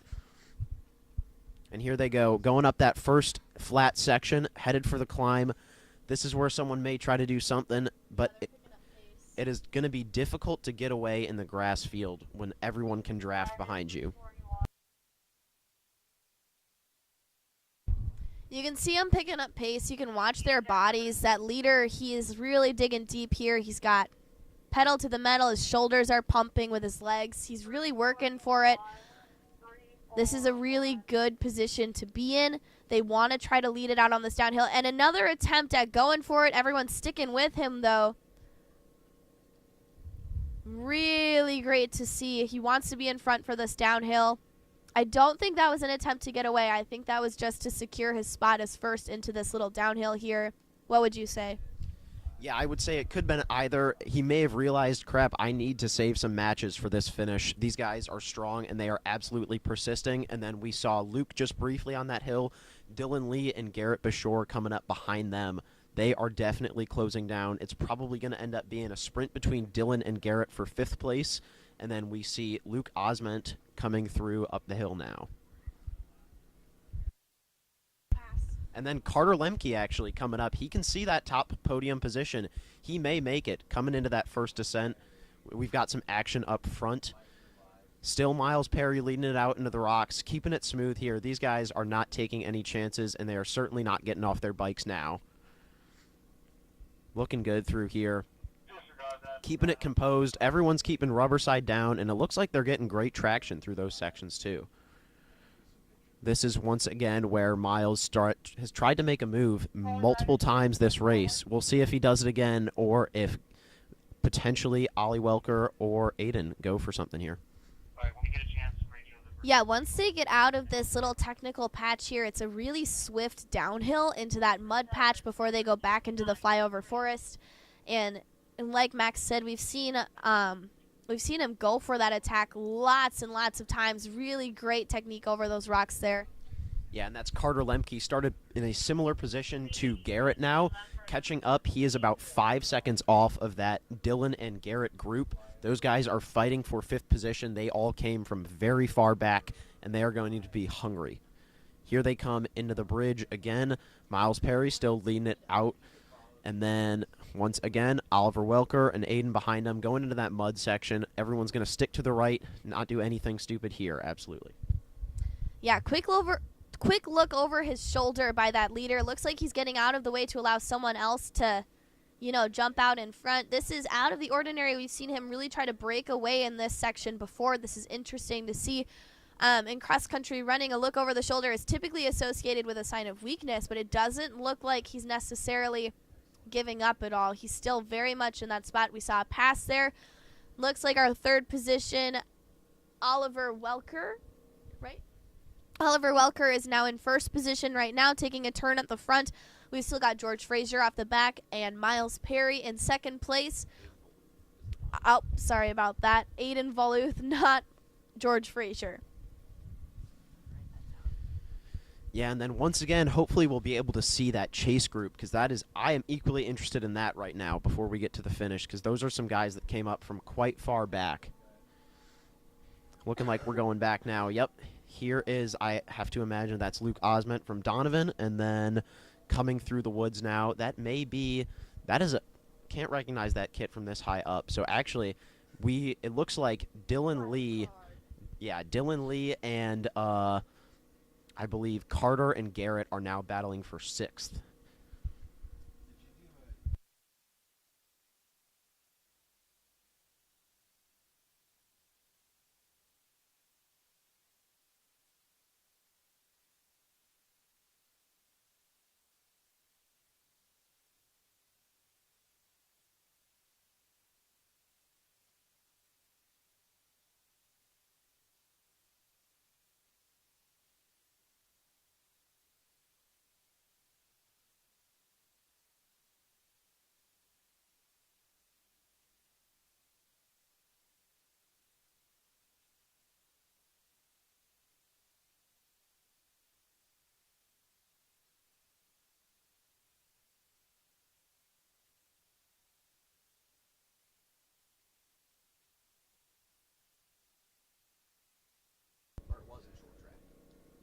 So they've just announced the last rider allowed to go through. They're going to start to move the tape now, and that 80% rule is now in act.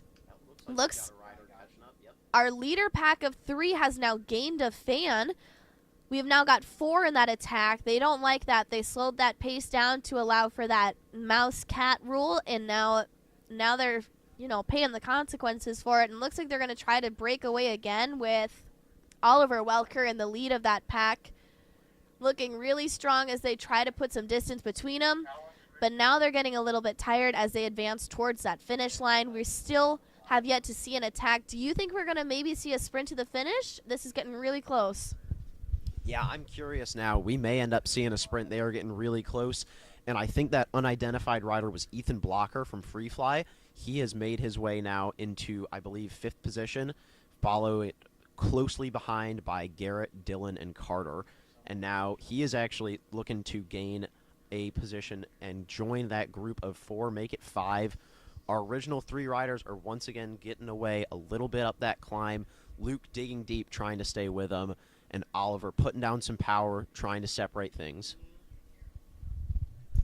Yeah, it looks like everyone is sticking nice and close. They want to try to break away, but no one has been able to secure it. These are a really strong group of men, everyone. They're doing such a fantastic job. And it looks like coming around this corner, they're actually going to end up, scratch that, they're still going through the woods. Never mind. We're going to see them come out of the woods here shortly.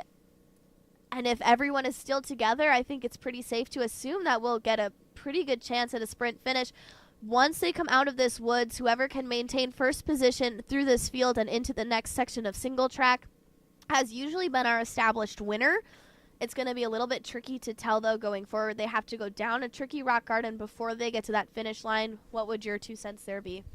Yeah, I would say with the conditions of the mud near that start-finish, there's pretty much one line within, I'd say, 50 feet of the finish. So if you're the person in the front, someone trying to go around you may get lucky, but there's a very good chance that they are going to slide out. So everyone has been sticking all the way to the right there. If you can be the front coming into that last open section, you've probably got the win.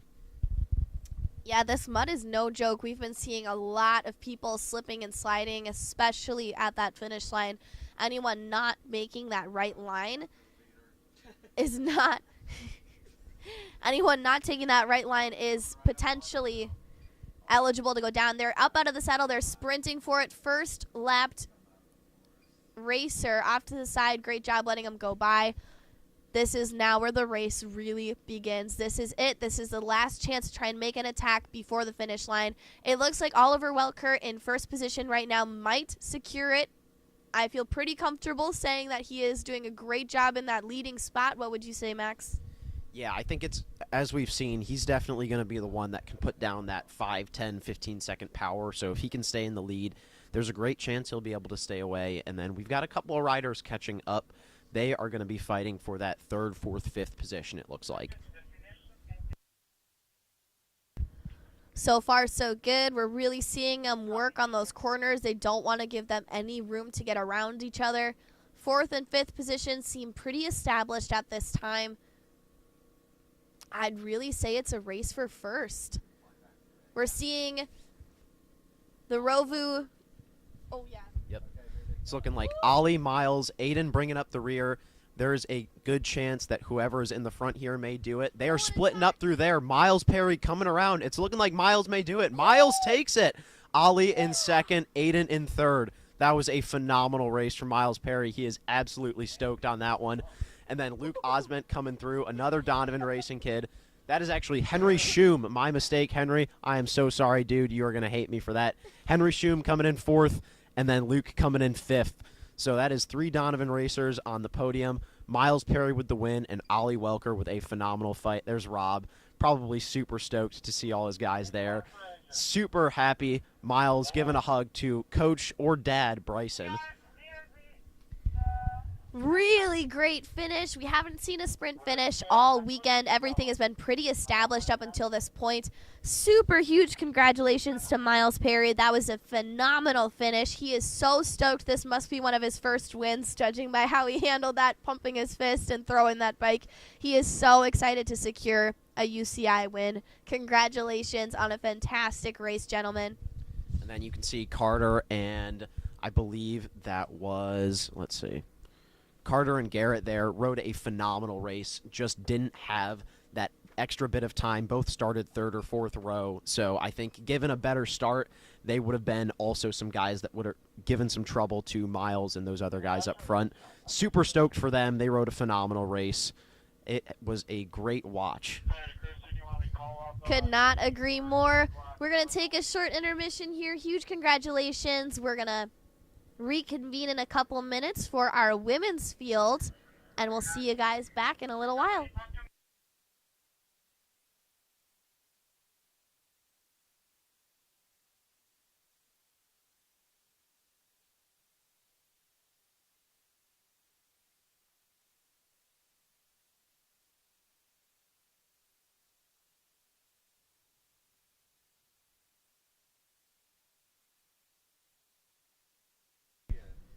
Everyone, please wish our co-commentator Max on a fantastic race. He's going to be racing at 4 today. We'll see him out on course. Good luck, Max.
Okay. Give me a countdown when you're live, and I'll give you a sticker. Are we live? Okay, I'm here with Miles. Miles Perrin, the winner of today. Miles, tell us about your race. Oh man, it was great. The start was pretty good, and we got good positioning, me and my teammate, into the single track, and we were making sure we could do that to try and ride up on the front of the course to try and make it a little bit more safe with the muddy sections and just some of the more technical sections. And then just rode on the front for a little bit, tried to be smart with positioning and stuff, trying not to burn too many matches, and it was hard to sit in because nobody wanted to really pull through, and I didn't want people to really close from the back to limit my chances. But then we stayed on the front for a little bit, and I ended up having good enough legs to be able to do some attacks at the end, and I ended up getting the win in the sprint. So yeah, great day out there. Miles also is our winner for the 15-16 boys last year. Entirely different course. Yeah. You want to talk a little bit about what was the biggest difference? Obviously the mud, but as far as like how did things roll out there compared to when it's dry? Honestly, I feel like you have to use a lot more skill when it's muddy than dry, because in the rocky technical sections, it's all about just getting your flow through the section and being able to get out of it clean, of course, and that helped me a lot over the bridge after the main rock garden, and I ended up getting a gap like on that every lap, so that was nice this year. Last year it was more dry for sure, and last year I did not have the flat power I did this year, so I relied on the climbs a lot more. So yeah, both years great. Great job. Congratulations. Yeah, and thank you. yeah, you're heading to Europe next. Yep. That's the one over there. Yeah. All right. Thank you. We'll see you on the podium. Yeah, thank you. I'm going to see if we can grab Ollie Waldron. Okay. We're going to cut away, and then I'm going to signal you for the next one. So he's going to go look up another person. So.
they're in the right starting gear.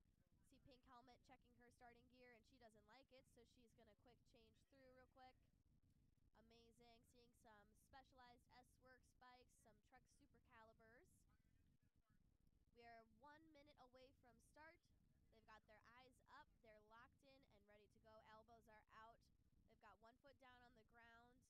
You can tell their starting position. They've got their pedals at about 45 degrees, getting ready to put down pedal to the metal and full send onward.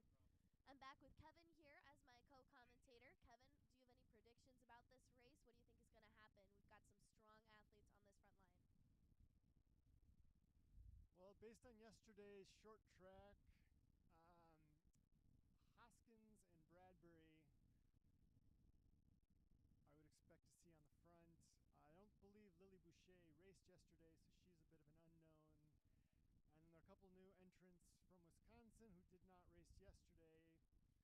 Shelby Spatial and Holly Krakowski. So it'll be interesting to see how they stack up against these visitors from out of state. And we're off. Bradbury going for the whole shot from the right side, and I think St. Onge on the left. Yeah, Nicole Bradbury had a fantastic race yesterday in that short track. She was one of the winners, right? She was on the podium. Yeah, Nicole Bradbury ended up taking a first place finish. She's number 40. Watch out for her. And then Marie Faye St. Onge was number 2 out of the saddle into that uphill. We're getting ready to send off our drone here, folks. We'll get that coverage here shortly. On the start line for our elite women, U23 women, where you got a couple strong names as well. We've got Bibbs in the 100s. That's how you're going to be able to tell the difference there. We've got Madeline Fisher, Mia Blanchard, Bridget Smith, Gwendolyn Urbane, Maria Calbus, Hannah Rye, Sam Paternoster, Tatum Dalton, and Catherine Drios, and they are off and underway as well. Looks like 101 is in the front, and they're all filing in behind her. That is Madeline Fisher, expected to win based on her call-up position. So far, everyone is looking really strong. Once again, we're working on that drone coverage, so just kind of bear with us for a little while.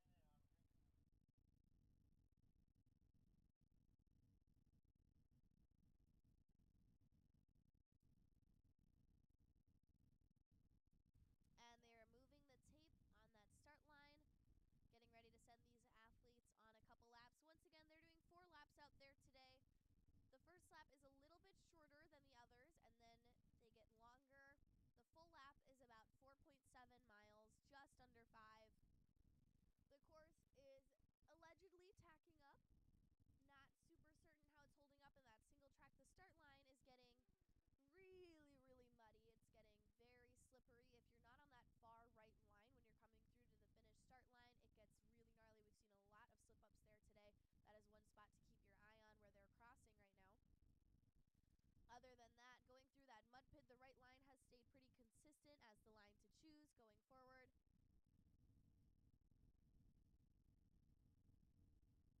It's going to be a great day for women's racing.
age-wise, although she's registered in the elite category, and we do expect her to be near to the front, if not on the front.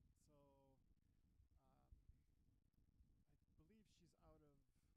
At least she went to high school in Virginia, and has raced internationally for USA Cycling. So she's certainly a force to be reckoned with. In such a small field like this, I would expect to see a very early attack and for it to be kind of held, which I think we're seeing right now with our leaders, actually. On that front line, is that Nicole Bradbury? That might actually be the U23 field, I think, and that's Maddie Fisher off the front, racing for Donovan, and then that's the rest of the U23 entering into the Pines.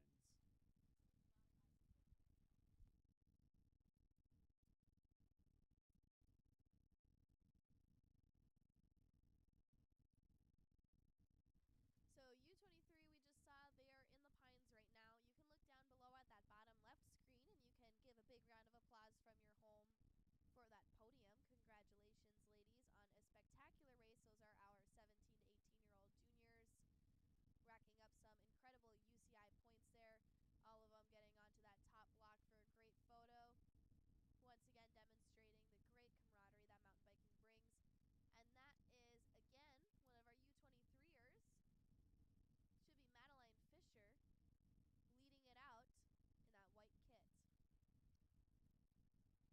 Madeline Fisher leading it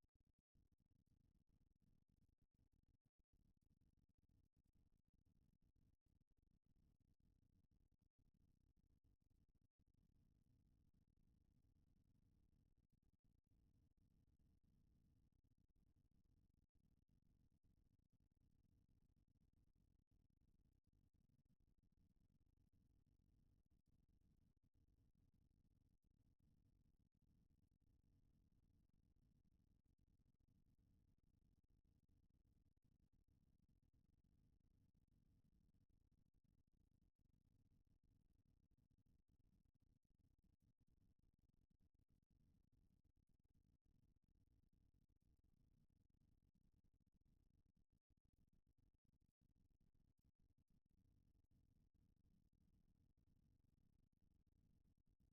kit. On that bottom screen, getting away from our race on the top, we're seeing 3 Donovan athletes on that podium, followed by a Bear National Racing jersey. And here comes our muddy winner with his bike. Great show and tell. And that is Miles Perry taking that first podium spot. Big congratulations to him and everyone else up there on that screen.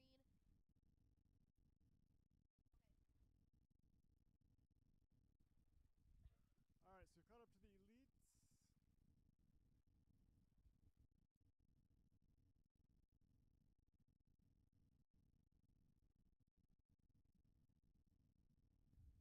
There's our front 3.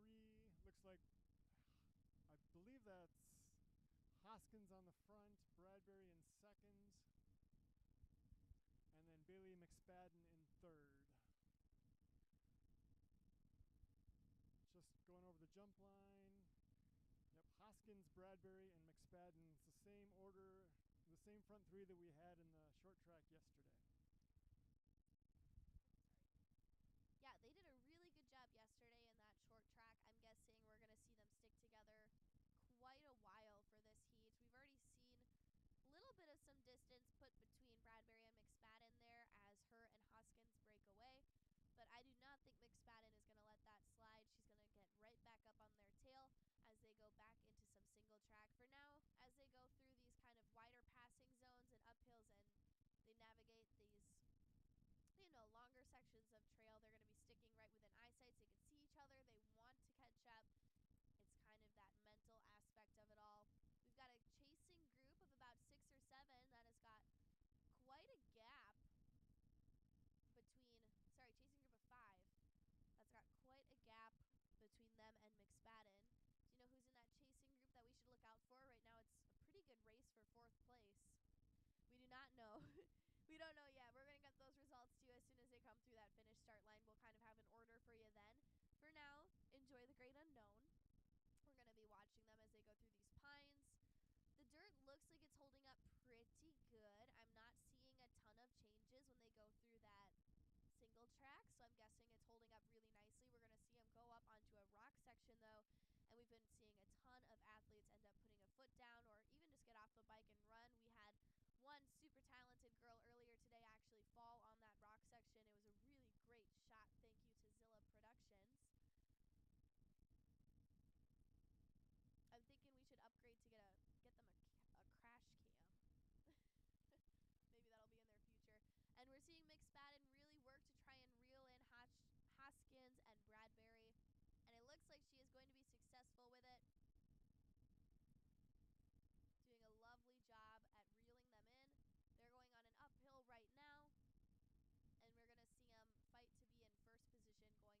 turn down a couple of rock piles, and then they'll turn a 180, and then up the hill along the fence there, shown on the sort of the middle of the screen or top of the screen. And here's the 180, and now this is one of the low points in the course, and now it's up a punchy climb to the top of the ridge, and then a technical descent begins. And there's oftentimes a race to the top of the ridge because the descent can be tricky, and choosing a wrong line is not good.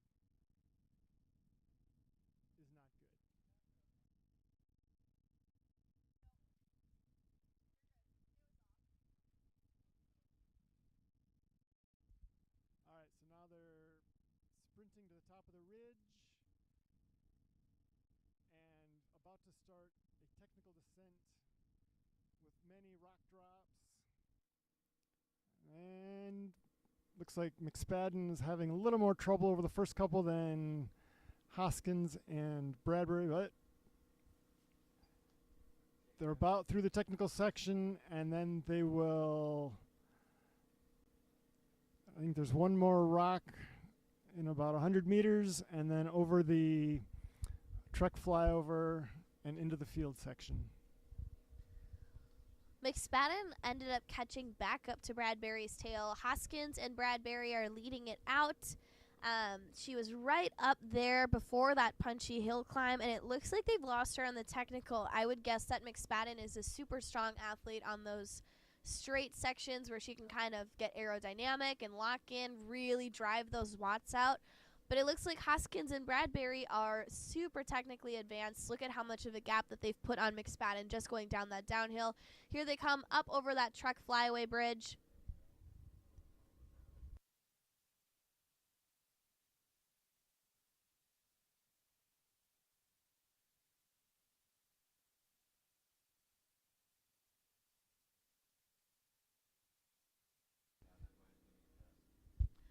Testing, testing. And there we're seeing Hoskins and Bradbury go down through that mud pit.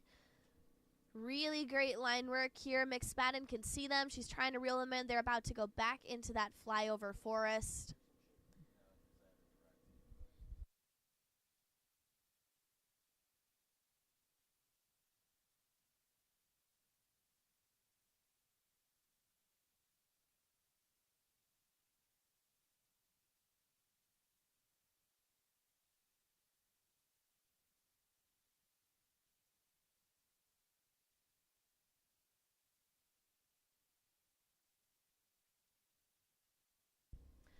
Hoskins and Bradbury are doing a really good job in that single track right now, weaving through that tricky stuff. This is Kevin's least favorite part of the trail if he had to choose one.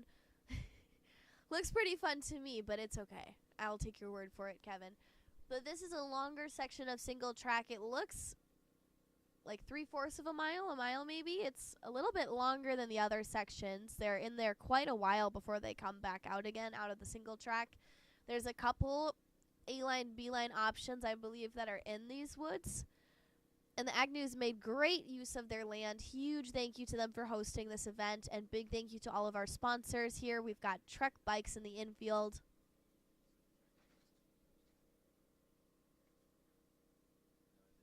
Pretty consistent pacing out there.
I'm here with another co-commentator. Do you want to give us your name and your team and how you did during your race today?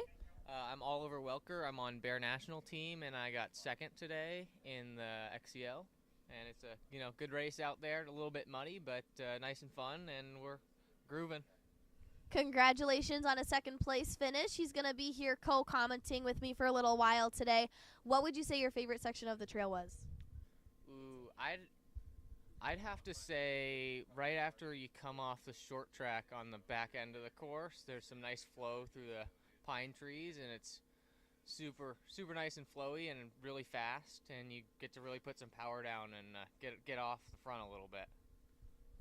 Yeah, so where they're at right now, we've got two ladies. We've got Hoskins and Bradbury fighting off for their first position right now. McSpadden is in third place at the moment, but they've kind of dropped her and left her in the dust. This is really early for an attack. What was kind of your strategy for your race? We saw you in the front a lot, and then at the very end we saw Miles Perry kind of take it. I'd say the strategy was just kind of sit in a little bit. There's some wind on the back section, so you got to be a little careful about sitting on the front there, but it's also important to kind of sit in a little bit and just let coast behind some guys as they pull in the wind, and then find the sections that you're fastest on and just take the lead and get moving. It looks like these girls have decided that they wanted to break away a little bit and work together to keep it off the front and just keep it fun and keep it fast. Yeah, thank you, Oliver. That is super great to know. And I guess what was something that you had to look out for on there? This course is pretty technical over in those rock gardens. We saw a lot of athletes getting off of the bike for those rocks. What would you say is the best strategy for that? I'd say that rock garden right after the hill, it's a little loose over the rocks, but it isn't bad. The main issue is you just got to give space to the rider in front of you, just because everyone takes a little bit different of a line, and you want to make sure that you're on your own line and not just blindly following someone else that they might mess up on something. So I'd say just kind of ride your own race out there, and that's the most important thing to do. Yeah, really great advice. Here come our leaders out of those pine trees right now. Once again, that is Hoskins and Bradbury. Looks like Hoskins is doing a really good job at setting the pace. It's a little bit of an emotional kind of toll to lead out a race like this, though. You're constantly kind of thinking like, okay, are they doing well? Am I pushing pace? How are they feeling? Because Bradbury's sitting there catching a nice draft. What was your experience kind of leading out that race? What's the mental aspect of it? Like I said before, I think it's very important on the sections that you might have a different line than everyone else to take the front and just, try to pull it where you can. And it looks like Hoskins is doing that here. She wants to hold on to the front and just get away a little bit. And it looks like we've got a little gap forming here as she's flying over those rocks, getting away just a little bit. That's going to be a little bit harder of a push coming up that next little hill right here and rolling through the finish line, so that'll leave a little gap. Looks like we got Aiden here who's joining us. What's You want to say hi, introduce yourself? Sure. What's up? Name and team, and then what race you just did. My name's Aiden Volmuth, and 17-18 race with Donovan.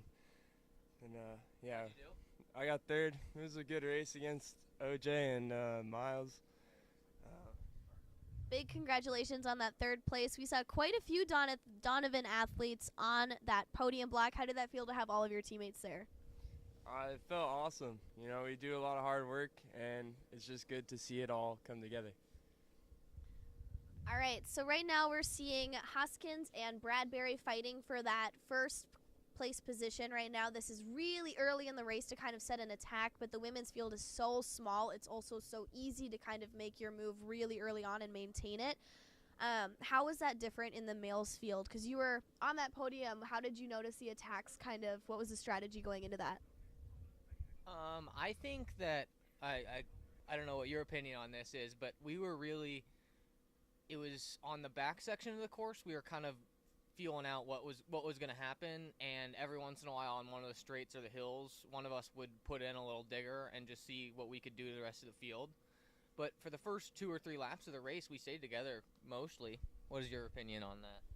Yeah, I think it was all just about positioning and staying up in the front, and then the guys that could just keep it going and through all like the technical sections, when they would happen, little gaps would open up, and that that pays dividends. So it wasn't too much in the start about who was like going really hard. It was just who can stay with the pace, and then in the end, it's all about maintaining it and just, minding the gap and getting away when you can. So your teammate Max was up here for a little while. He's racing U23. He was talking a lot about the cat and mouse kind of play. We saw, Aiden, we saw you kind of fall off the front of the pack and move into the back position after leading it out for a little while, and he had called that the cat and the mouse strategy. What would you guys have to say about that? I think it's very cat and mouse because all these riders out here have a very different ride style, and for me, I'm a lot faster on the flats and like the shallow hills, and some riders like Aiden, you were flying through the corners and through that kind of stuff, so he can make a little gap through that, but I'm willing to let him give me a bike length or so just so I can make it up right after and save a little bit of energy coasting. Yeah, the whole thing about that is also just, making sure you're not overextending yourself and, fueling yourself during the race. So, moving to the back, I was able to see everything going on in front of me, and like if I could tell by the body language we were kind of taking it easy in that moment, then I could take on some fuel or just, take it easier and not have to worry about anything and just watch. That sounds awesome. So right now we're seeing them grab some fuel, our top athletes. Once again, we've got Alice Hoskins and Nicole Bradbury leading it out, and we're going to check on some lap times.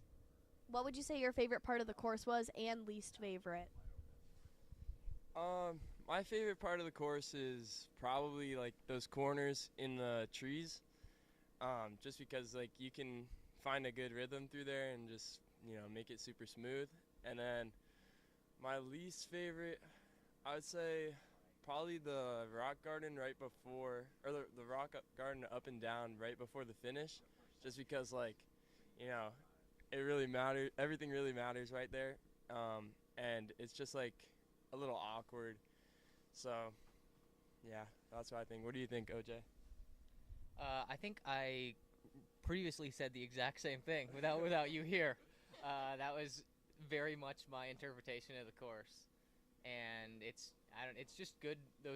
That flow through the trees was super fun, and just sticking on your wheel. I think 2 laps I was following you through there. You had some pretty fast lines, and it was good to just kind of follow the wheel and just get some flow in there. So right now, Alice Hoskins, you guys, she is an 18-year-old racing with Gravity Collection. She put out a 19:21 lap time in that U23 Pro category. She has got 19:23 for Nicole Bradbury, just 2 seconds behind. They're sticking really close together. Bailey McSpadden about 40 seconds back with Bear National. Lily Boucher in 4th position. Marie Faye St. Ange in 5th position, Emma Schwab 6th, Lily Hillstrom, Shelby Spatial, and Holly Kirkrowski holding up the rear. Looking really good and strong for these ladies. We're going to check on the U23 now.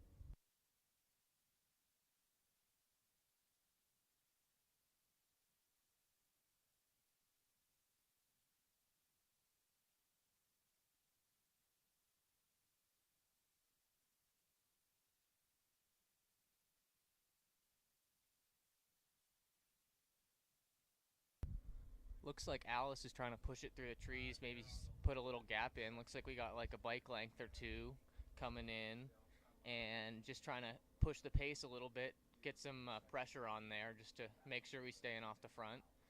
I haven't seen Bailey yet, but it looks like she's trying to make up a little bit of time and just trying to close that gap a little bit on these 2 that are off the front, but they're working together and they're looking strong. So I think it's a strong race, and this will be an exciting finish. Like a 40-second gap in the first lap, that is crazy. Is that something we normally see in the women's field? Were you guys down at Arkansas? How normal is this to be witnessed right now?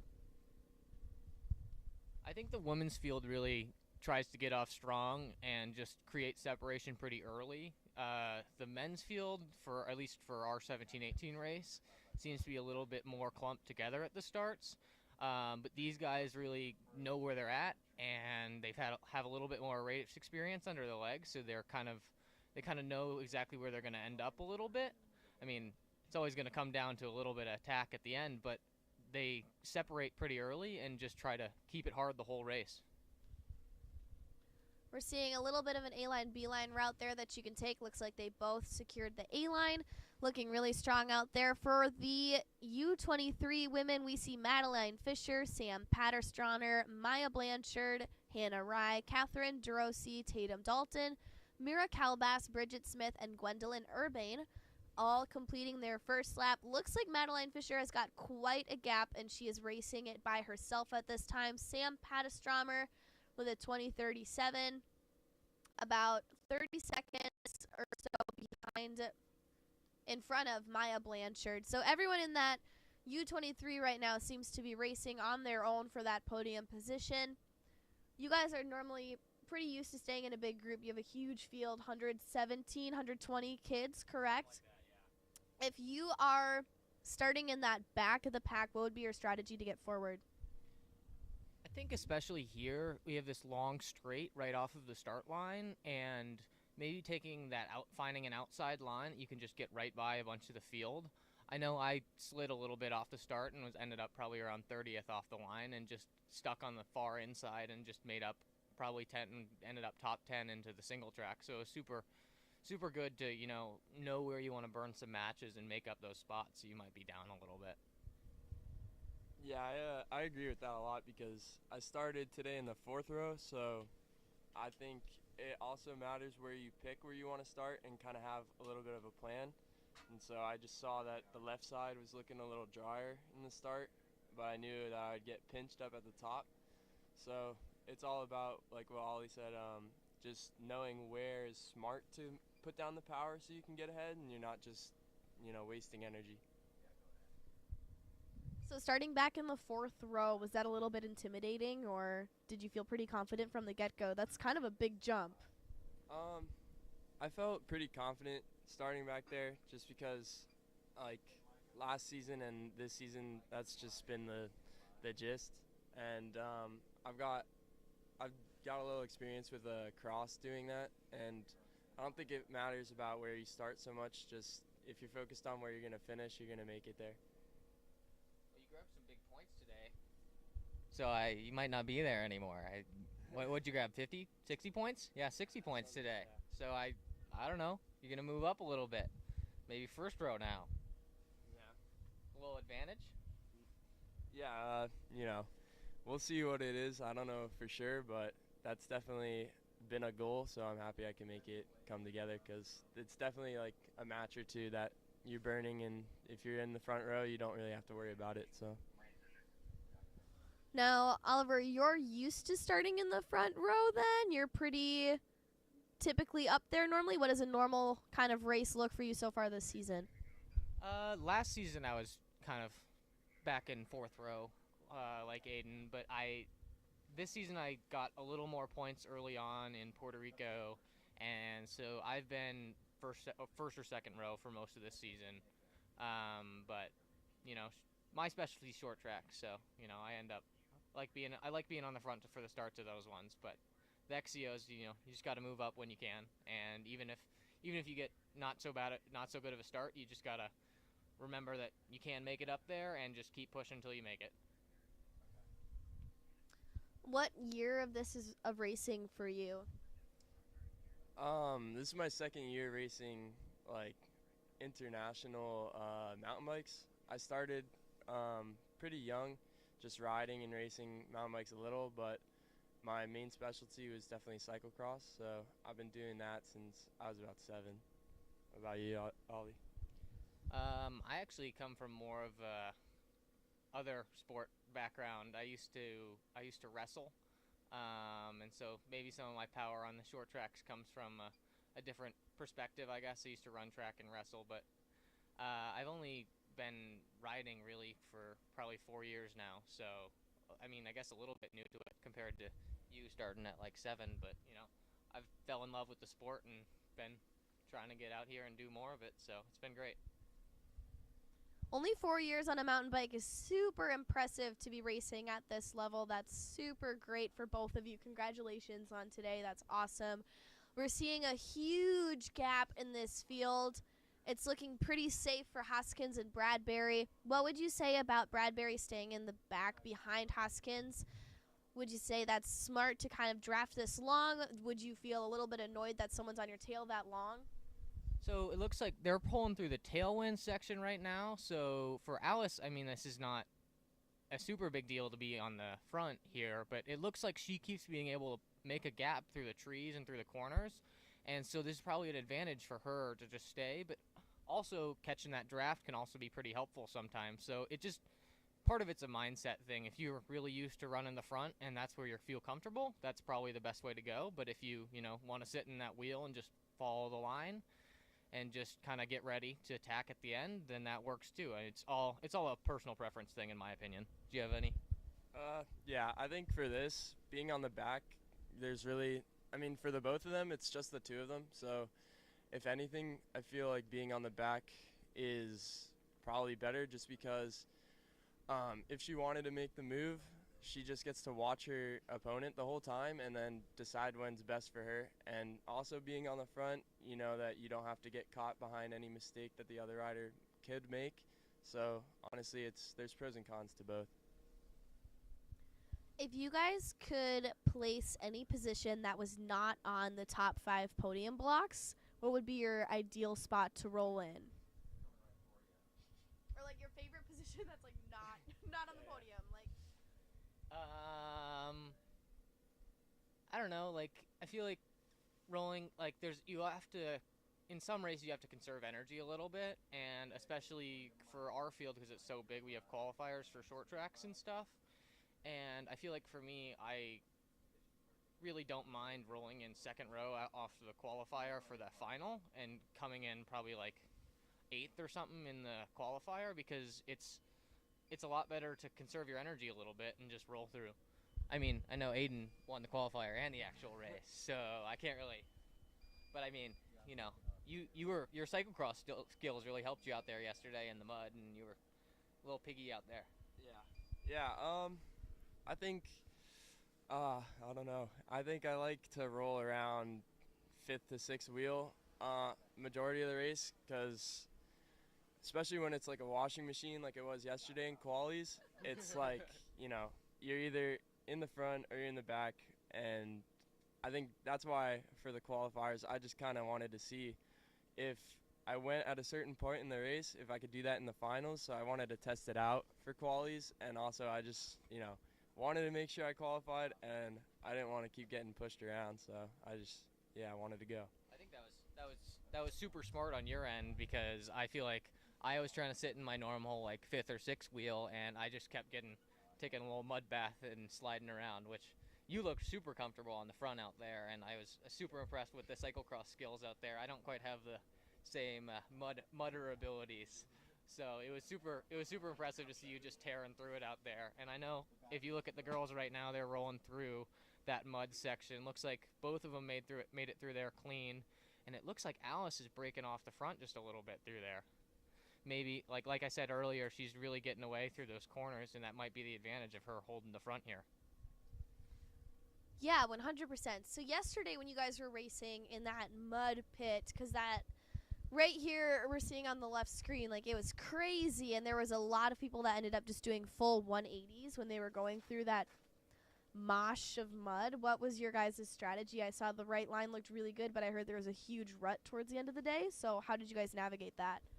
Well, as a personal 180er, as you put it, the rut on the right side was quite fun. I did spend a good 5 seconds sliding on my back after probably 3 to go. And like I said, that's probably the disadvantage of being so far back. But it's always a risk, and there's a reward to be sitting back and just watching the wheel.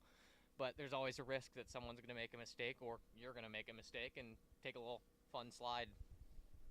Yeah, coming from the cyclocross aspect, it's knowing how to ride through the mud is really important. And like we saw with the two out front, just being able to ride your line and not have to worry about anything is it's just super helpful, especially in your mind. And like riding through mud, it takes a little bit of experience, and so just knowing what your bike's going to be able to do, and not battling your bike but just becoming one with it, is helpful. And so you just got to make sure you push your bike through that mud, and even if you get pushed out into the bad sucky part, you just got to grind it out and keep moving forwards, not slipping around. How much mud riding do you get in at home? Do you get a bunch of mud at home, or what are you more used to? Honestly, at home I ride a lot on the road. There's not a lot of mountain biking around me besides like local stuff, which is kind of similar to this in where it's like rocky rooty, but nothing super flowy. And as far as mud, I'd say most of the time I'm riding muds when I'm racing out in cyclocross, so it's all just about getting a feel for it and just remembering what that's like. I think I need to hit up a couple more of the local cyclocross races because my mud skills have clearly been shown this weekend. But it's good to get a little bit more experience. I'm a little more used to the sand and clay from Boise, Idaho, but it's always good to try out something new, I guess. Yeah, it's definitely more wet on the East Coast, so I'd say I've got a little upper hand on you there, but to each their own. So mud racing is fine. Mud riding is, frowned upon. You don't want to ruin the trails and stuff. Would you guys say mud racing is more fun than dry racing? Where does it kind of rank for you guys in the favoritism? I feel like mud racing, I'd say you call that type 2 fun. I don't know if anyone calls it type 1 fun. That's a wow. But I guess you're a cyclocrosser. Maybe you really do enjoy it. But when you're, it's good. But when your mouth is full of chunks of mud and you can't see, it's fun after the race. It's yeah. You get your gloves out. There's the little patch on your gloves. It's just meant to rub that mud off a little bit. Yeah, I really do find it fun just because it's like So you're crazy is what I mean. Yeah, I don't know. It's just something about it. I don't like it so much afterwards. The cleanup, all that, is not as fun during. I think, I really like the technical aspect of riding a bike. So I think that during the race, finding out, what's faster and all that is just, it's really something I enjoy.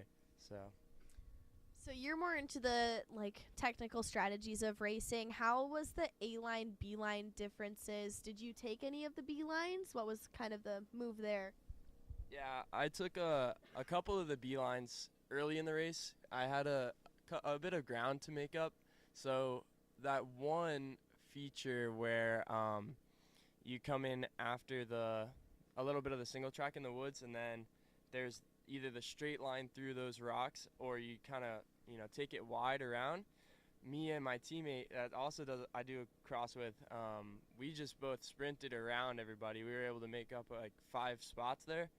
And also as well, after that one, going up the hill, it's got that little rock before you take like a turn.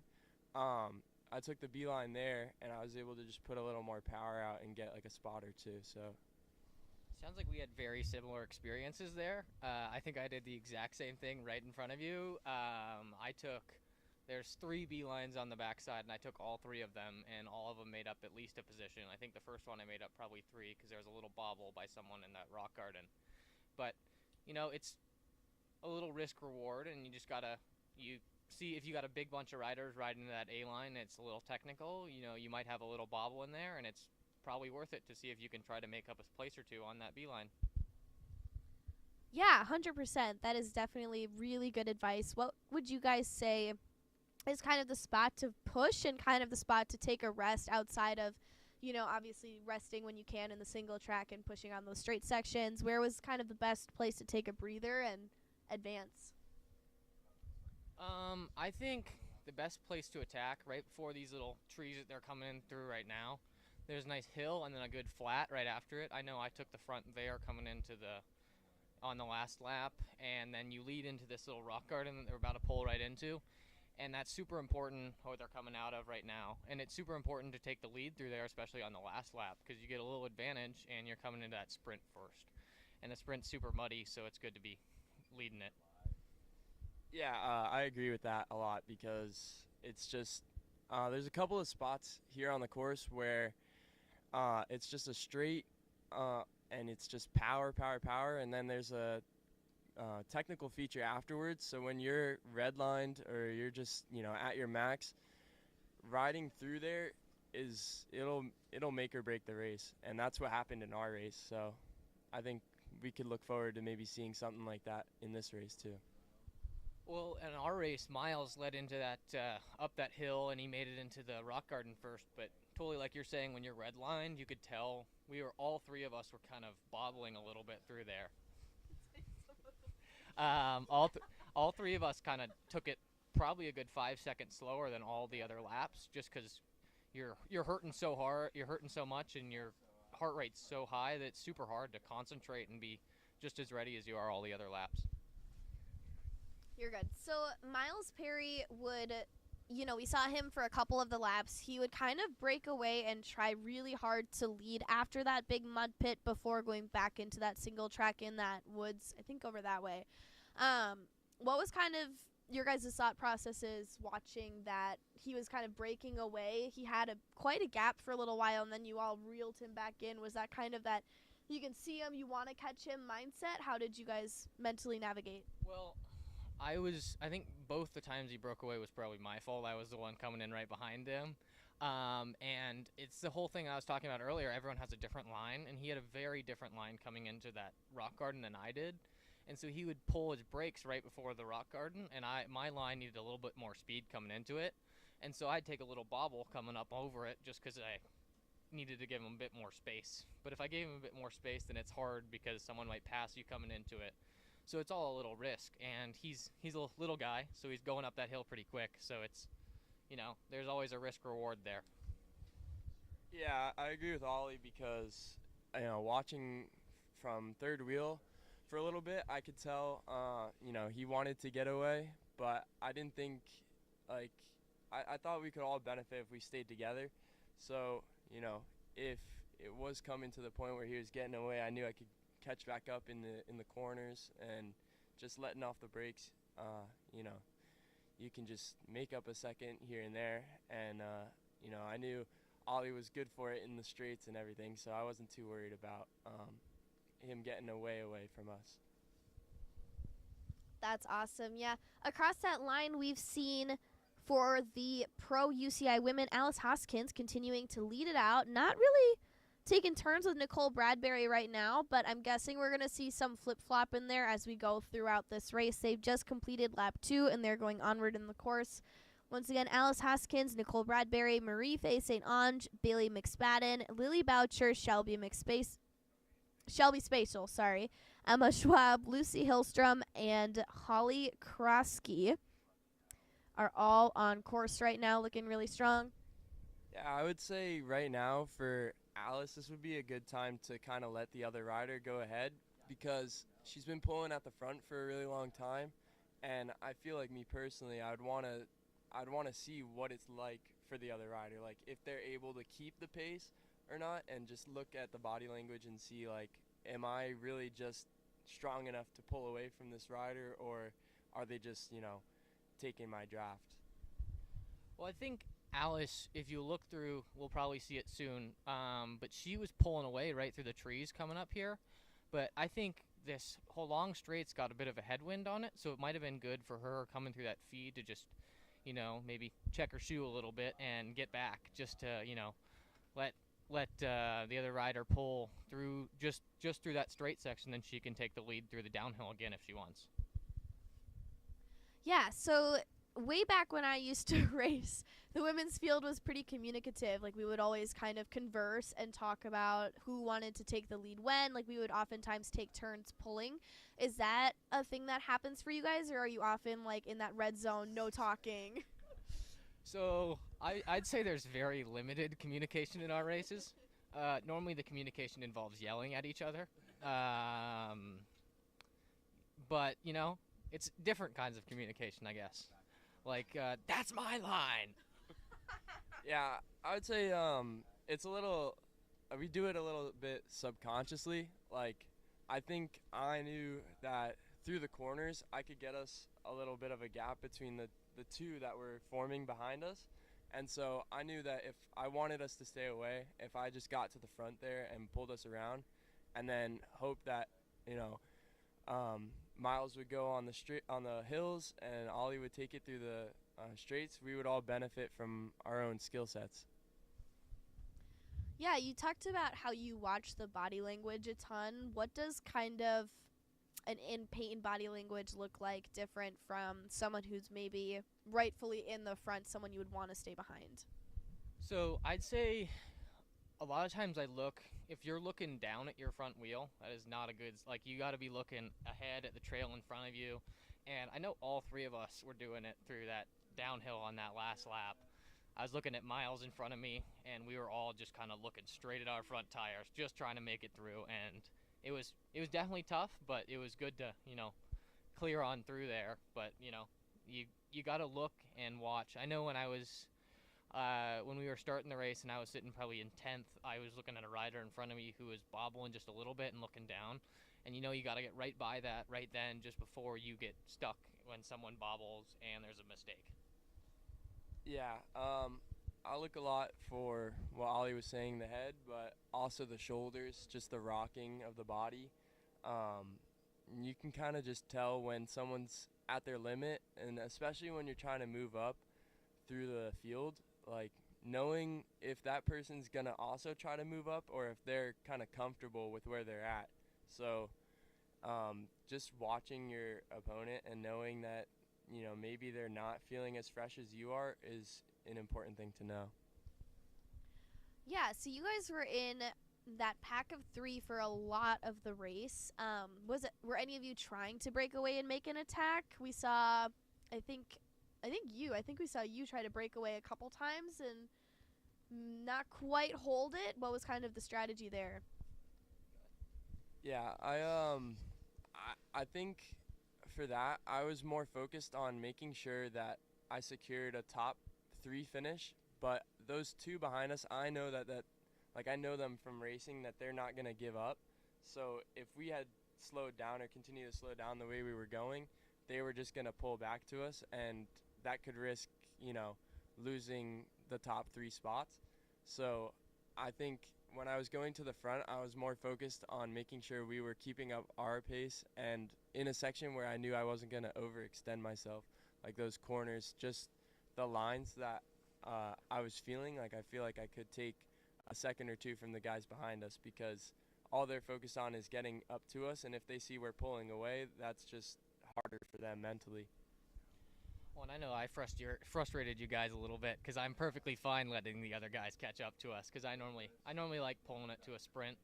And I know I tried a couple times on the very back section where it's just dead flat, just to pull a little bit. Not necessarily break away, but just kind of get some separation in the group and just make sure everyone's working hard where I want them to work hard and where I'm working a little less hard. So it's, you know, you got to choose where you're going to burn your matches, and I think we did a great job today, just kind of keeping a little bit of separation, but making sure everyone that's chasing chases up, and then we attack again, and they have to burn a little bit more just to hold on. So obviously you guys train on very different kinds of terrains.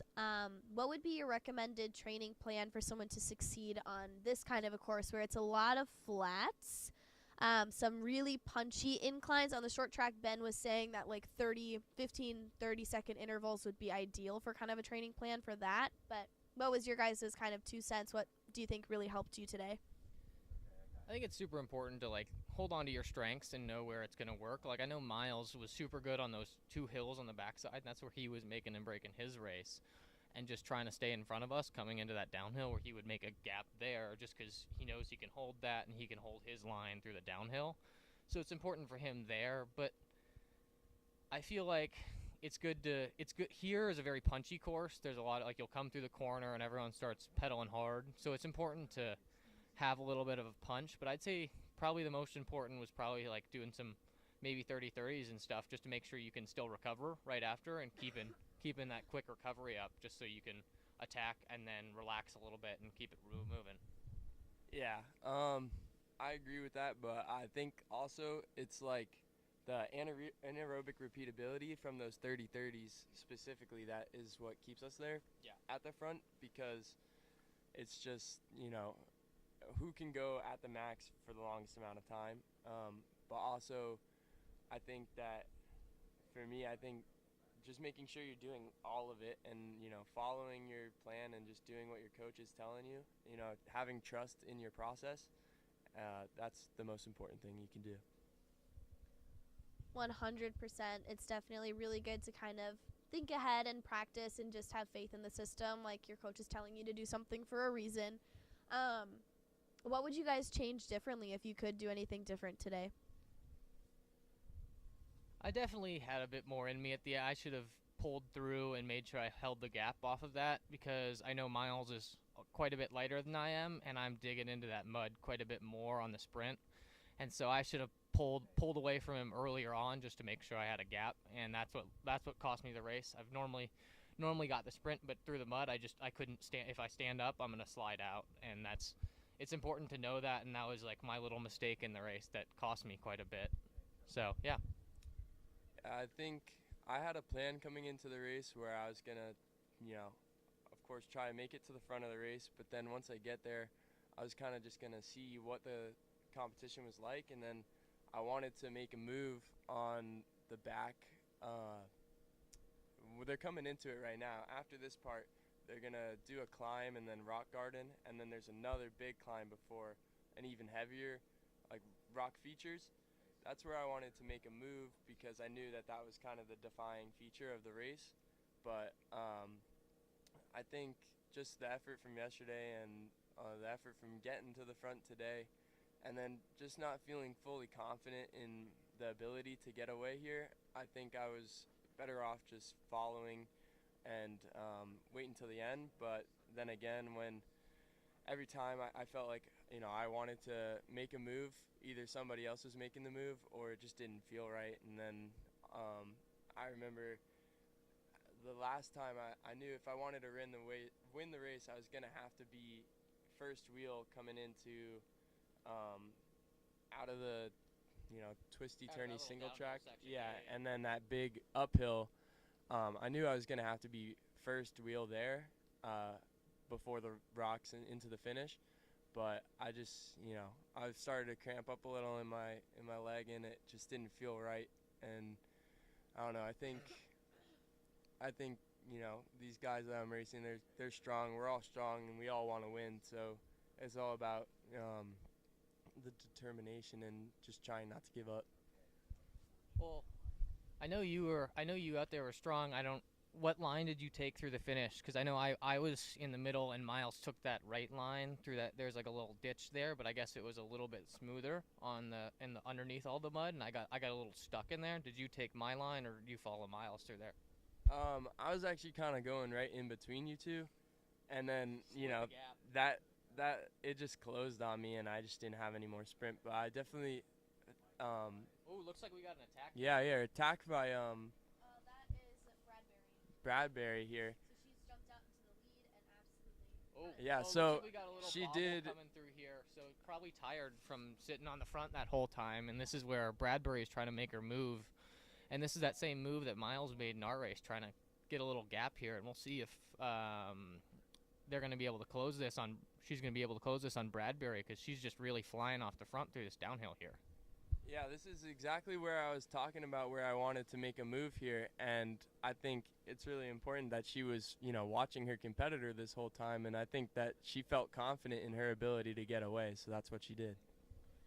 Yeah, we've been talking all day about how important it is to kind of lead your way through that rock section, because if you can get ahead on this downhill and have that advantage point to pick your own line and really send it on that downhill, you can set a gap real hard, real fast right there, and that looks exactly what Nicole Bradbury did.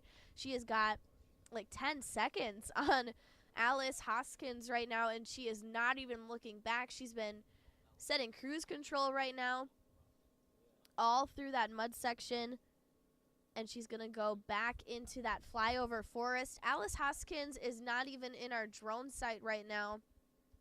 Nicole Bradbury doing a fantastic job. She was our short track winner yesterday. They've completed 2 laps. They should be on lap 3 right now, and then when they come back, they'll have 1 full lap to go. Alice Hoskins is back in the camera setting. How would you guys recommend catching her at this point of the game? Well, this looks like kind of very similar to what we did, where we're just that flat section you can put down a little bit more power to just try to hold on.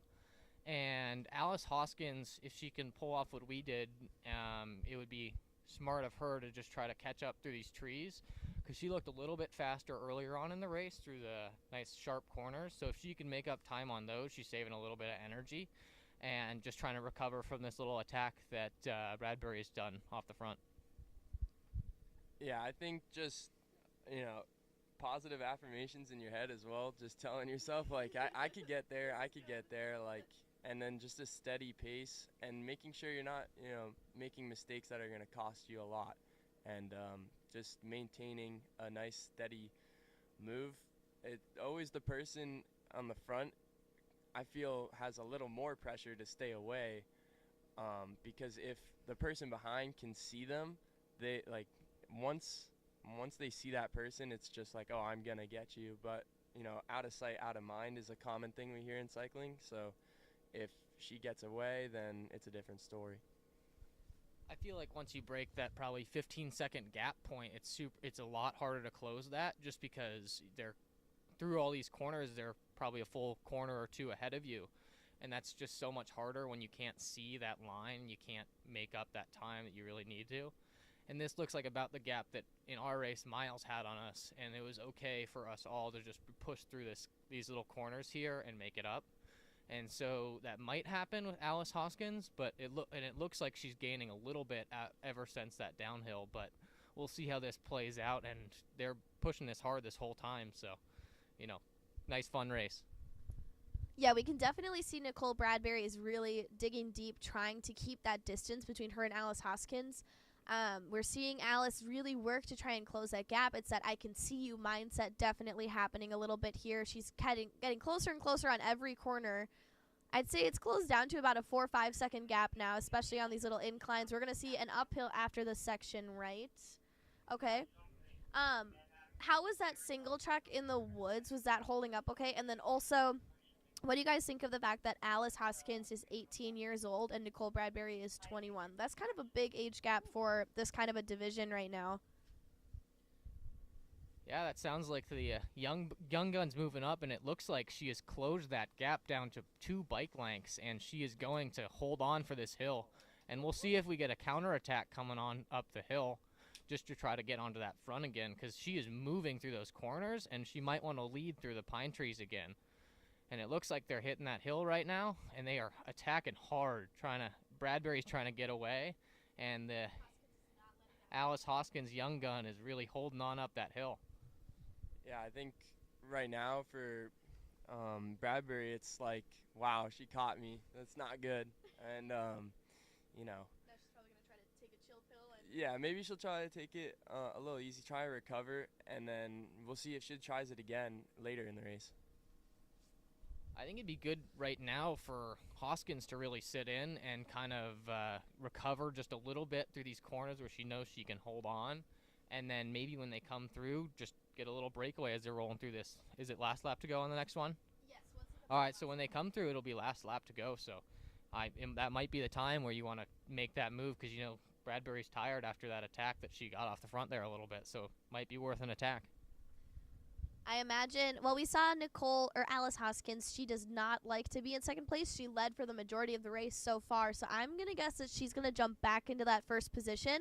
And I would not be surprised if Bradbury jumped ahead before that tricky single track one more time, before that ending race. Is it true? We've kind of been saying this like all the last 2 days. If you are in that first position into that single track, you guys were the only race with a sprint finish that we've seen all weekend. Typically, the rider that comes through that technical single track has been taking that first place position. What do you guys think about that? I would love to say that was true, because I was the one that came out first. And I think it's very unlikely that you lose that. But I just made the mistake of taking that middle line. I'd been taking it earlier on in the day, but the mud's pretty unpredictable out there because it's so deep, and you just don't know if you're going to get pushed around a little bit. So I feel like the mud can throw you off, but if you have a gap out of that, you're pretty much guaranteed the win. So it's a very good idea to lead into that downhill. But it looks like, we might have a pass on the outside. It looks like we blocked that one, and Hoskins is going to be sitting in second through this downhill. But you can tell she's anxious, and she wants to take that front back, and she wants to push this race again. Yeah, also being a younger rider into the category, there's a lot of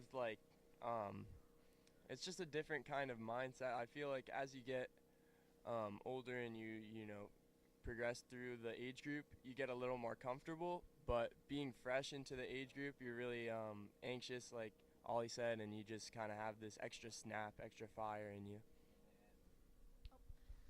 Yeah. For the U23 women, Alice Hoskins should be in that category. Looks like she's gotten bumped up into that pro category, so big congratulations to her. We see Madeline Fisher, Sam Patterstrauner, Maya Blanchard, Hannah Rye, Tatum Dalton, Catherine Drosy, Bridget Smith, Mira Calbass, and Gwendolyn Urbane. And it looks like so far the race is super solid between Madeline taking first position, Sam taking second, Maya taking third. Everyone is pretty isolated and on their own right now for that other field. Really, this is a race for first place, and I think we're going to see an attack as early on as possible, or they're going to stick together until that very end. It looks like Alice Hoskins is jumping back into that first position. She's had enough of drafting. Nicole Bradbury happily falling back, taking a little bit of a breather, and I bet Nicole Bradbury will try to fight for that first place position before that technical single track again. Quick drink of water from Alice Hoskins. What do you guys bring for fuel? As a bit bigger of a rider, I feel like I really like to try to get in as much fuel as I possibly can. So sometimes it's better for me. I like to put as much calories in my bottles as possible, and then bring goos just as backups. But I don't know what you like doing, but I feel like calories in bottles is better for me, because if you grab a goo and you don't get a drink afterwards, sometimes your mouth is like a little stuck, and it's not a pleasant experience. Yeah, I have a little less in my bottles.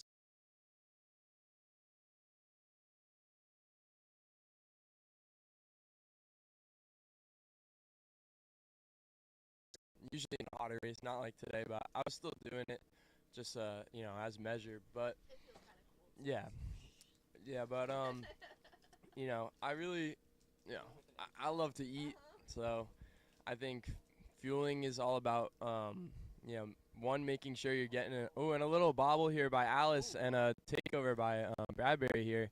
We'll see what comes of it, but I think she'll still be on that wheel. Yeah, she's right back on that wheel. That happened to me a couple times in the race, and it was just a little unfortunate, but it's nothing super bad comes of it. Like, mistakes on this course aren't too costly, except for the main features on the course here.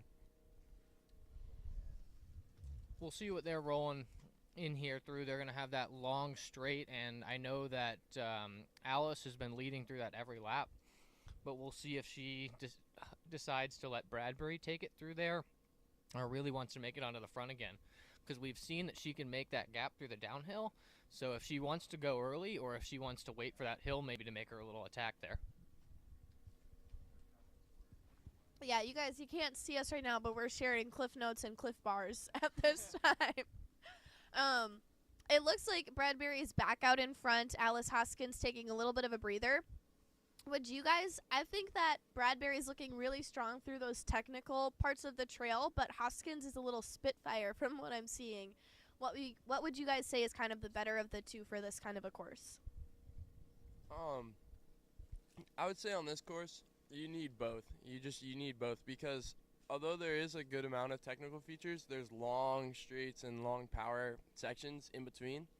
And I would say, like what I was saying earlier with being the younger rider in the field, you're just a little more anxious, and it's just like that fire. So also, not having or having ridden on the front the whole time, now that you have somebody in front of you, it's kind of like a little scary because you're like, you don't know what they're going to do. So, yeah. Kind of like they might be getting in each other's heads here. And maybe Bradbury knows that she's at a disadvantage on those downhills, or maybe she's super comfortable and really wants to, because she seemed a little bit more consistent through this race. We've seen a couple more bobbles.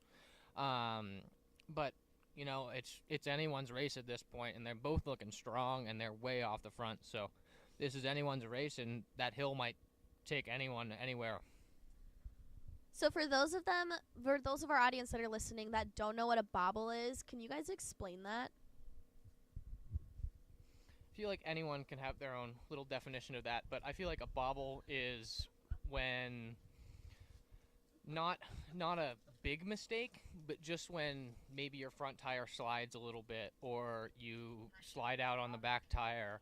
You don't go down, but you're in the wrong gear all of a sudden, and you've slowed down probably 5 miles an hour, and all of a sudden you just can't make it up that hill perfectly, and you're just a little bit off. And it can often be a bit more of a mental challenge than a physical challenge, because it normally happens when you're super tired out there, but it's a big mental issue, because then you're starting to worry about the next downhill and if you're going to keep doing that or not. So it's super important to know like what's going to happen there.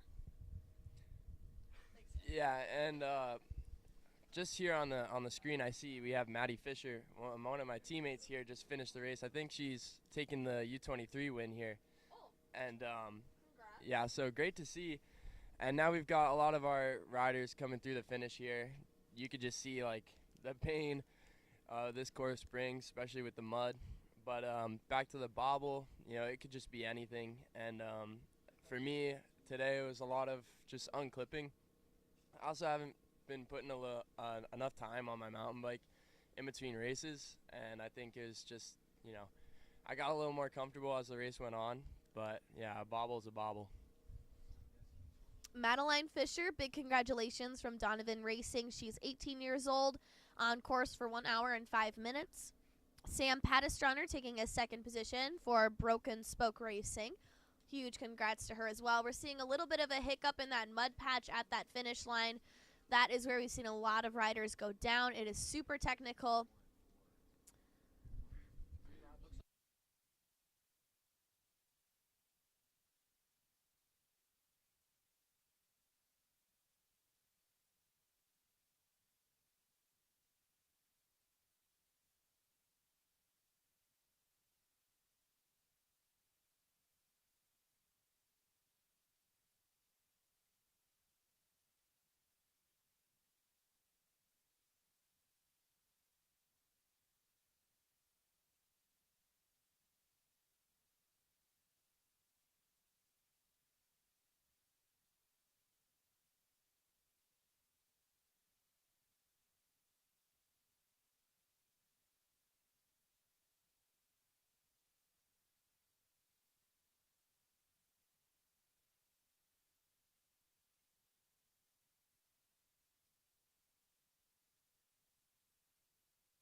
Looks like Hoskins might be off the front all alone here. Maybe took that brake off through the through those. No, I don't. That's not a bear kit. I think Bailey's in a bear kit. It looks like Hoskins.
looks like Hoskins is just taking control of this race here. She is gone off the front right now.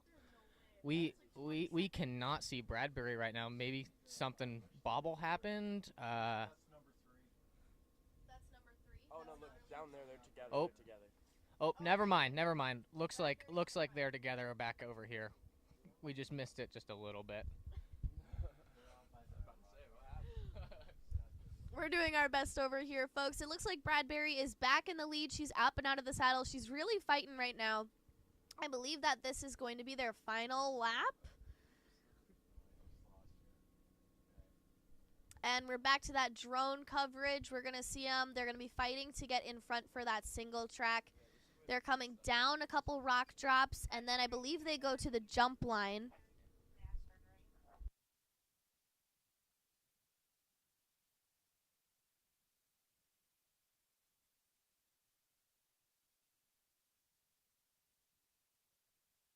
So this season for bike setup, I think I switched over to, or last season I guess, I switched over to HT pedals, which have actually been a big help in the mud. They shed mud a little bit better than the SPDs, and today we also opted to switch to some mud tires. And I've actually never, the Maxxis Severes, I've never ridden on them before, but you know, they worked great out there today. And I often find that within the same brand, especially for me with Maxxis, all the tires I feel comfortable switching between them because I have almost no issues with cornering and stuff. They all feel about the same, and it's super important to trust your tires on that. And you know, honestly, it's a bigger deal to trust your tires coming into the race, even if you might not have the exact right setup. As long as you believe that it's right, you're probably going to be fine. Little bit of placebo effect there. As long as you think it'll work, it will. For those of the viewers that don't know, are those tires cross-country typical tires? Did you switch to more of a beefy tire? Are they kind of that smooth with the knobs on the side for cornering? They're very much a cross-country tire still because they're quite narrow, but they're only used in mud races. It's only when you've got some nice big mud. They've got some bigger knobs on them, and they're a bit more aggressive than all the other ones. And they're also meant to shed mud off the sides a little bit better, just because you don't want that mud building up in your bike super heavy. Yeah, that's the Severe is the same as it's the equivalent to a Barzo for me for Vittoria.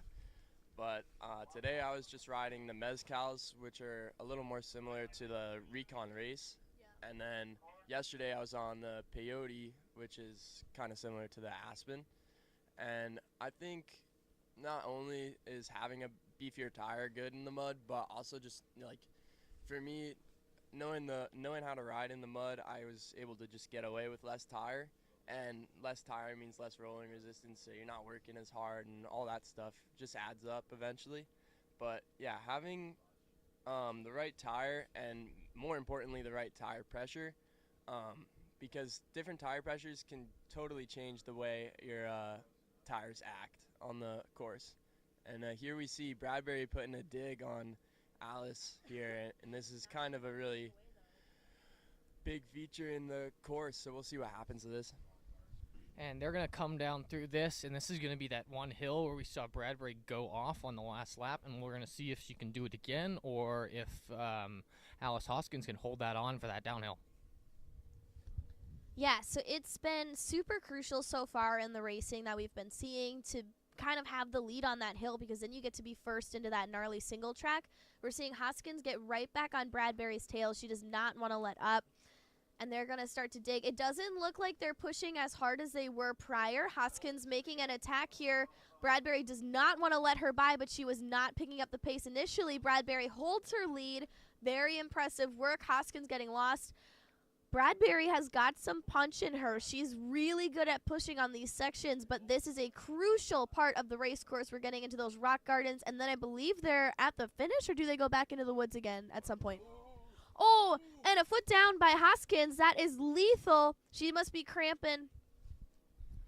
Yeah, that's going to cost her a little bit, but we saw her catch up through those trees on that back section last time, so we're going to see if she can be able to do it again. But that's looks like Bradbury got right in her head, and that's gonna cost a little bit. Looks like they're both a little tired from that uphill, but we're gonna see how this plays out. Yeah, this is definitely the defining feature of the race course here, and it's definitely where brakes get away and spirits get crushed. So we'll see what happens here, but So optimistic.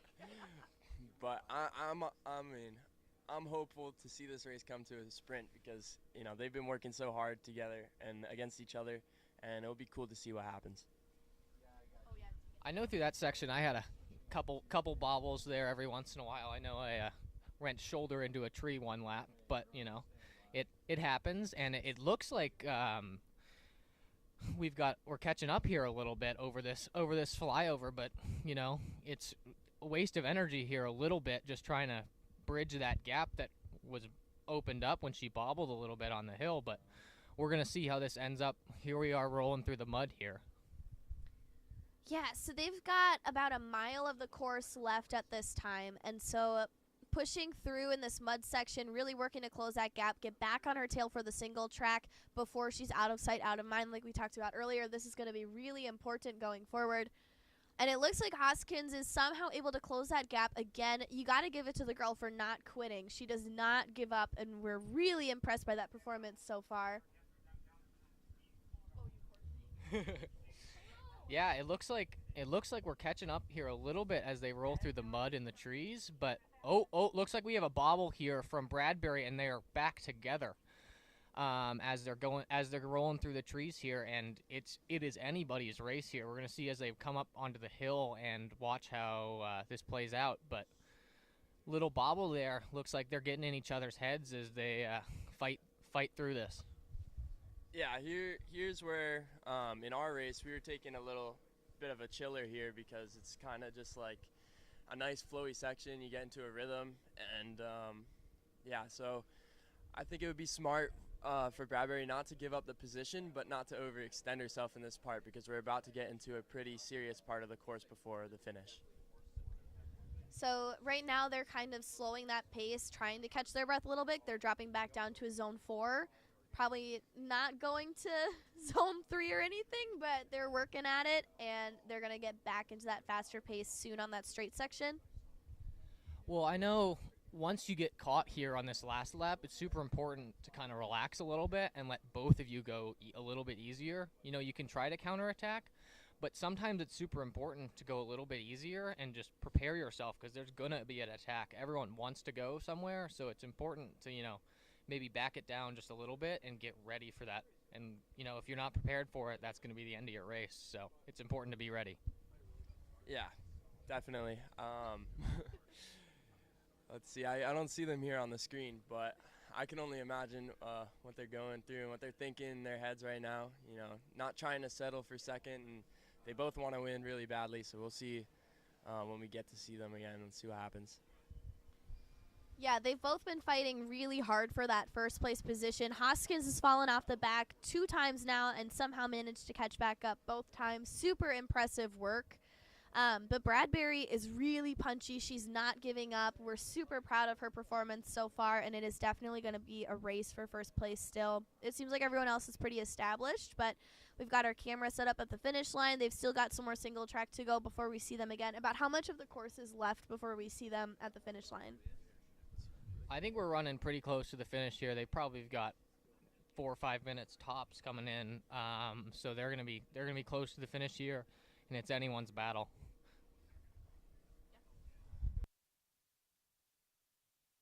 Looks like we've got some more commentators on the premise. If you guys want to come in and introduce yourselves. Hello. Hello. Natalie, nice to meet you guys. You can kind of take the mic. Perfect. Get in the camera. Come on in. We don't bite. Scoot. Okay, so this is our main screen. The mic is on. Perfect. So I'm Tyler Lambert. I just raced the 17-18 race with Oliver and both of these guys, and then I'll pass it off here. I also raced the 17-18 race with Tyler and Ollie. My name's Mike. And Aiden, yeah. The race was pretty sick. The start was pretty chaotic and muddy, but we thugged it out and made our way through. And it was fun. I think this course is definitely different than most, with being so flat, very little climbing, not much time to rest. And then you throw the mud in there, and it definitely adds for a very challenging race, but very fun. Flowy course, and with the little rock gardens that they do have, that those rock gardens very much so add some fun and challenge. As you're wearing down and getting tired, it gets hard to stay clean out there.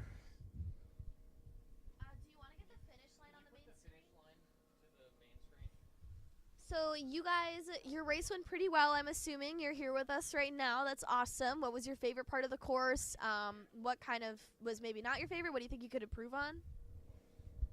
I think for me, my favorite part would be the second half. Everything from that mud section to the finish line is super flowy, super fun. It gets a little technical back there, and then the first half of the race is probably the hardest. It's super pedally. There's absolutely no brakes in there, and super hard attacks onto those climbs. So Hoskins is back in the lead, and they're approaching the finish line. This is going to be really huge if she can hold on to it. Bradbury is not giving up. That's that spot that we were talking about before, where it's super good, super important to take the lead in through there and make sure you're in the front for the sprint. And it looks like they are going to be rolling through here in probably a minute. And this is going to be a close race here. They're still neck and neck, and it's going to be anyone's battle. Yeah, we're definitely seeing some potential for another sprint finish. This would be our second sprint finish of the entire weekend. We've got lots of potential for a very impressive showdown here. Do you guys have any predictions? Who do we think is going to win? I've got my money on Hoskins. Yeah, I think Hoskins might just take this. We'll see. I can't see them rolling through yet, but unless there's a big bobble in there, I think there's a good chance that Hoskins is going to take it. We'll see them. They'll roll through this mud, and it's going to be a tight race as we roll through here. Oh, here they come, running through. Hoskins is still in the front, and here comes the sprint finish. Oh, Hoskins is still on the front. Looks like we got a little bit of a gap. Oh, here they go. Here's the sprint, and Hoskins takes it. Woo woo! Huge accomplishment for Alice Hoskins. Nicole Bradbury still really rocking a second place finish. Very impressive work for these young ladies out on course. Hoskins giving a big hug. Alice Hoskins is 18 years old, ladies and gentlemen. That is a huge accomplishment at this point in her career to be racing U23 Pro instead of the U23 class field. What an incredible accomplishment. Great job, ladies. What did you guys use for fuel? For me, it was mainly going to be bottle mix, using Goo Energy. Goo Energy's drink mix, and that was my primary fuel. I struggle to take some gels out there on the course, so I ended up not taking any on this race, and it seemed to work out pretty well for me. Let's see what Mike did here. I did very similar to what Tyler did. I used Goo drink mix, and that worked quite splendid. I used 4 scoops total in all my bottles, and so that was like 120 grams of carbs. Then I also took a few gels during warm-up and in staging, and that had me feeling pretty good for the race. So remind me your guys' names again. I don't think we got a formal introduction from both of you. My name is Mike. My name's Tyler Lambert. And both of you race for Bear National. Yeah, congratulations. And how did you guys do in your race today? Podium finishes. You guys looked really strong. Yeah, I felt pretty good. I had not the best start, so I was kind of battling early, but I had some good lap times, and I made my way up to 9th, I think 20 seconds off the podium. For me, it was going to be a 18th place. Super happy with it. Probably one of the hardest races I've ever done, but overall, I think probably one of my best races. Why would you say it was one of your hardest races? I'm where I live, I have a lot of climbing, and I've been really focusing on the climbing for some of these later races in this season. And so to come here and it be super flat was a little tough today, but just kept going and fought where I could and made it work where I could. Where are you guys from? I'm going to be from Corona, California, which would be SoCal. I'm from Albuquerque, New Mexico. Okay, so all over the place. And what was your guys' strategy going forward? I mean, racing in a pack of 120 guys is crazy, and starting from further back, what was kind of your mindset there going forward? For me, it was really just get up there, especially with this mud. I knew people were going to have some bobbles and mess up in some of these rock gardens, especially with most of the tricky rock gardens being early in the race. I wanted to be up there, and so I really fought hard at the start. Made it up to fourth wheel, and I really just fought to hold that. Well, my plan was pretty similar, get up early and stay up there and then do what I can, but races don't usually go to plan. So I had like pretty bad start, 30th or so. Coming across that line now, taking a third place finish. That should be McSpadden. Looks like Bailey McSpadden coming through, number 43. Actually, that's Marie-Faye St. Ange. Big congratulations to Marie-Faye St. Ange. Talking to some girlfriends over there as she crosses that finish line. And next up, coming through, we're trying to get their number plate. That is number 41. That is Bailey McSpadden. Big congratulations on a fourth place here. As the ladies start trickling in, I think we're going to take a short intermission. Current race time is 3:27.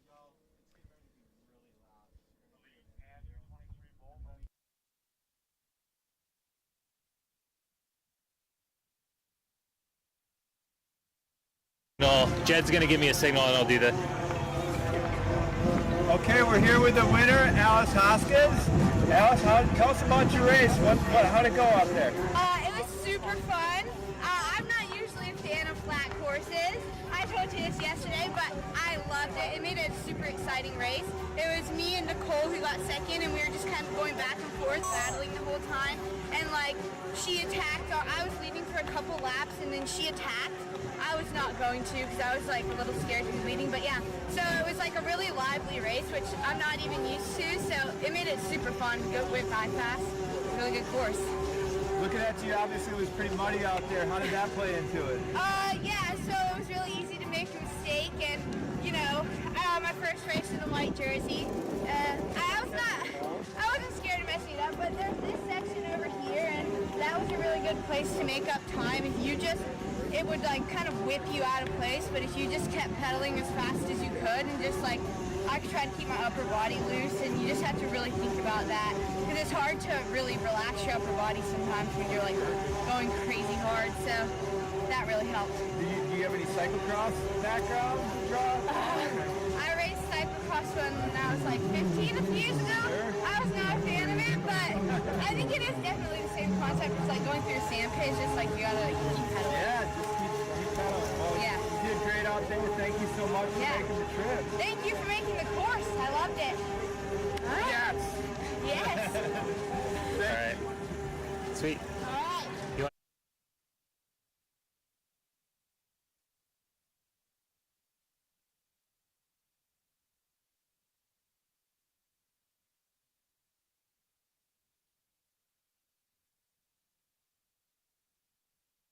Testing, testing. Testing, testing. Testing the live broadcast here for Englewood Racing. And once again, folks, we're going to be taking a short intermission before we come back for the men's U23 and elite waves.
but like. I would fit try the this. track. And yeah, so I'm happy to come out with second place. Yeah, well, it was just you two put on a great show, and really thank you for coming out there. And yeah, see you up on the podium, and you got a check coming. Great job. Thank you.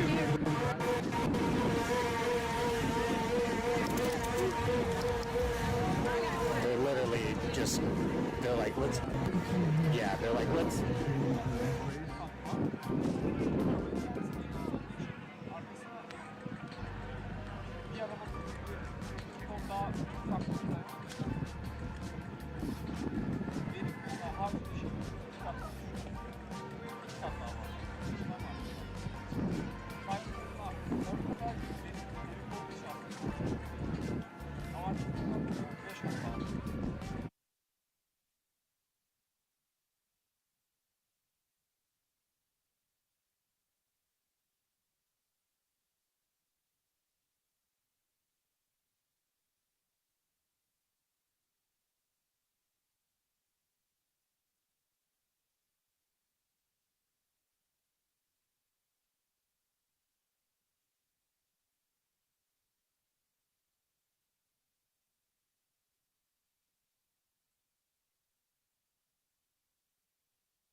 Good afternoon, everyone. We are getting ready to send off the men's U23 and pro UCI waves.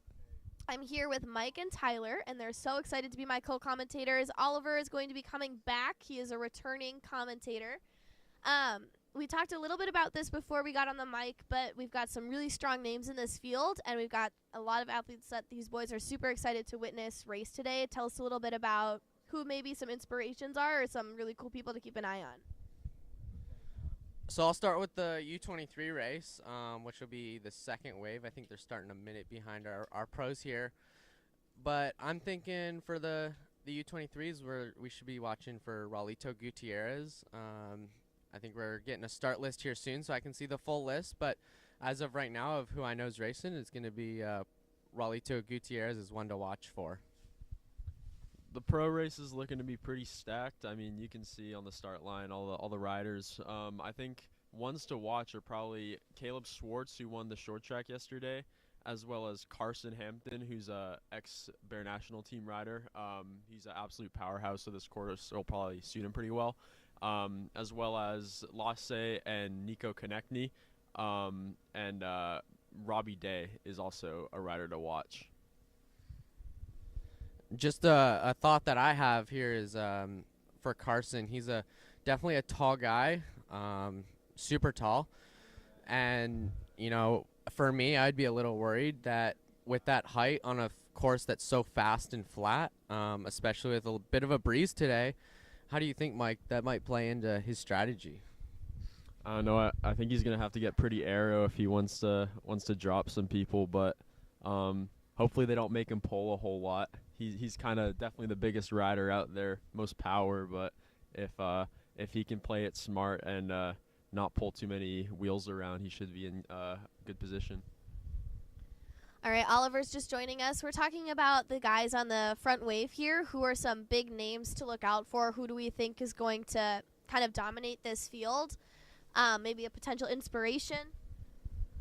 I don't know. A lot of these guys are looking strong out there, but I know I'm looking at Carson Hampton, Caleb Schwartz, and Robbie Day. They've all been looking strong in the short track, and they've all been handling the mud super good. So I've got my money on those guys. But it's anyone's race out there, and anything can change off the start line. So you never know. We'll see how it plays out.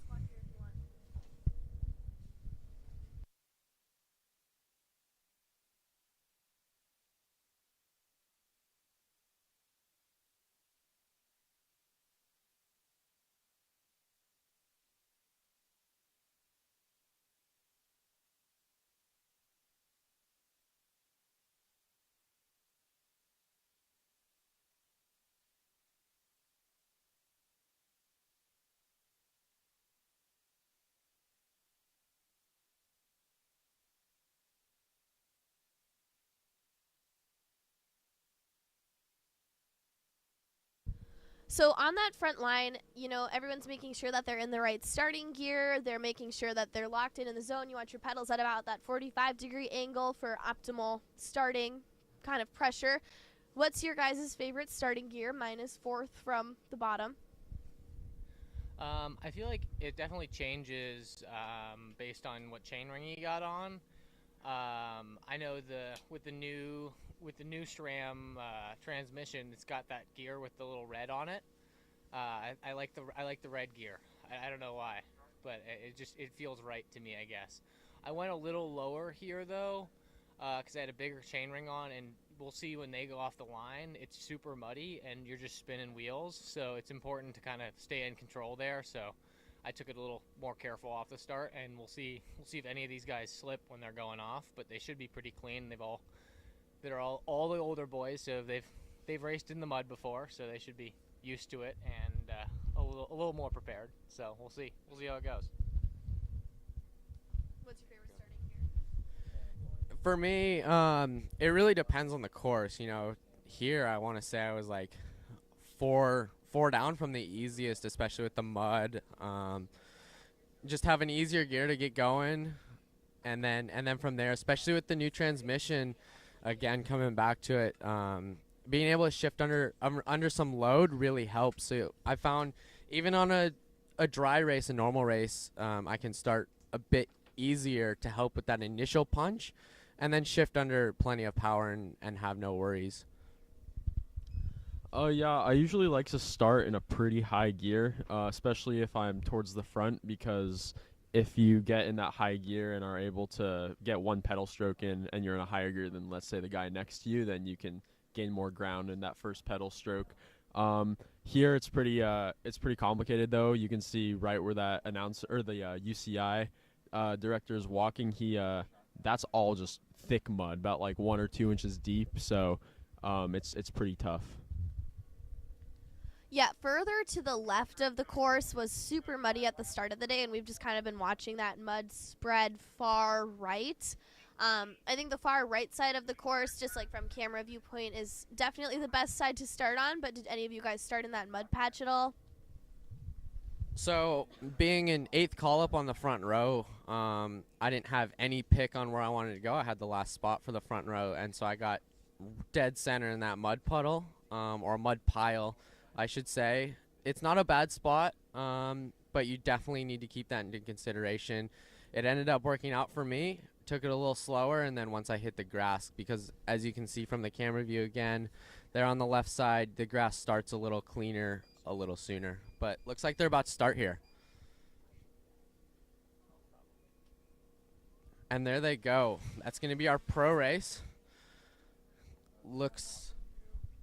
So right off the bat, everyone is up and out of the saddle. They're really pushing, fighting to establish kind of that front line where they want to be. Whoever is kind of front into this nice uphill here gets to be first in that single track. This is nice and wide. Everyone can have a chance to fight for their position. They're really going to be working to get around each other.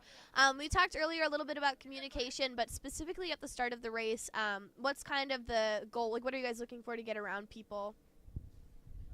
I think it's important to just look for that clear line, and you can see these guys coming through on that right side, just looking to run right by, and there's always going to be a line that's got a little more space, open space here, but it looks like they're just pushing so hard that it's super difficult to pass sometimes when everyone else is pushing super hard, and you're pulling into the wind when you're on the outside. So you can see a couple guys coming up on the inside here and just ready, trying to push, and here comes the U23 guys off the line. Looks like we got a segment 28 rider off the front just a little bit in the U23 group, but here and the elite men are rolling down across the top flats. It looks like they're going to be fighting for that hole shot right into the single track here. Yeah, definitely. I mean, looking at the chaser pack that we can see from that drone point of view, we've got not quite as big of a field as you guys had, but it's still definitely a lot of guys. That leader pack looked to be around 20-25 guys so far. We're going to see that start to trickle down into single track when they start going through single file. When they start going through that single track, we've got a mob of spectators getting ready to catch the athletes as they go by. What do you guys have to say about this start? Would you say it was pretty smooth? I'd say terrain-wise, yeah, it was pretty smooth, but I think because of all the mud and the rain that's kind of collected, it was really slippery, and people weren't getting off the line super efficiently, so it was kind of a really punchy start with lots of bursts and accelerations to try to make up spots, especially where you can see where the U23 guys are right now. We were going all out through that flat section, and it was really hard.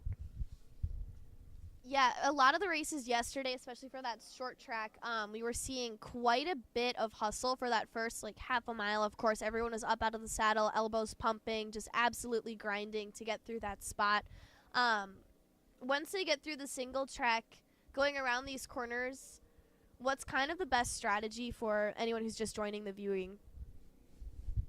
I think as they come into this single track, especially this first section of the course, it allows for a lot of passing, and so you need to enter those corners much wider, have your elbows up and out to block any passes, and then just stay clean, stay smooth through those corners to keep your line, keep fast. That sounds super good. Right now we've got athletes in the front row. I can't see number plates, not too certain about kits. Do you guys see anyone you might recognize on that front line? Not quite sure who's taking the lead, but looks like we got a lead group of probably about 7 guys that are just kind of taking the initiative and really pushing off the front here. We'll see as they roll through that flat section on the backside and how this spaces out, but they're pushing hard off the start line, just like in the women's race. We saw them get away pretty early, and we'll see if we have a gap early here too. Yeah, they are out there and they're going to be doing 5 laps today, correct? Yes. Okay, awesome. So they've got quite a bit of time on this course to, sit and think about their strategy. What do you think is going to be kind of the move, especially for this top group of 4 right now, 5, and that little bit of a chaser pack of 4? They're regrouping now, but those seem to be the ones that are able to get away. I think the strategy here is all these guys are super strong and are super good at all the technical stuff, and I think the strategy is just to watch the rider in front of you and wait for, because there's going to be mistakes here. I mean, you're racing, you're at red line, and there's going to be a little bobble, wait for a little issue, and then take initiative right there and really push to get away. And it looks like we got 6 riders now that are kind of breaking away just a little bit off the main group. I think for me, especially today, I was watching very closely to the rider in front of me, and I noticed at one point early in the race, he didn't have a bobble, but he went to look down for a bottle or reach for something, and I took that as my time if he was distracted, and so I took that hard and went around him, and that ended up putting me on the third wheel, which is where I had planned to be. Didn't make it off the start, and so then when I got there, it was helped my race a little bit. I think on a course like this where there's a little bit of everything, there's some rocks, there's some smoother downhills, steeper, punchy climbs, flat sections, you need to play to your strengths. So if you know you're, let's say, good on the steeper climbs because you're a lighter rider, you should really punch it there and try to put the hurt on maybe the bigger guys who are better on the flats.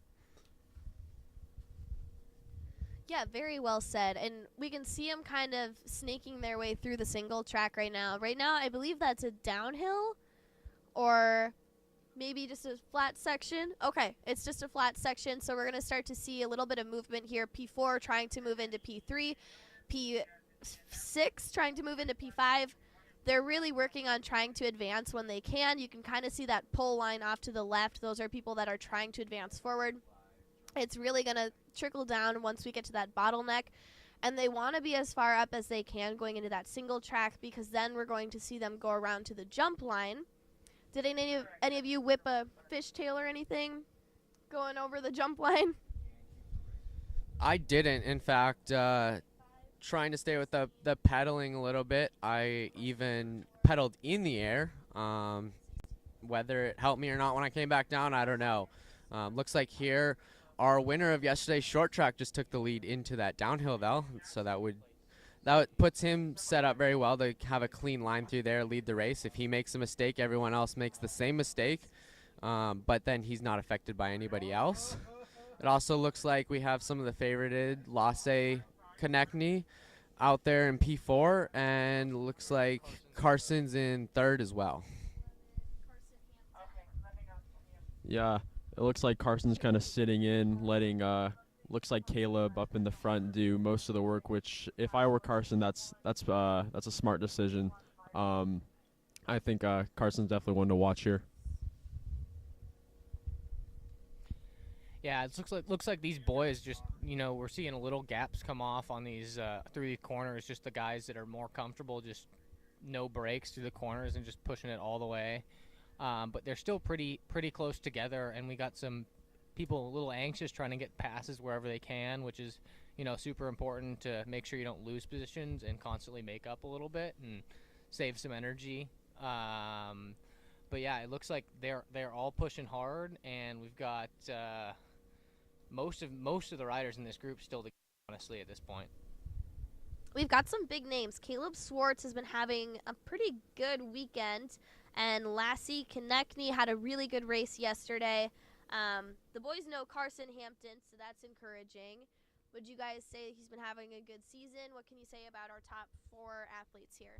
Well, Carson's my hometown hero from Boise, Idaho, so I know him pretty well, and we'll see. In the short track, he took the front pretty early, but this course should be super good for him. He's one of the bigger riders out there, so pushing hard on the flats. But he's looking good in third position. You see him towering over everyone a little bit. I think he sits at probably 6'4", so he's a big boy. And we'll see how this race goes. Looks like we got a bunch of riders trying to make passes coming into this corner here, and they're all probably going to stand up. Yeah, it's Lasse that's taking the front now. Is it a left or a right turn? That's a left-hand turn, and we'll see. They're going to stand up here probably, or yeah, here we go. We got some riders standing up trying to make that first right into that single track they're coming up onto here, and they'll come into that longer uphill and that downhill we see a bunch of moves on earlier on today. Yeah, they're really up and out of the saddle. They were fighting to get into that front position, working to get to the front so they have first dibs at a line. It's super nice to be at the front of the pack just to pick and choose where you want to be. What would you guys say is your favorite position to kind of be in for a race start? For me, it's always third wheel. Even here, I had debated a little bit last night on whether maybe I wanted to be a little higher with the rocks and the mud, but decided to keep it the same and third wheel, and it ended up working out pretty well for me to be up there in the first 2 laps. I agree with this third wheel. If you look right here, we have these 3 on the front that are be able to make a little gap off, and you don't want to be caught behind that because you're going to get bobbled off the back or pushed off the back just a little bit. And you can see these guys, it gets a little slower as they're coming through when it gets a little bunched up in there, and you just don't want to be in that. You want to be taking your own line through that as rock gardens. Yeah, I agree. I think on a course like this where there's so many corners and so many like short little accelerations further back, you need to be high up, no lower than 5th wheel. That's ideal position. And a little bit of an attempt at an attack. That's Lasse trying to get away from it. Looks like we've got P2 really working to try and bring him in. That is Caleb Schwartz. These guys know him better than I do. Here, talk on it. And it looks like Caleb is reeling them back in here, and we got a CXD rider and someone from Durango or segment 28, and looks like Lasse's got a little bit of mud on his face, and they're gonna all roll into this muddy section here, and it's gonna be a fight. Looks like they're reeling that rider or reeling Lasse in. Caleb's still in second, but we got 3 wide here coming in through the corners. They're all fighting for it, and they're all pushing hard, just trying to make this close that little gap that happened there. Looks like you got Carson sitting in 5th, double Carson Beard in 6th here, and they're all and yeah, here we got 4 just that got probably a 2-3 second gap off the front here, and they're rolling in through the trees. Oh, we had a little bobble sitting in 3rd, and now gap's opening up just a little bit, but not enough to make any big difference right now.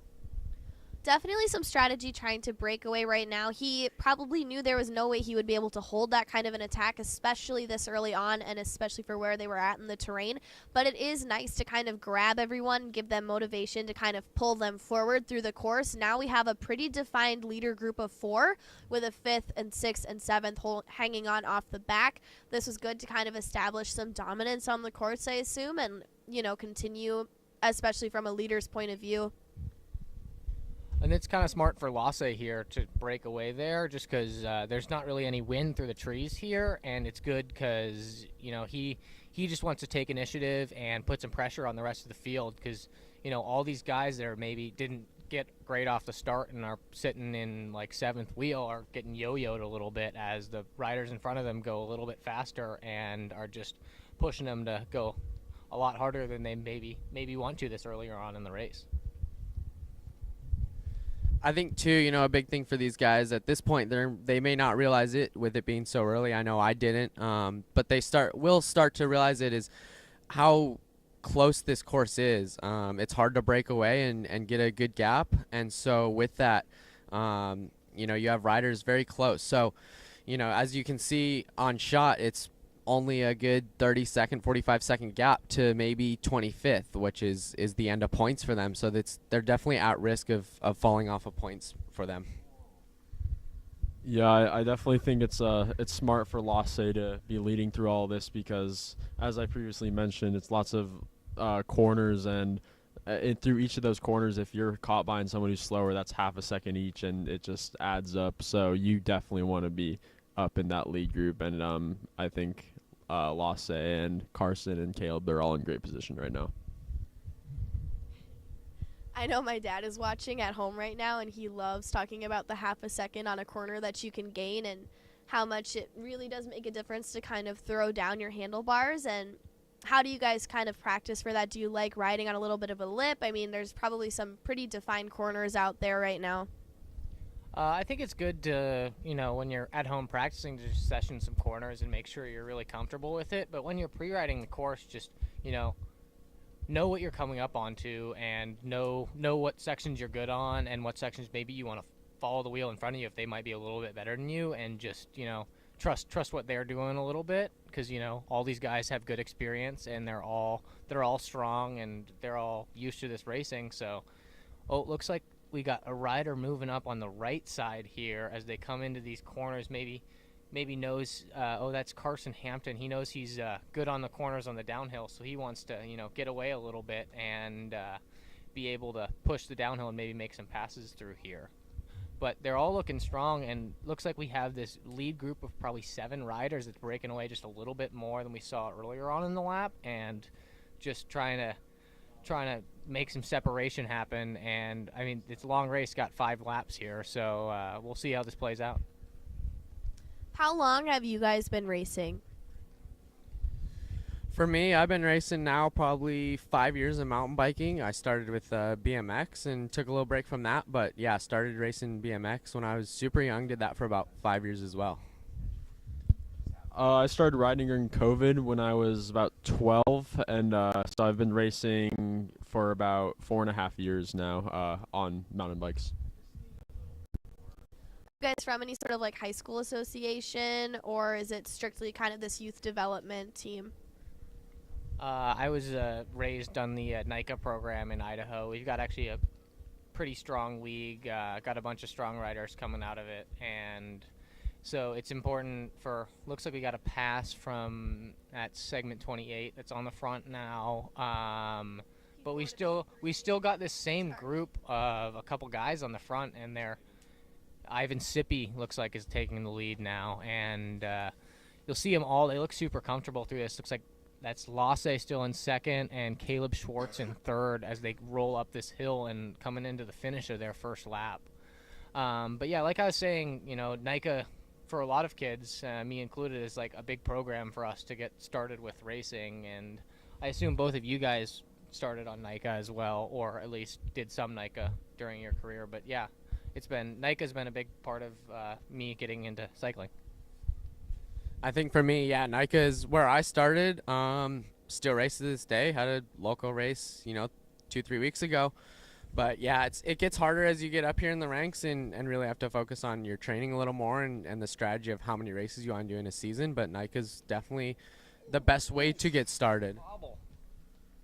Yeah, looks like Ivan Sippy just had a little bit of a bobble there, but he is back up and running, and him and Lasse have a couple seconds on this chase group, but they're gonna bring them back here pretty quick with Carson in third right there, Caleb Schwartz moving into fifth.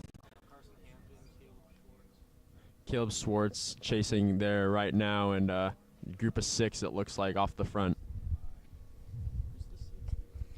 Yeah, it looks like all these guys are just, really, really sticking together. You'll see the people that are super strong on the downhills or the uphills making a little gap right there, but the other riders that are stronger on the flats will make right back up when they can. And, like we were saying earlier, it's super important to take advantage of your strengths and, maybe lose a second or two when you where you're not strong and where you're super strong on maybe on the flats or maybe on the corners, make that time right back up. Looks like we have like a bike length gap from second to third. Looks like Carson's closing it a little bit, but all these riders are just kind of yo-yoing a little bit and playing mind games just as they roll through here. Yeah, I mean, our top 7 right now, we're looking at Ivan Sippy, Lassie Konechny, Caleb Schwartz, Carson Hampton, Andrew Strohmeyer, Austin Beard, and Devin Fian. And they're really working to lead them out. We can see them coming across our little tent area right now. super strong group. I see a couple people up and out of the saddle just working to hang on as they go across this uphill. We've got 2 hanging off the back of that leader pack, but everyone's looking super strong going into the next lap of this race. They've done 1 lap so far. Times are really fast in those 16s. That first lap is a little bit shorter than the rest of them, but they've got 4 to go, and everything looks so far so good. We're going to see some real power section here as they roll across the top flat here in about 10 seconds, and it looks like this group of 7 is still sticking together, and they're going to be pushing super hard as we roll through. Everybody looks super strong. I know for me, personally, coming into this straight long section here, it gets super tactical. You want to be watching for people as it gets wider that might want to come around and overtake you, get into a better spot. But also you have to think about your feed. You have to think about the wind that's on you here. So as you can see, Andrew here, the CXD rider, decided not to go with the feed. Caleb Schwartz as well, and they're going to move into the front 2 positions here. And it looks like they're going to hammer and try and build a little bit of a gap on the rest of this group here.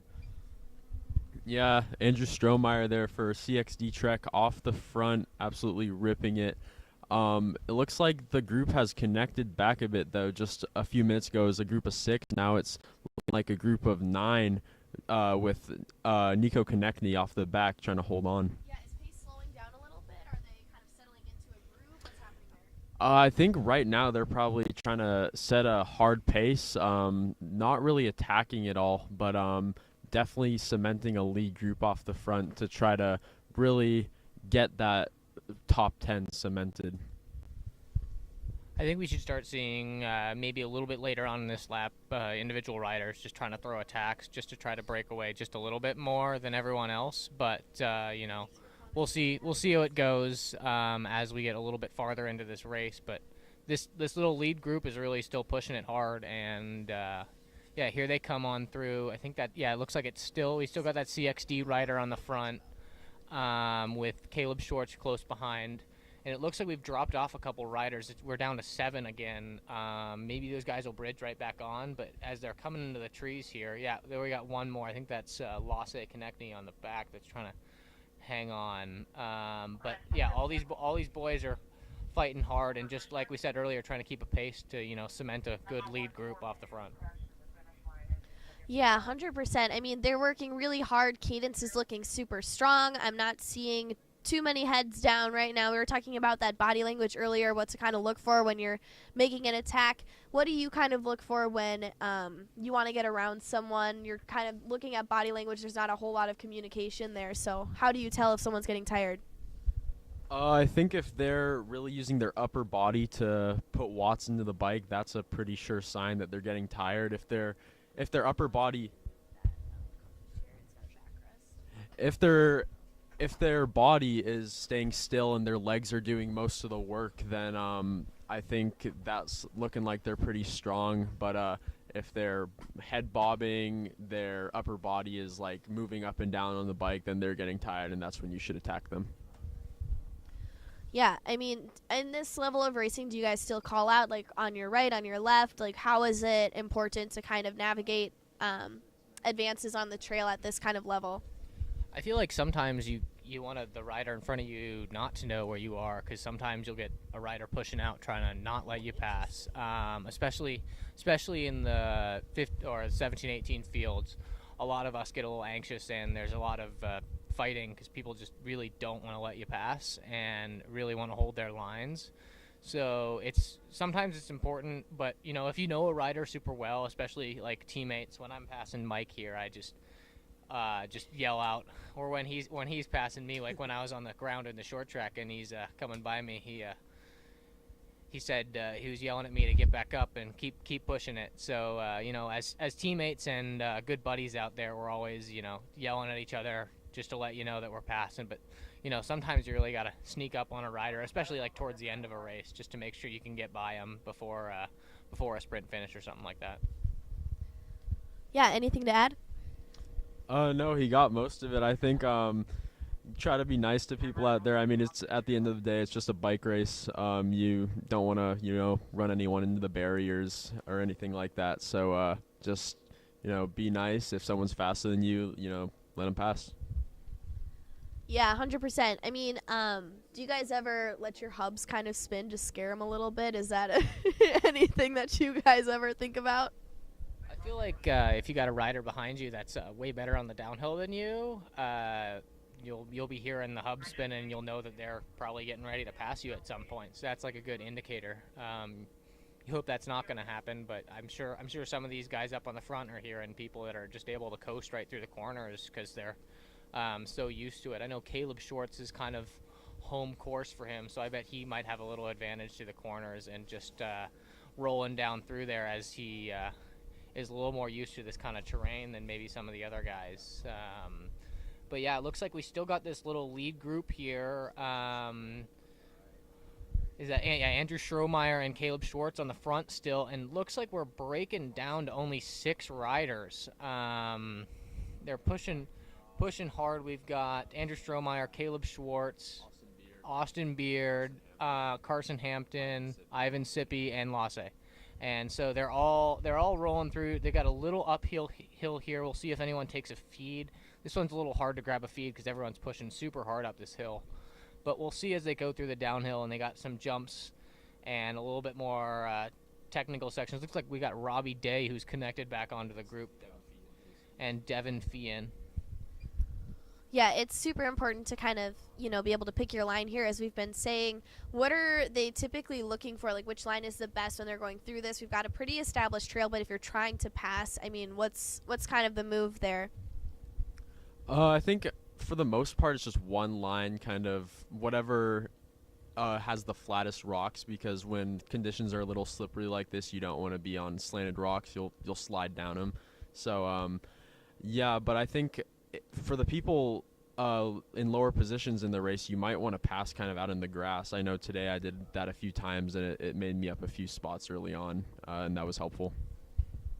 Well, I know we saw Carson earlier on in the race on that flat section just above where they are right now make a pass up like 2 positions, and we'll probably see that a little more later on in the race as riders get anxious and are just trying to move on through a little bit. But like Mike was saying, it's super important to make passes when you can and just take advantage of stuff like that. So we'll probably see that, and when a rider's got a little bit of an advantage or wants to take a different line, you might want to just move right on by and or maybe try to just swap out the lead if Andrew Strohmeyer on the lead just doesn't want to take it anymore and just goes a little slower so Caleb Schwartz can pass him and just play a little tactics here. Yeah, and we were talking a little bit earlier about tire preference. Oliver kind of got a chance to share his. What's your kind of favorite tire for this course? Well, yesterday I ran Maxxis Aspen STs. They're 170 TPI and 2.25 wide. That was pretty good. Once it got a little muddier in the final, it was a little sketchy on some of those corners, but I feel like it handled pretty well. Today, though, we got word that it was going to be muddier, so I decided to throw on just regular Maxxis Aspens, 2.4 wide and 120 TPI, and those were perfect for these conditions. What kind of bikes do both of you have? We're both on Trek Super Caliber. I think we've got 2 or 3 riders in this group up here that are on these same bikes. But we got a bunch of different bikes and a bunch of different teams in this little lead group here. Looks like we're losing a rider off the back. I can't tell who, but it looks like we're fighting for positions into this single track right here at the top, and we'll see him coming into this long, like probably 30-second, or long for this course, 30-second climb up through the top and right before that rock garden. And like we were saying before, it's important to get the lead here because then you can take your line. And we saw Lasse break away. We might see him do it again here as he's still with this group. We're about to get into that one rock garden where the camera will cut out and we'll get a really good view. There it is. You can see it now. We're going to get a really good close-up as they go through these rocks.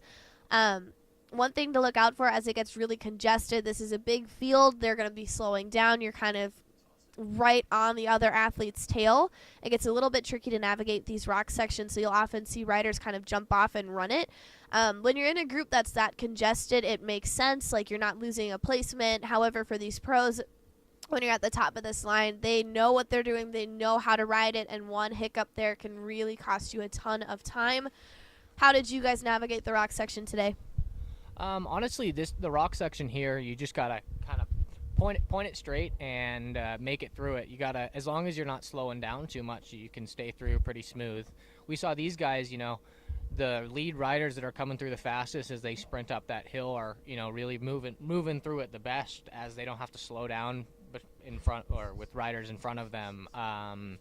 But yeah, we'll see how this plays out as we get a view of them going over this flyover soon. And it's super good to see how it works. Oh, here we go. We got Looks like we got Austin Beard off the front with Carson Hampton following him into this mud pit right here. Ivan Sippy sitting third wheel, Andrew Strohmeyer, Caleb Swartz, Robbie Day, Lasse Konechny, and then Devin Feehan slowly making his way back up in 8th. It looks like you can see him right now going through that mud pit. Austin Beard with a slight 1 second gap, but really nothing big quite yet. Looks like you got Lasse with a little bobble in the mud there, but, recovered quickly. And we've got Austin Beard off the front and Ivan Sippy chasing in front of Carson Hampton. We might see a little teamwork here between these two boys as they're trying to take control of the front here as they're coming through the trees. Looks like we've got Robbie Day and Lasse Konechny taking up the rear of this group. We got one rider that's Devin Feehan a little bit off the back here, but we'll see how this plays out as we get a view of them. Looks like little ants running around in the trees from above, so we'll see how this plays out. Ivan Sippy took 3rd yesterday in the short track, I believe, so he's been having a really good weekend landing on that podium block. Very impressive work out there. Are there any other top names today who did well yesterday in that short track? Caleb Schwartz is in that front group. Caleb Schwartz took the win yesterday in the short track. Was Carson second? Yeah, Carson Hampton was second in that short track yesterday too. He's sitting in 3rd right now. But yeah, it's super interesting race at this point, and we've got a lot of strong names that are sitting up in this front, and they're all pushing hard. And this little breakaway is fighting hard and just trying to gets a little bit more separation. We'll see some riders start falling off the back as this race gets a little harder. But all these guys work super hard to get up here, and they're super experienced racers. And as we can see them, like I was saying before, looks like little ants running through the trees. And looks like we got that same 2 leaders up there, Austin Beard and Ivan Sippy. You could also see about 15 seconds ago through the mud pit, Rolito Gutierrez, the leader of the U23 men's race, just went through with Landon Dendy and Colin O'Neill on his on the wheels right there. So that's the lead group of 3 for the U23 race. They're tracking down the elites, and they're making their way up through the field. How close are they in gaps? They are all right together as of the last lap. Rolito Gutierrez, Landon Dendy of segment 28, and Colin O'Neill of Gravity Collective. And then they have about a 30-second gap on Miles McKelkey, who's in 4th, chasing. 30 seconds is quite a long time. Do you think that he'll be able to make progress and reel him in? Is he with anyone? Is there any potential for some teamwork there as they kind of navigate catching that lead group? Yeah, it looks like Miles, the chase group there, he has 2 other riders to work with who are Logan Cobham and Teague Jackson. So, I mean, you never know. Maybe Rolito and the riders in that lead group went a little bit too hard that first lap. They did have a pretty fast lap with 16:46. So, maybe they'll crack later in this race, and Miles and that chase group will have an opportunity to get back on. Looks like in the elite race, we got 3 riders that are off the front a little bit coming in through the pine trees here. We've got a little bit of a chase. We got 1 rider that's chasing here and 3 more in a little chase group that's going off here. But you see these pine trees from above, and we'll see them jump out of here as they're finishing their 2nd lap. And it's anyone's race at this point, but we still got we got a little breakaway off the front, so we'll see if they can make that stick or if they get reeled in by the 4 riders behind them soon. A lot to look out for as we kind of continue this next race. Teague Jackson is a home course name, familiar man from Minnesota. Raced in that MCA series, doing really good in this UCI U23 event. On that front line, we're seeing pretty consistent stats. Nothing is changing too much. Everyone's looking really strong as they kind of go forward. Right now, our leaders are in those pine trees. We're going to see them come out eventually. We've got a top group of 7. How did that course hold up for you guys in the woods? Was it nice hero dirt at all? I feel like honestly it's been getting better as lines get pushed in a little bit. I mean, all the dirt's like not muddy at all, but just got there's a little bit of pine needles on top of it. But it looks like that lead group of 3 jumping out of the trees. We got a 4th rider that's catching right on. Looks like we still got Austin Beard, Ivan Sippy, Carson Hampton, and we got Andrew Strohmeyer for CXD. We got 2 bear riders that are. Yeah, it's Robbie Day, Lasse Konechny, trying to catch back on. We got a little bit of a gap. But looks like these front 3 are still holding off a little bit. They might be able to make it stick. We saw a bunch of these groups getting reeled in as they crossed the finish line last lap. So we'll see if that happens again, or looks like they're all getting a little bit closer here as they go up through this, just trying to make up those gaps, close them a little bit, and make sure they're all together through this power section as they cross the line. So when you guys are racing, you're kind of passing your coaches in that infield. Are they ever talking to you, telling you what you should do next for a strategy? Yeah, during I think it was lap 2 of my race, the Bear National Team director Julia Violich, she was yelling at me to make some passes when it bottlenecked and people were slowing down, and that's when I passed in some rocks and grass. It was a little sketchy, but I got through it, and I think when things slow down like that, you should make some good passes.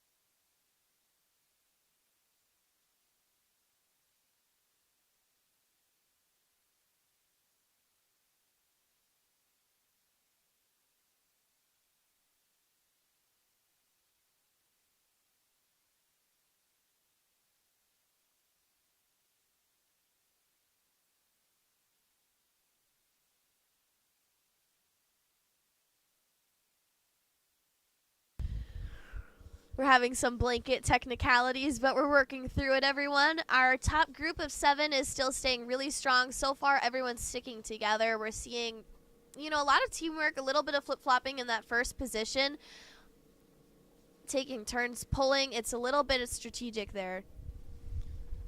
Yeah, it looks like we got these 2 boys from segment 28 that are just, really pulling the front, Ivan Sippy and Austin Beard. Carson Hampton still sitting in 3rd, but as they roll through here, they're just staying together a little bit.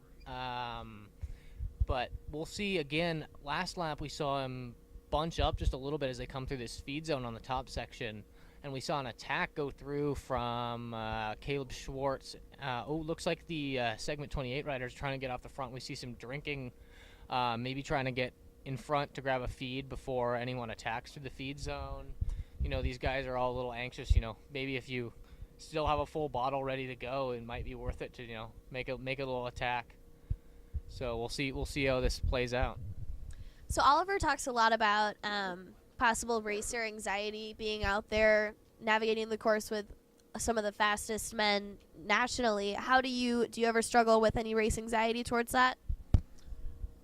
Sometimes. I mean, I'm rarely off the front like these guys are. I'm usually in a chase group. If I'm having a good race, I might be up there. But I think when you're up there, it's pretty surreal if you have the opportunity to win a race, and you just got to play it cool and really play it smart. You can't be too spontaneous with anything. And if you are, then you might make a mistake. Go too hard when you shouldn't. And so you just need to kind of play it smart. Yeah, I agree. It's very important for these guys to, look at the wheels and know all the guys that are by them, but just, stay calm as they're rolling through here. They all know they're strong, but, one of them's going to be the strongest at the end of this race, and that's super important to know that and just, push through here. And looks like these guys all came in a little bit of a bunch through that corner as they come by our tent, a little announcer tent up here. But we'll see as they come through these berms and through the bottom of the downhill or the backside of the downhill how they're doing. Looks like we got Brady White chasing as he passes through the feed zone up here on the top. But yeah, we got a lot of fights out here, and you know, we're gonna see it's quite the battle. Looks like a Colin O'Neill, a little chase group in the U23 race. So everyone's moving. Here's that lead group for the elites too. Looks like we got those same two Durango segment 28 riders that are sitting on the front. You know, they've been taking control of this race, and that might be a smart move for them if they can work together. Yeah, teamwork makes the dream work, right? They're taking turns pulling each other. We saw that a lot yesterday for sure. Today, a little bit less teamwork that we've seen today. You guys, you're racing nationally. I think you said internationally. What has been your favorite course so far, other than Englewood? Yeah, Englewood is quite the course. I enjoyed it a lot. I think my favorite course, that's a hard one. I'd have to say probably Soldier Hollow in Utah is one of my favorites because the climbs are short, but you get a good amount of descending for each climb you do, and the descents are fun. They're really fast, really flowy, and I feel like I've always done pretty well on that course, so that's probably my favorite. I'm a big fan of racing in Vale Lake. The short track there specifically is one of my favorites. You know, it's got a lot more like flow and jumps than a normal short track does, so it's, you know, good to have a little bit more fun out there than usual. And you know, it's good to, you know, we're not just here to race bikes, we're also here to have fun. So, you know, might as well have fun when you're racing. Yeah, definitely. Do you guys prefer, you know, wooden features? How do you feel about river rocks versus the sharp rocks? What's kind of your favorite terrain? I think it's a bit different here with a lot of these rock gardens being more rounded river rocks. I'm used to a bit more of the sharp rocks and having to be a little bit more careful for rim taps and stuff like that. So here it's a bit nice to, you know, be able to just roll over everything. But looks like we have two riders taking the beeline, riding around, trying to carry a bit more speed through the top there. But looks like we have this lead group of 4 that are just pushing super hard as they're coming through here. Is that Carson Hampton that's on the front right now? I can't quite tell. Yeah, they just went back into the trees. It's pretty hard to tell when they're on this part of the course, but I know for a fact I saw Austin Beard up there, Carson Hampton. Looks like Andrew Strohmeyer was up there as well, but we'll have to see when they get back out of these trees. Yeah, and your favorite terrain? My favorite terrain is probably like super janky, sharp rocks. The Nationals course at Pennsylvania last year was a good example of that. The rocks are just so janky and so sharp, and the tech is really slow, but I think I do pretty well at making the slower tech a little bit faster, and it's just so fun to ride that type of stuff. That sounds like so much fun. Are any of you guys familiar with gravel bike racing? A little bit? Well, we have Ollie, who's a 2-time gravel national champion, sitting next to me, so I think he should be the one answering. Well, yeah, I race gravel every once in a while, I guess. I like gravel. It's a up and coming sport that we're seeing, and we've got you know, a lot of these riders. You know, I raced Carson in a local gravel series 2 weeks ago, and so there's a lot of you know, a lot of training. I do a lot of my training on my gravel bike. I have a Trek Checkmate that I've been having a ton of fun on. I do my road stuff on it too, just stay a little bit more comfortable out there. And you know, it gets a little bit more resistance with the gravel tires as we roll through. Looks like we have 5 riders. Carson Hampton is off the back a little bit in 6th, trying to chase back on. Yeah, Ivan Sippy has taken the lead. Yeah, all these boys are just pushing hard. We've seen, like we were saying earlier, a lot of attacks off the front here as they're just you know, trying to push on through here. They're gonna connect to this through these jumps here in a second, and we'll see if anyone throws like a whip. Oh, there we go. There's a little table, and oh, Caleb's throwing whips. Yeah, look at these boys go. They're having fun out there. It was like Carson caught back on here. Yeah, Andrew Strohmeyer, who's trying to catch back onto this group. we've been seeing a lot of this, you know, it sucks you're in like no man's land there trying to, you know, catch back onto the group. It's a lot better to be suffering, even if you're in the back of the group, you know, you feel a little bit more connected to it. We were talking about how it feels when you're, you know, out of sight, out of mind. It's super important to be able to see all these riders in front of you. So, you know, don't want to be in that spot. So it's super important to chase right back on. Looks like Carson's fallen off just a little bit, but he's, you know, still in sight, so he's still trying to fight for that spot. But looks like these guys are really trying to push it here and make some breaks happen. Yeah, they're doing a really great job too, especially navigating through these pine trees. They're looking around the corner, throwing it down. It's been super interesting to watch, and I mean, I think we're seeing a little bit of our U23s there to the left, looking super strong out there.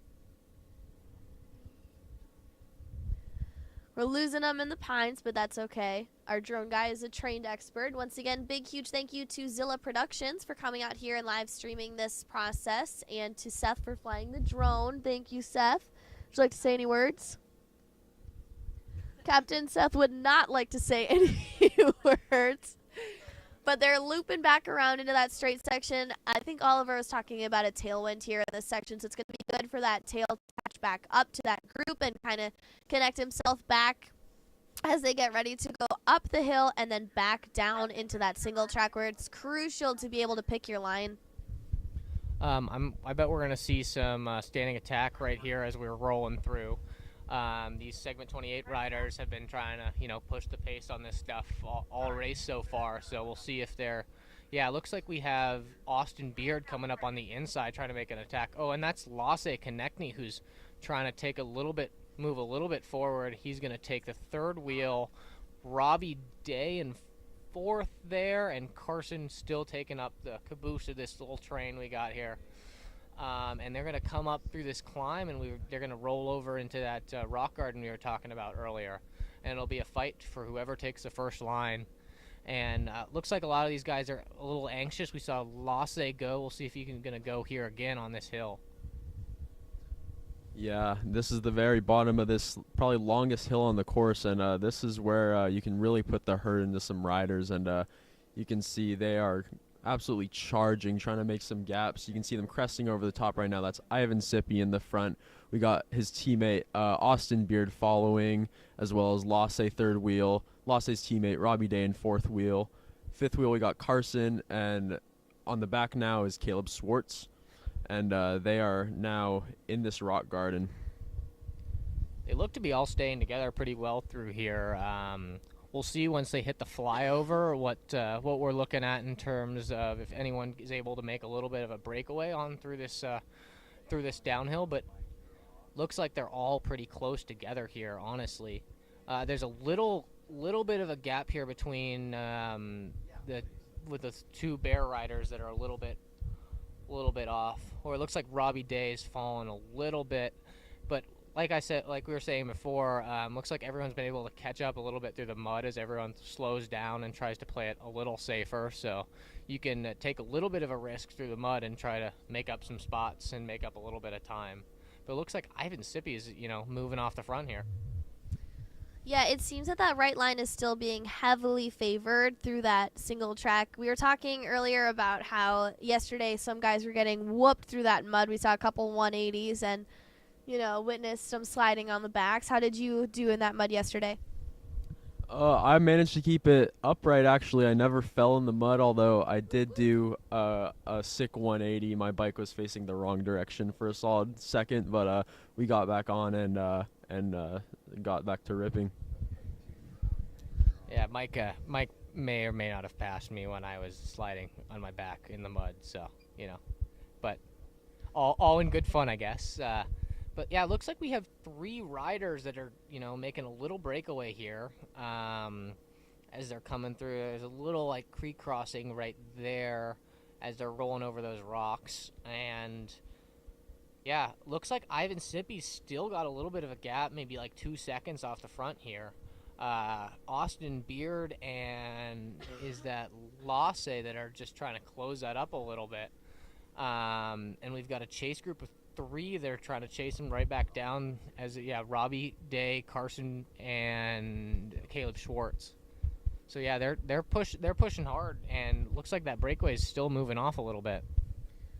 Yeah, and they're only on their third lap right now. This is pretty early for an attack, but I think this has just been kind of happening naturally. They're doing a really good job of pacing and, working through these technical sections. They're doing a really good job. It helps to have your teammate right beside you to kind of push you. You have a friendly face out there on the course with you.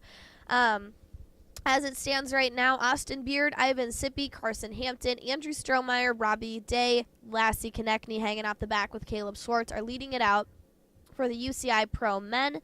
UCI U23, big shout out to Max, our co-commentator from earlier today. I'm not sure where he is. I think it's Maximilian McCade.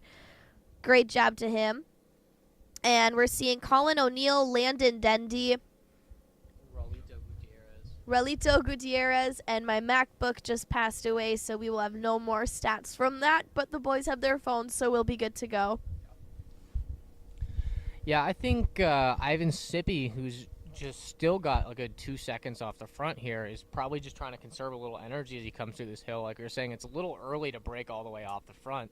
You don't want to be alone in the wind the whole time, but it's also good to, conserve, if you're confident in through those corners, to conserve a little bit of energy, just to make sure you stay on the front as you want to go up this. And it looks like Durango segment 28 is really taking control of this race. You got first and second still as they roll into the hill here, and they're going to dive into the pines pretty soon. So yeah, looks like we're catching up a little bit, but that gap's still there. We got a bear rider flying around the outside. I think that's Lasse. Yeah, it's Lasse Konechny who's going around.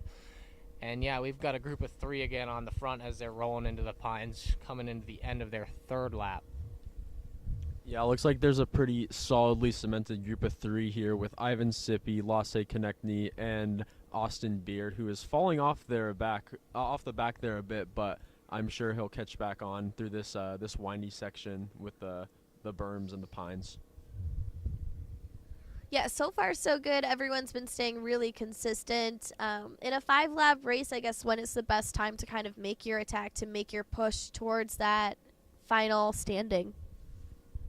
Honestly, I think what they're doing right now, just to get a pretty cemented group, because you don't want to have to worry about 7 guys, but it's a little bit better when you're only worrying about 2 other people that are with you. And for segment 28, who's been breaking away, there's 2 of them, so you can maybe get a little teamwork in through here to maybe have one of you go off the front, and the moment you catch them, have the other one counterattack, and just really play with that other rider that's with you, just to make sure you're staying off the front here. So I think this is a great move on them, and we will see as the race plays out, but we'll probably see an attack right on the top there as they're rolling in through those pines. I feel like that's a great place to attack, and maybe on that hill coming into the rock garden as well. So I think there's a lot of places on this course that are possible attack points, but yeah, it's important to take advantage of that. Looks like we have Lasse who's on the front coming into this rock garden here. Looks like Lasse, who is leading Ivan Sippy, Austin Beard, and also it looks like Carson Hampton, Robbie Day, and Caleb Schwartz have started to catch back on to that lead group going into this 4th lap. So it looks like the 3 boys up front are not out of the woods yet. They still got to deal with some other riders chasing them down, and should be a pretty exciting last 2 laps of this elite men's race. Yeah, I can concur. I think it's going to be super interesting. It looks like everyone has kind of caught back up to each other now. We had a pretty solid group of 3 that has now gained a 4th friend and a 5th off the tail. Everyone's kind of reeling each other in as they go into that single track. They want to try to advance as far as they can before getting onto that gnarly downhill. Yeah, I know Robbie Day, who is currently sitting in 5th, I think, is he's a bit of a slow burner, has to get rolling a little bit, and so we'll probably see him bridging onto the front and maybe taking control of the race a little bit. But yeah, this group's catching up a little bit, and we have Carson Hampton who's coming up on the inside here, and there is Caleb who just passed through the line, and he's going to bridge back onto this group as well. So yeah, the lead 3 probably conserved a little bit of energy through those pine trees just as they're getting ready for an attack that'll probably be thrown on either this lap or the next one. Yeah, I think through this twisty section, not much is going to happen. I think, if anything, it'll allow Caleb, who just caught back on, to kind of stay with that group there, maybe get a little bit of rest in before they blast it up this kind of flatter section and then back into the trees. But for now, they are back together, and I think we have a pretty solid group of 6 who are going to roll these last 2 laps together. Yeah, it looks like this group of 6 has got, man, probably 20 seconds on that 7th rider. Just, really cemented their lead here. And these 6 are all confident in their spot, but we got one who is not going to make the podium here. So they're all going to probably be fighting. If you've got a group of 3, you know that you're all up there on the podium. And these boys are probably, at least one of them is probably wanting to, break away with a little smaller group so they can make sure that they're guaranteed a podium spot as they come through the line. Yeah, it's a race for first place, but also a race for 5th. Right now, they're fighting for any spot they can on that podium, doing a really good job at jumping down that downhill. Things look pretty good from what I'm seeing on that dirt. They're going over the jump line, looking nice and springy there. Suspension's doing suspension-y jobs. But so far, so good. We're about to get our drone coverage. Never mind, drone is coming down, actually. And we've got eyes watching the other athletes kind of trickle through. I think we're going to check on some stats right now. Who do we got for names? Well, I was just looking. Well, there's Andrew Strohmeyer going through right there, chasing in 7th. But I was looking at the leaders of the U23 race, and it appears that Colin O'Neill has a solid gap after that 2nd lap. They should be coming through any time now for their going into their 4th lap. So I think Colin has a pretty solid gap on Landon Dendy and Relito Gutierrez, but I don't know. We haven't been keeping a super close eye on them, so I guess we'll see as they come in for this second to last lap to see if oh, there they are.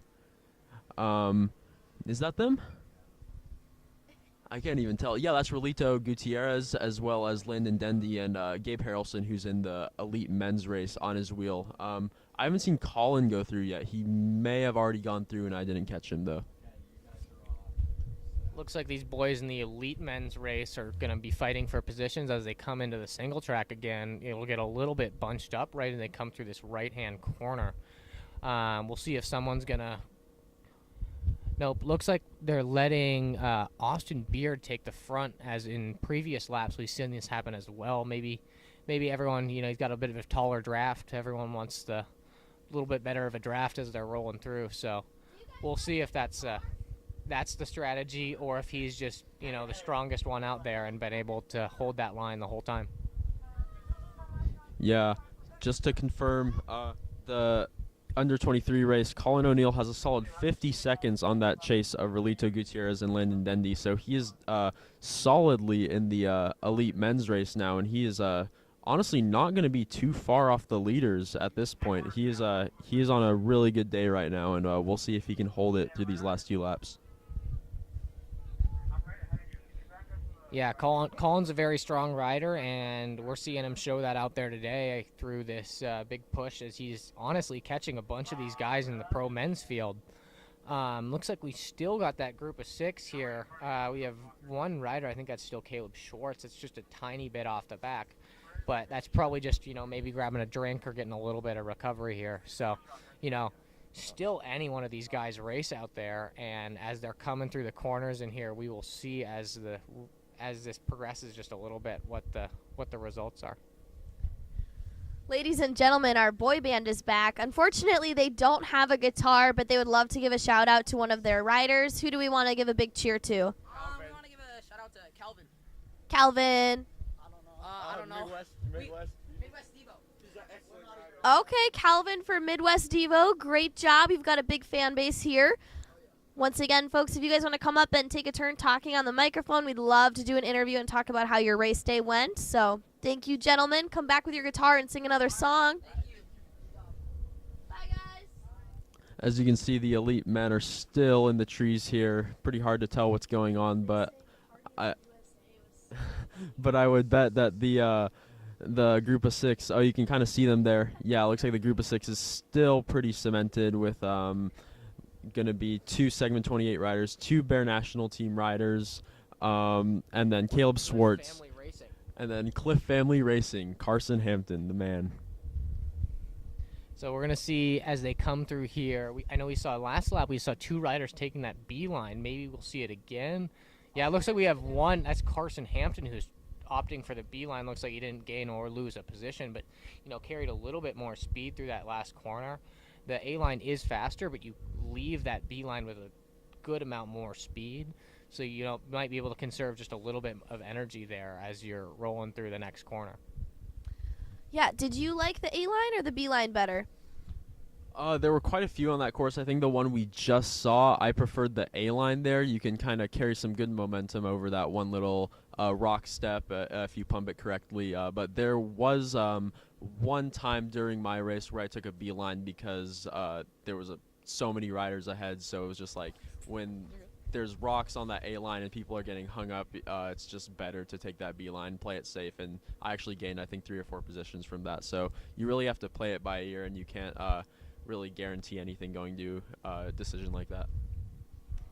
Yeah, I think that's so true. I mean, A-line is oftentimes a lot more technical. B-line can be faster. It's got less kind of obstacles. You can usually carry a lot more speed, and I think that paid off for a lot of athletes, especially in that larger field where you can avoid some of that congestion. It really works out in their favor to kind of get around that way. What was your favorite line for a lot of these things? I think A-line through almost all the course was the best for me. I took 2 beelines on that first lap, like Mike was saying, just to get past riders a little bit. When you've got a big group of probably for these guys, they all trust each other and they all raced with each other for so long, they probably know exactly how the other ones ride, so they're not that worried. But in our race, when you got some riders up there on the front, you might be a little concerned about what the line's going to be, or if there's going to be a little bobble or anything.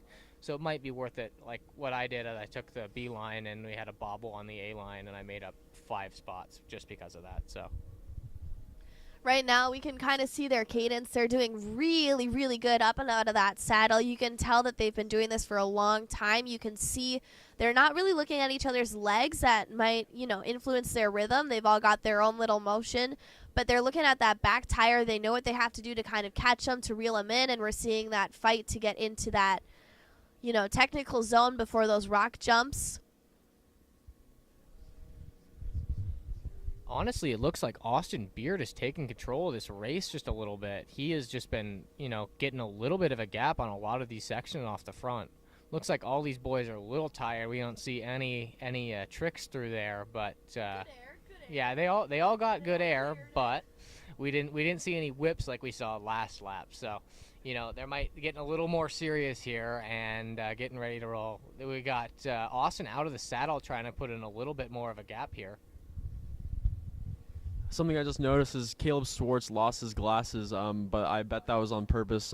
Today, just because of the sheer amount of mud flicking up in your face, it was really hard to keep your glasses on because you just kept having to wipe them off. And I think I took mine off about halfway through, and that the little things like that help, and you gain a few seconds that way, and it can help you focus a little bit better.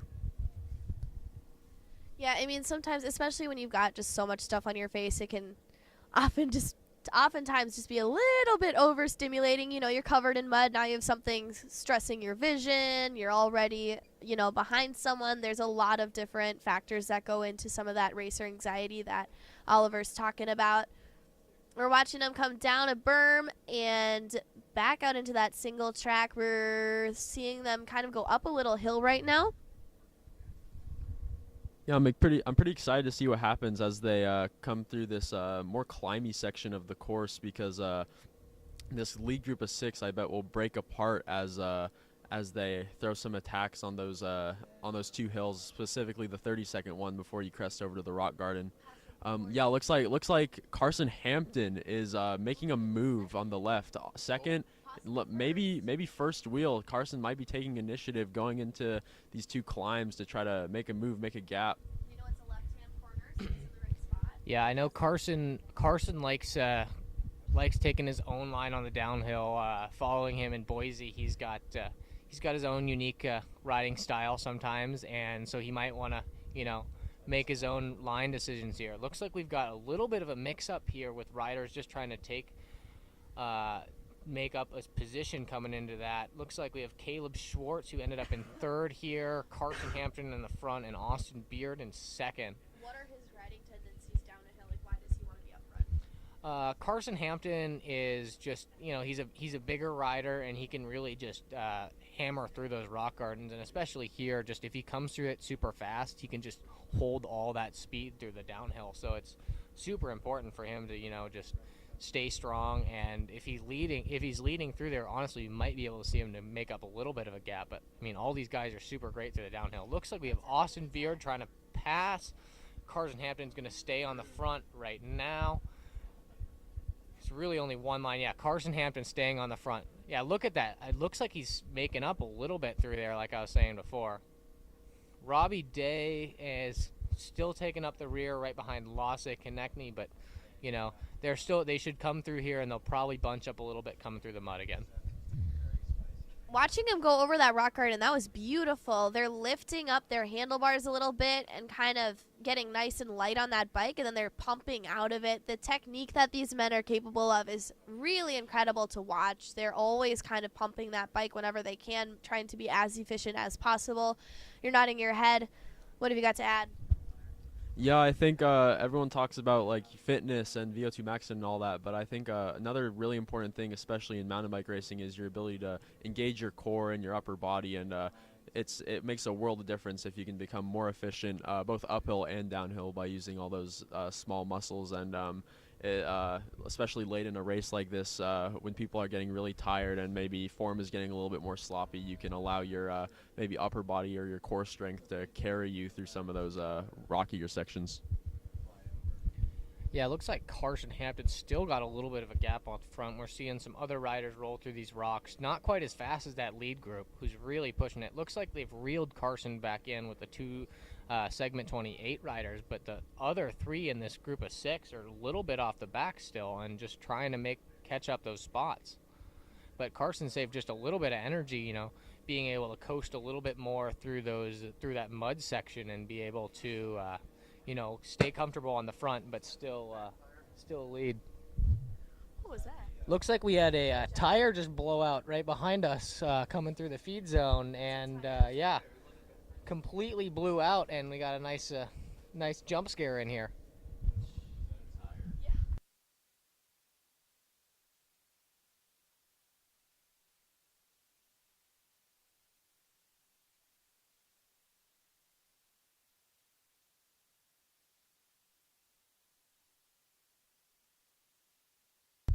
Yeah, it looks like it was number 35. He's running some Cush Core, which is good to know.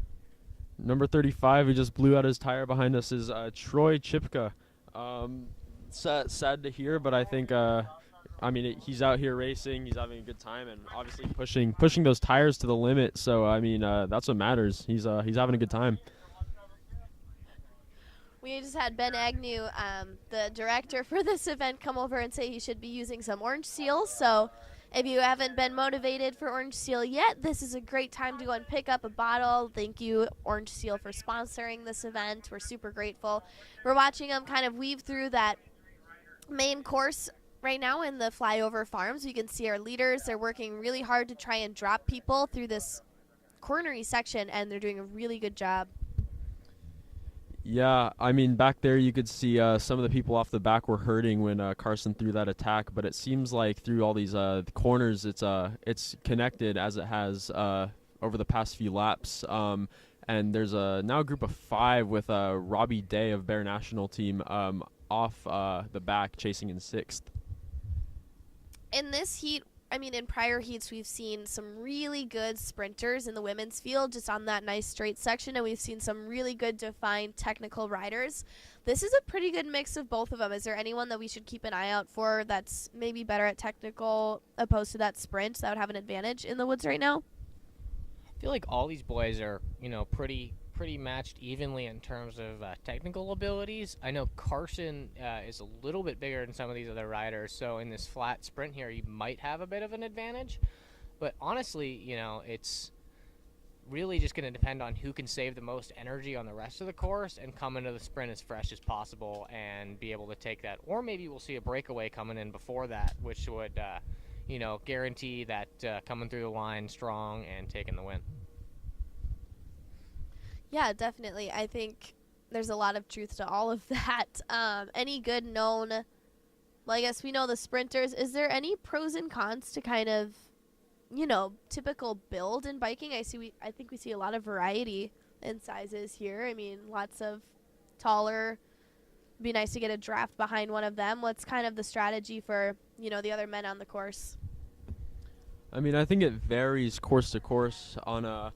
On a race course like this where it's flat and the longest climb is 30 seconds, a build like Carson Hampton would kind of have the advantage. He has a ton of power. More weight means more raw wattage, and that can be a game changer. But if the course is, say, more climby, let's say we're in Missoula, there's tons of climbs there. A rider like Caleb Swartz might have the advantage where because he's very light and has a super strong power to weight ratio. So I think it depends on the course, but here Carson Hampton and some of the bigger riders, maybe Austin Beard as well, have the advantage.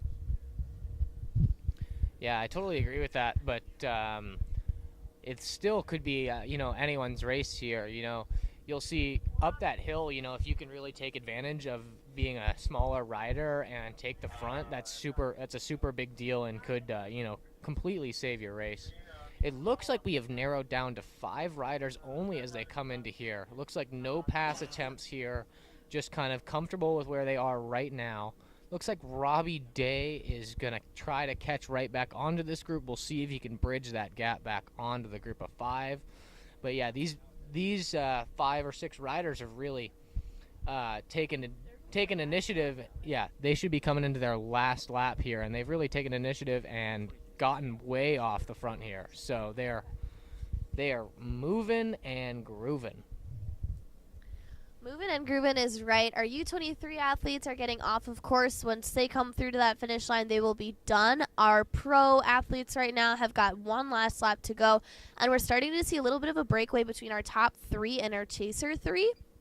Granted, this is a little bit more of a technical downhill, so they've got a good opportunity to kind of regain some positions as they go through this straight section. We're going to see them come back up over the top of the hill to the field where we're announcing. So there's lots more opportunities for them to kind of regroup, but I think we're going to start to see some really good attempts to try and pull away. Definitely a bit of a wobble there. That was a big slip up in that mud. It's definitely important to be thinking about your lines here. And that actually allowed the whole group to kind of regroup, and now it's going to be really important to put down an attack.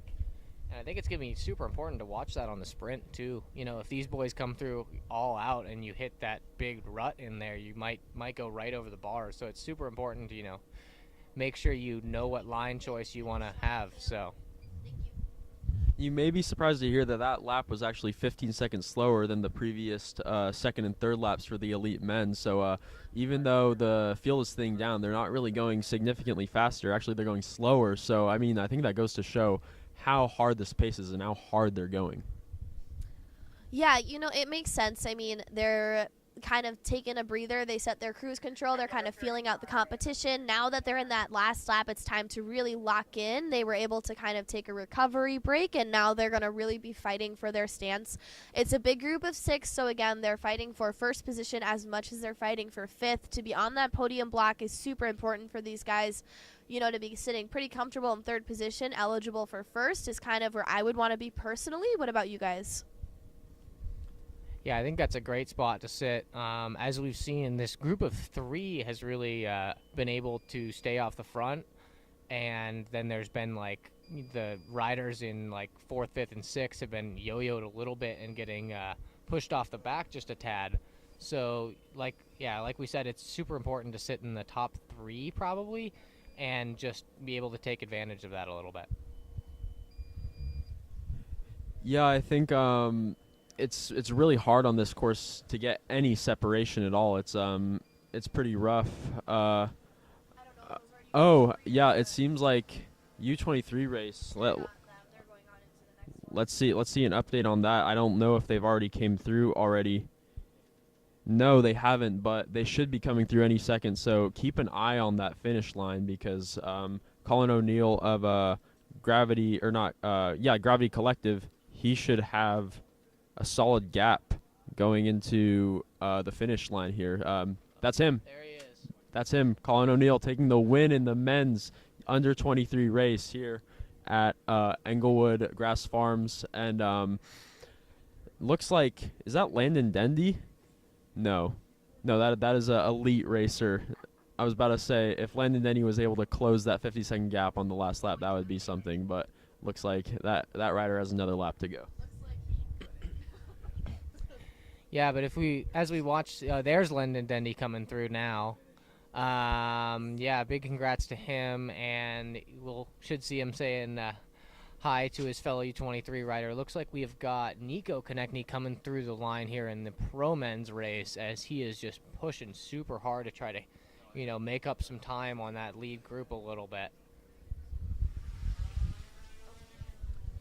I was just going to say, it seems like we've lost some footage of our elite men's race, but they're out there on their last lap. We should be expecting Relito Gutierrez, who is in that chase group in the U23 men's, coming through any second. Yep, there he is. There's Relito Gutierrez coming through for third place in the U23 men's race, as well as Gabe Harrelson going out for his final lap in the elite race. Yeah, it's looking really good. We're getting that drone back up and in the air right now. We're going to get coverage soon.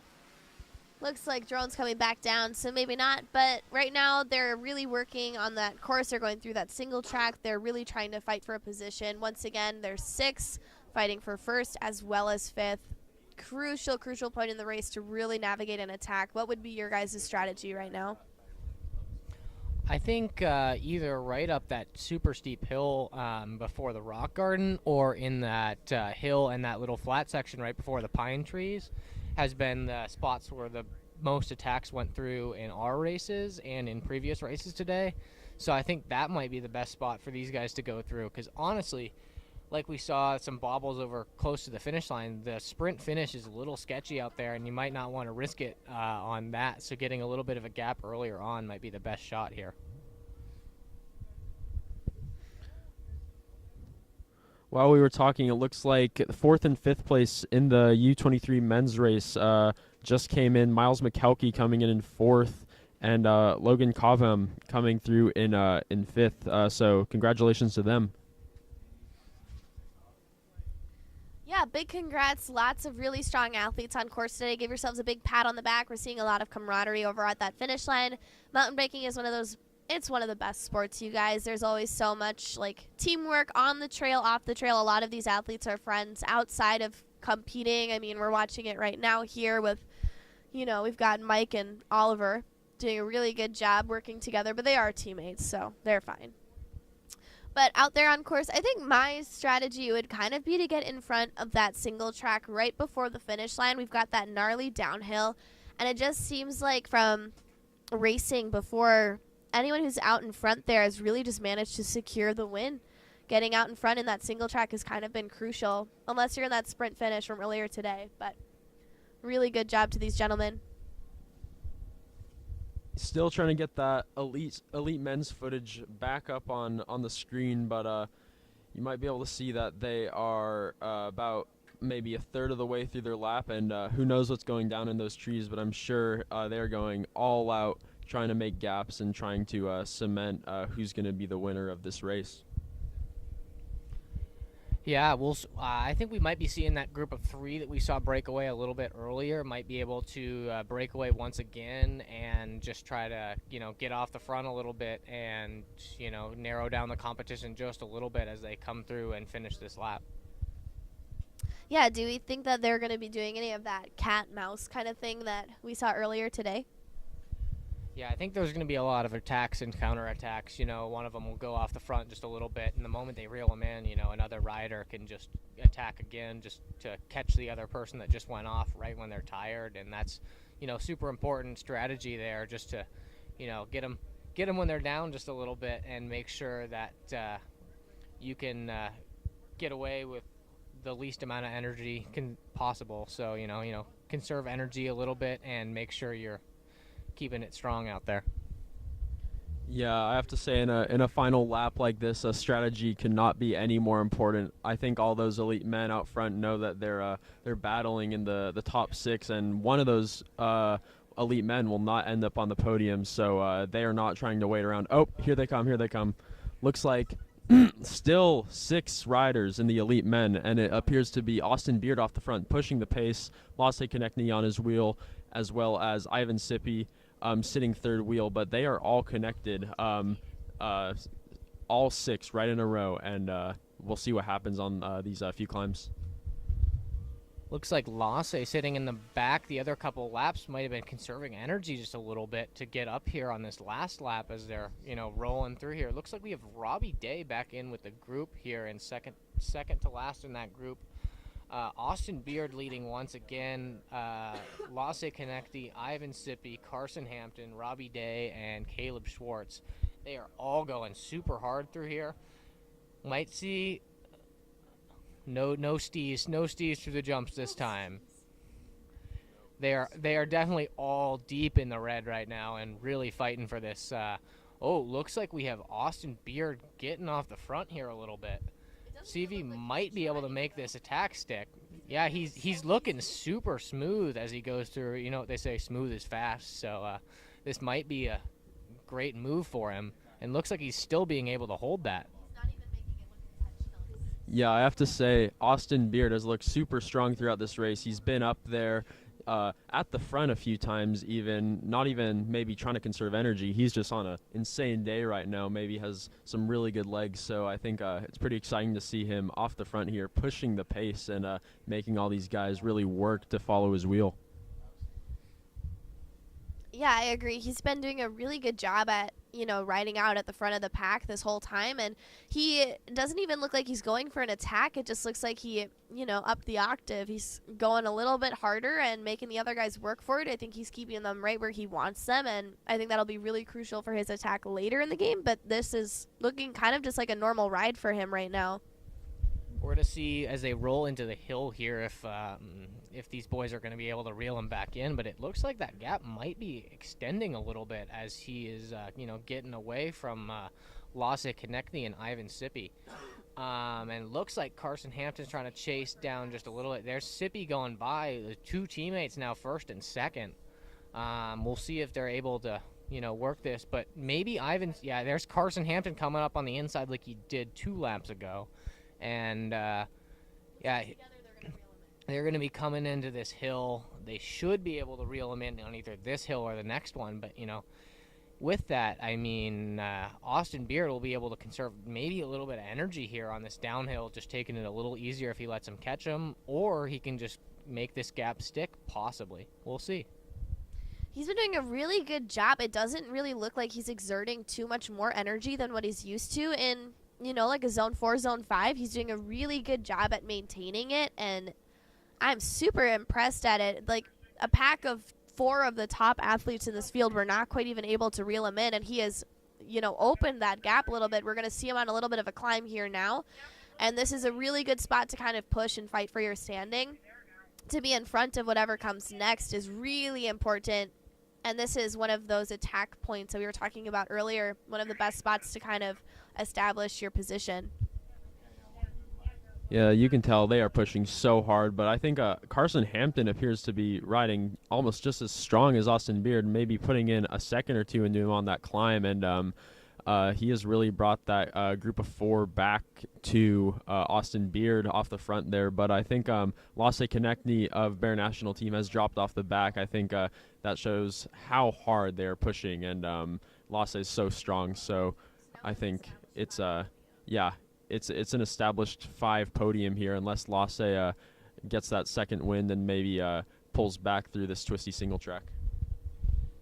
Looks like they've made up probably 3 seconds on Austin Beard as of right now. Carson Hampton working hard to bridge this. We've seen them every other lap make up right as they're coming through those corners after the mud pits. They've been able to make up a gap that's opened up on that little downhill section. So we'll see if that happens again. But it really looks like Austin has been able to hold this stick off the front. He's probably got 7 seconds, I think, at this point. So he's doing super good. Yeah, you know, before it didn't look like he was digging too deep, and now we can kind of see it's taken a toll. We're seeing a little bit more movement in his upper body. He's not quite digging his head down, but you can see he's got a little bit more of a slumped shoulder. He's definitely working for it, whereas his chaser pack, we were talking earlier about out of sight. Ooh, crash, Robbie down. Looks like Robbie Day just had a slide out in that mud lake, as we like to call it. That's unfortunately looks like going to be maybe his chance at a win gone, and his teammate looks like Lasse following him. That's really unfortunate, but I think when you're that pinned, it's easy. That happens a lot.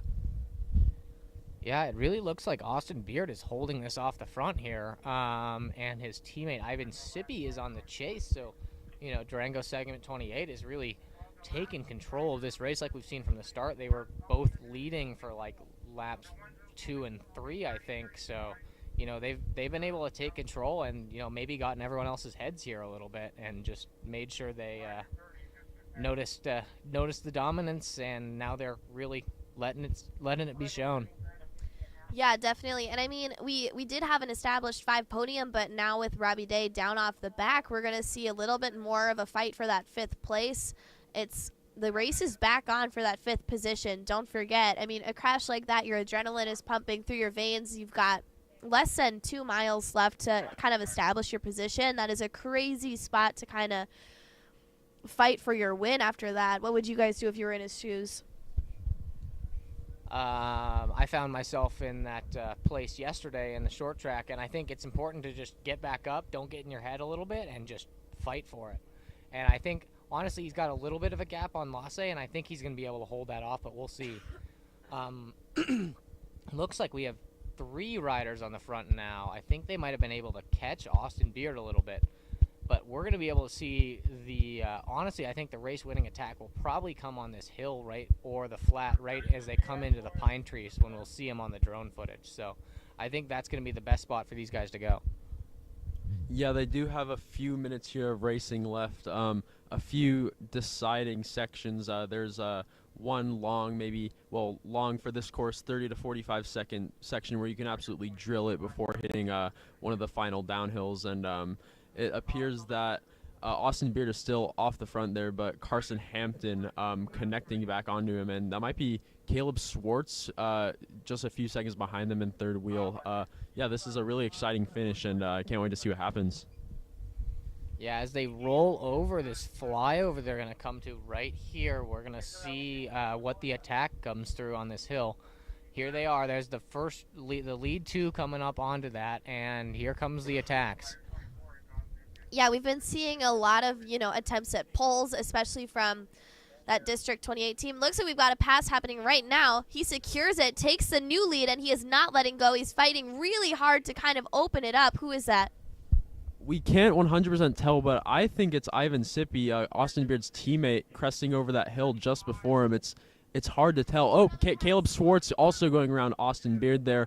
He's now in second wheel going into this second to last descent. They have a little bit of a break here. Once they make it through these pine trees, we're going to be able to tell who's gotten the lead. And honestly, it could still be anyone's race as they come into the finish, but the first and second place is probably the best chance at the sprint that we're going to see. They are going to be ripping through these pine trees, and got to make sure that we don't have any bobbles or crashes in the trees as they're, really redlined here and just trying to get all the last bits out of their legs before they come into this finish line. Yeah, definitely. The pressure is on. I mean, these guys have been fighting this whole time. It's not like they're going slow, but now they're really locked in. We've seen a lot of advances in the last, 30 seconds or so, and it's going to be super important to make sure that they stay locked in the zone and ready to push, especially for this last, half a mile before that finish line. We're going to have a winner here soon, shortly, folks. Just make sure to keep a close eye on what's happening. We're going to keep you posted before they come out of the pines. All right, here comes our first rider coming out. That's Ivan Sippy on the front with Caleb Schwartz chasing. Caleb Schwartz is closing that gap just a little bit, but it might not be enough. Caleb Schwartz is digging hard to make that. That is Austin Beard, who's sitting in third. But yeah, it looks like Ivan Sippy has really gotten a good gap here out of those trees, and this might be able to hold on until the finish line as long as he makes it up here clear. Yeah, there's one more deciding section through here. There's a rock section which people sometimes slip on when they're redlined and drop, which I've seen someone crash on actually right in front of me. Looks like he got down it just fine, so assuming he keeps it clean to the finish, this might be the win for Ivan Sippy. Ivan Sippy's been having a really great weekend. Yesterday, I believe he placed third in the short track, and this would be, incredible just to have a UCI points on his belt. It's a really high point qualifying weekend, and it looks like he's going to do it as long as he can make it around this corner. Clears the mud puddle. He's taking that right line. Never mind, looks like he's going left. That seems to be the way to do it. He's got someone right on his tail. They're still fighting. And Ivan Sippy does it. Ivan Sippy takes the win, second position. That looks like Caleb Schwartz coming in second, and that's going to be Austin Beard in third. And I think Carson Hampton was the one that was in fourth. Yeah, that's Carson Hampton coming in for the fourth position. Wow, look at those guys all heads down. They dug hard in for that, and that was a good race. I think something to note is even though you obviously want to win the race all the time, it's still a win to get on that podium, especially when it's a UCI race like this. You get so many points in the elite category, and I think all these guys should be super stoked with how they rode today. Yeah, we were talking earlier. I mean, a lot of the guys that come out here, they're not even racing to win. They're racing just to establish some points, and the points go down to 25 deep, and a lot of guys out there did super good job today. Big congrats to Ivan Sippy, though, for securing that W. Great job out there today, gentlemen.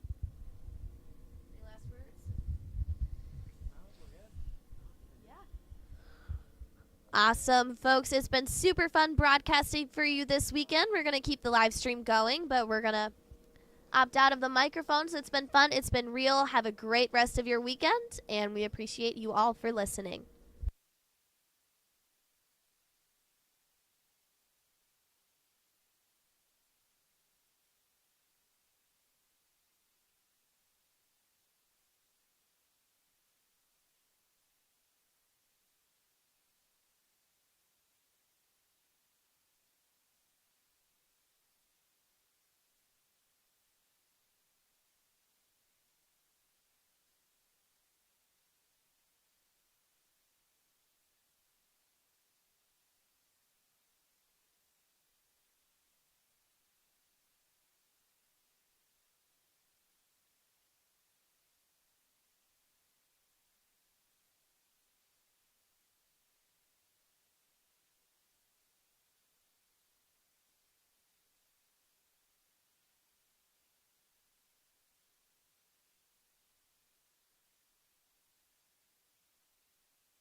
He just won the 2025 Englewood Open Pro XCT. Ivan, how'd it go out there? It was good. It was really fun. Like we had a group of 6 or 7 of us, kind of the whole race, and I think every time I've raced here, it's kind of how it's been. So we just knew like we had a strong group, and everyone would kind of take turns, and then that last lap was pretty full gas. So. We all just kind of waited, and then Lasse attacked kind of through the feed zone, and then Austin had a really good attack like halfway through the lap, and then it was just full gas to the line, and I got a little gap kind of in the trees back there, and then that was enough to hold it to the line. So it was good.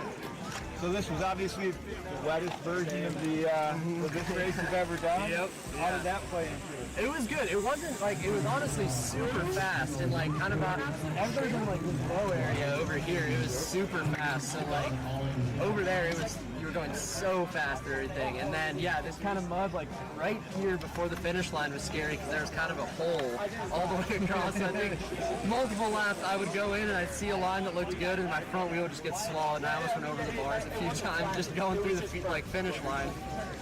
But no, it made it exciting. Like I think it added, like that section was pretty decisive through that mud, so it made it really fun. Well, you made it go. You made it work. So congratulations, man. Thank you so much for coming out. Yeah, thank you. Good luck with the rest of your season. Thank you. All right. That was super fun. Thank you, guys. Yep. Thank you. Appreciate it. All right, now let's go get Caleb. He's right up there. Oh yeah. We're gonna get Caleb too. He's still maybe cut away from me right now, and then we'll go back. We're walking up to Caleb right now. You hear me? No, definitely. Yeah. Crushing that time. Sure. Nice meeting you. We might pull you away here. Sorry, I keep scaring up. No, you're good. You too, man. Whenever you're ready, yeah. Hey, suffering like a dog. We are live right here. All right. All right, I'm here with Caleb Swartz, local hero. He's no stranger to the podium here at Englewood. Yep. This is the 9th year. 9th year. I've been thinking about it. I was like, you guys have ridden these trails more than anybody else, obviously. Probably. But I was like, I think I've raced them more than anybody else, because you weren't racing the first year. Tommy wasn't racing the first year. But I think I've got to be one of the only people. Nobody's raced more laps on this course than Caleb Swartz. I think we can say that. 9 for 9 in here. Years of events. Yeah, man. And also, you've done some deer hunting around here. Yeah. Seen some success. So yeah. I tell them when we're racing, I go by to stand back in the back in the 160. I'm like, oh, I've got a couple big does out there. They're racing. I'm like, what? Caleb is the doe, the nightmare of all does. The freezer filler. The old freezer stuffers. And some cross racing. Yeah, and some cross racing. And some cross racing. Yeah. I've really done more laps out here on the bike. Caleb, you were on the podium the first year of our race in 2016. How old were you at that point? Oh man, I guess I would have been probably 16, turned 17 that year. Just a young man beast. Look at you now. Yeah. About this much taller, maybe. Yeah, I'd say you're substantially taller. You're a little bit back there, but you're doing good. Wattage-wise, we're up a couple hundred or something. Definitely working in the right direction. So, well, how did your race go? Talk about that. Oh man, yeah, it's been a busy week. Raced Whiskey Off-Road in Arizona on Sunday. Started driving post-race. Drove 5 hours. Woke up the next day. Drove another 12 hours back to Montana. Unpacked 10 weeks worth of stuff out of my van. Repacked. Flew here Thursday afternoon before the Friday race. Was too tired to do my leg openers Thursday, so it was fun for an hour.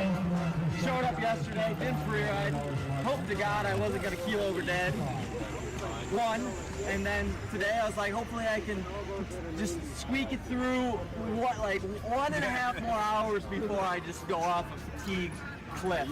So I managed to just fight like heck from start to finish today, and I mean, I don't think I was the strongest, but I think I fought the hardest maybe, so. Well, yeah, man, you guys put on a great show out there. We appreciate it. You've earned a burger. We've got one up there for you. I'm ready. I could feel it coming up on the last lap. Yeah, I was like, yeah. oh, that's You need that burger. You settle me. Yeah, man. Well, we always appreciate seeing you out here. Thank you. Great job. Wouldn't miss it. Absolutely. We'll do it again next year. Well, we'll do it again this year. In about whatever. In 5 October, months. Yeah. we'll do this all over again. Yeah. Get you another check. Let's do it. All Thanks, right, Ben. thank Appreciate you. it. Keep it up. Sweet. Right. Oh, yeah. All right. Let me get a photo.